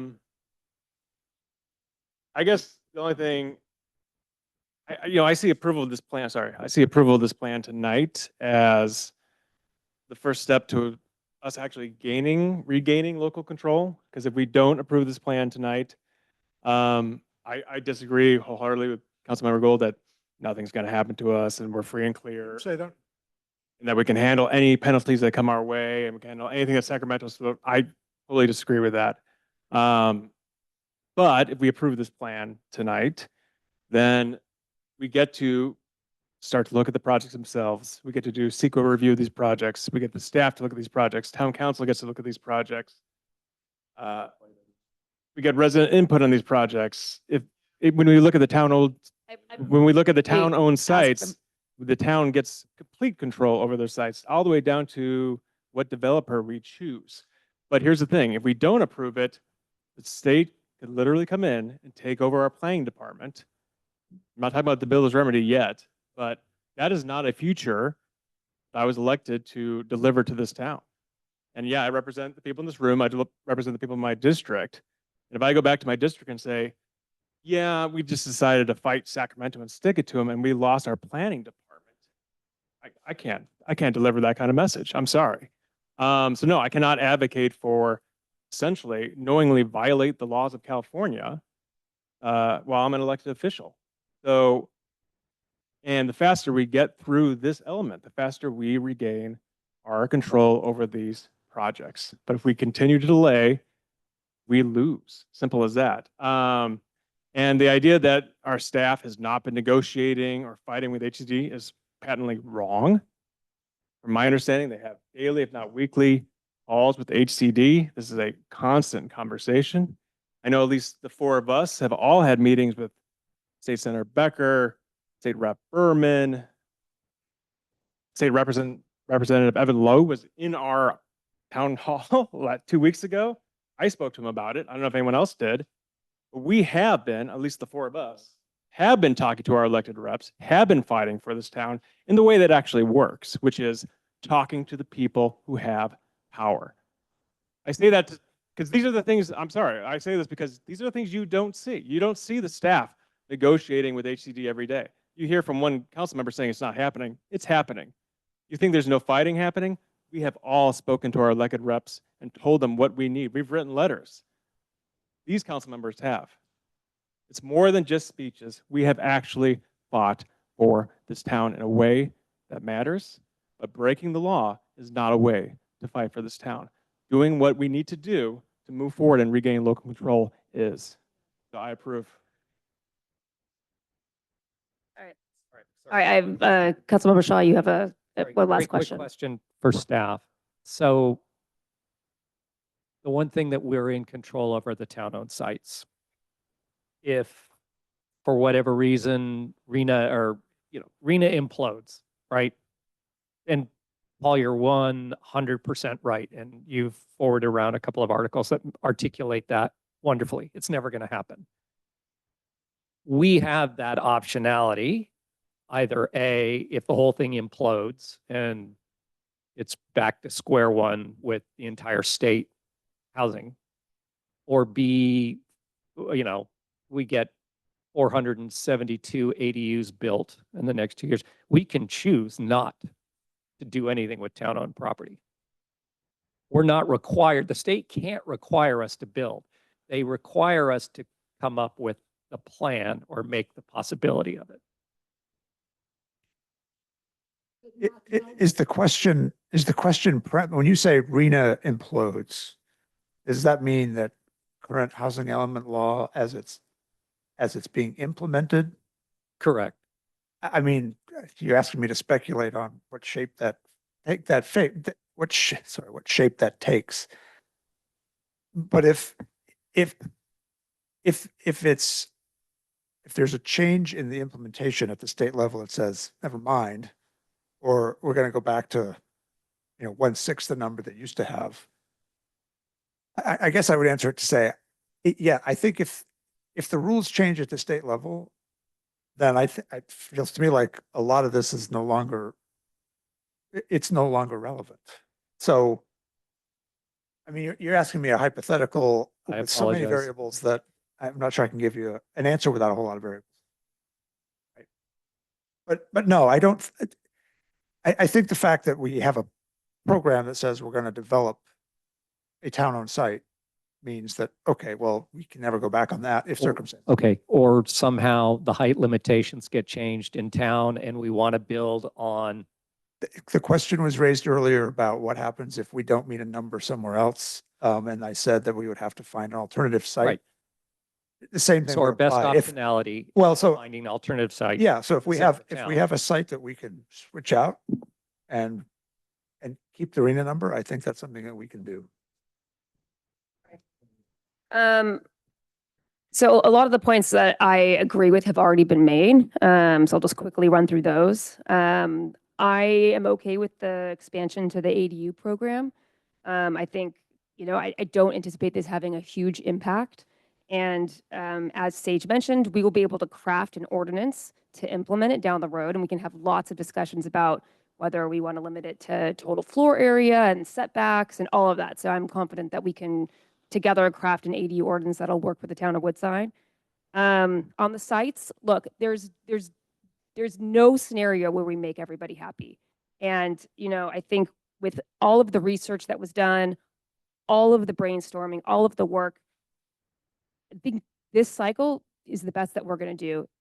We have, thank goodness that we have Kenyatta College that's willing to contribute so many units this RENA cycle. We have 773 Kenyatta, a builder who, lives in town, who knows Woodside. And then we have 2 town-owned sites where, like has been mentioned multiple times, the town can control that development process. So no surprise, I think you can all conclude that I'm supportive of passing the housing element in our packet tonight. One point that I'll make briefly that I don't know has fully been made is, first of all, so much town staff effort has been put into working on the housing element. It's been years. It's been years that they've been working on the housing element. And because of that effort, one consequence of that is that they haven't been able to focus on other things. There's real important town business that we haven't been able to focus on because we've been devoting tons of time and staff energy into coming up with a housing element. And so one thing I'm really looking forward to is being able to move on and focus on other things like our town center plan project. So it's in connection with that we can talk about it's a what if exercise. What do we want our town center to look like in 10, 15, 20 years? And, in connection with that, we can look at the height restrictions in the center of town. I mean, I absolutely think that was a very limiting factor in this process. And so maybe we can, find a way to get that to, go away. So with that, and I think I'm also supportive of let me see if I can describe it correctly. The suggestion by Councilmember Domkowski to include the preference around homeownership. So with that, I would entertain a motion on the housing element. Can I suggest one more tweak to the resolution? On page 101 of our packets, right in the middle of the page, it's the 5th whereas. I really kind of resent the whereas the council finds that the language recommended by HCD is appropriate. I think I would rather say something like the council has included the language required by HCD.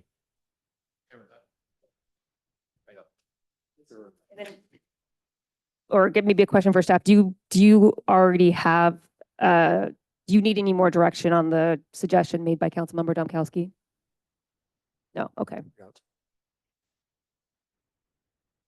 Also just mention, we haven't gotten to zoning yet. So much of height restrictions and setbacks and how many units in an acre, those things are still coming. And I think we all have a laundry list that we've been asked to review. And so just hang in there is all I wanted to say. We'll get to it.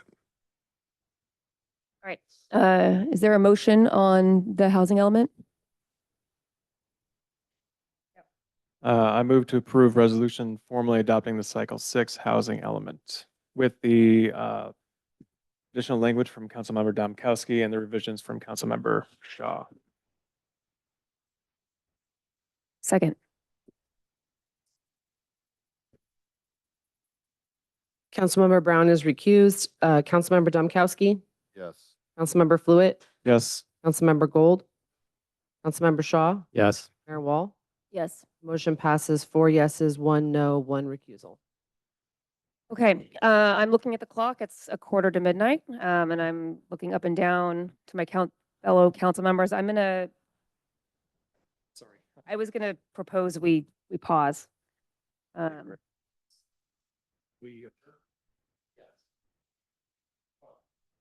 different things. I was gonna, well, maybe it's a topic for deliberate. I would propose that we continue the items until a future meeting. What was that? Continue to a future meeting. Yeah. Yeah. So a regular meeting would be. Well, all right, so the question that we would ask is, do we want to set a meeting now and set that date? So if just food for thought, we have a fifth Tuesday this month, July, 1 week from today. So there's nothing on the calendar.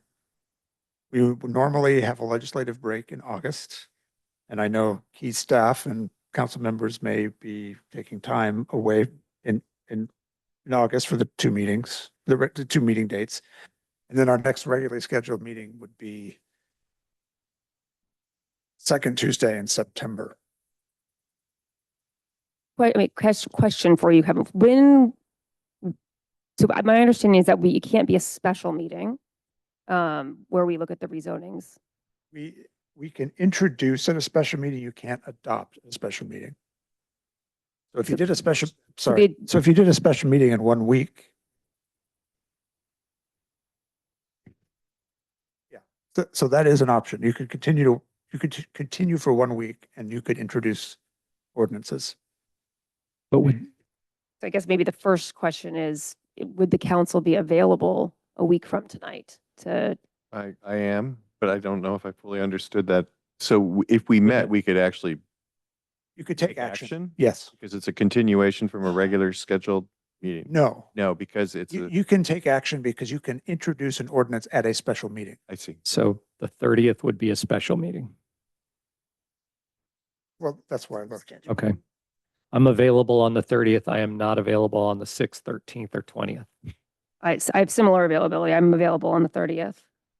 It's fine.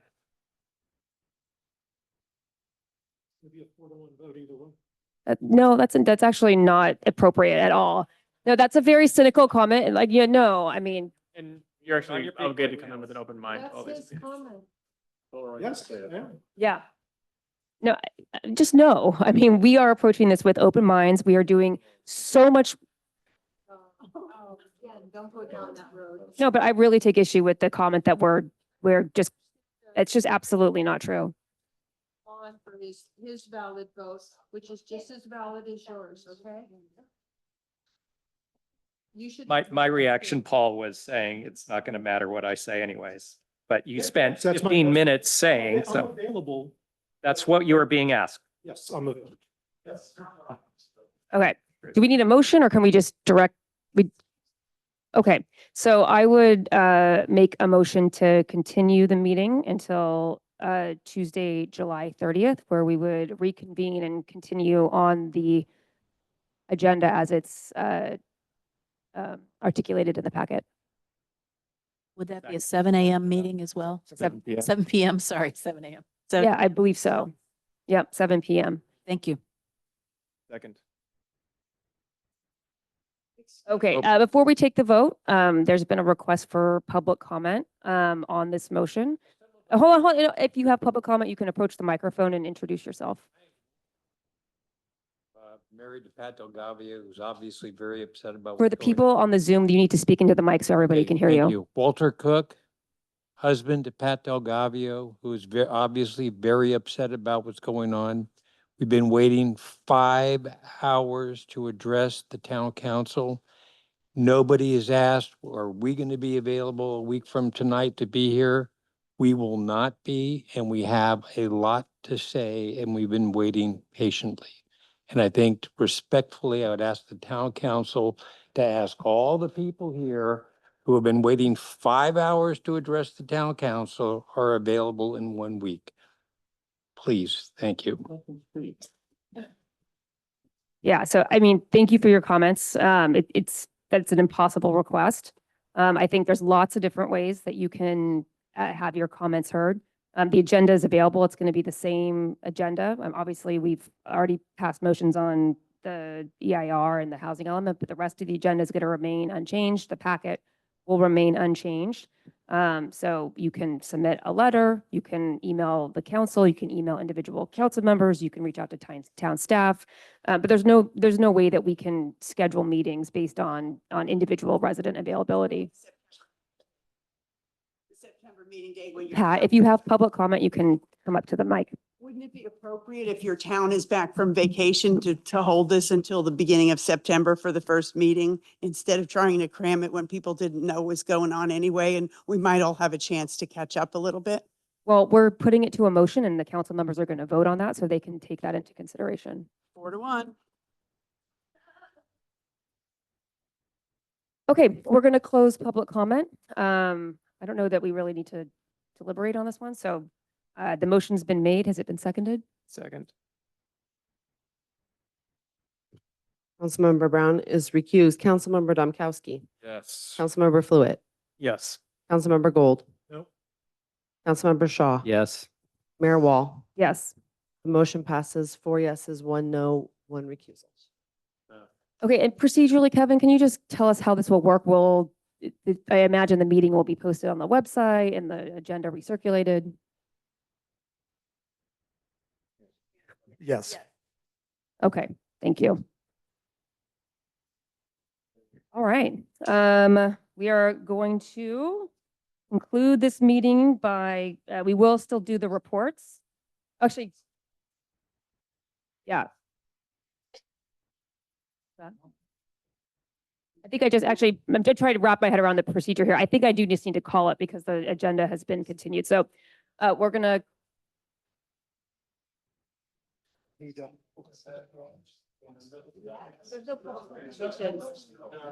I guess I'm grappling with what I should do. Close it, right? Yeah. Okay, we're gonna close the town council meeting of July 23rd, 2024.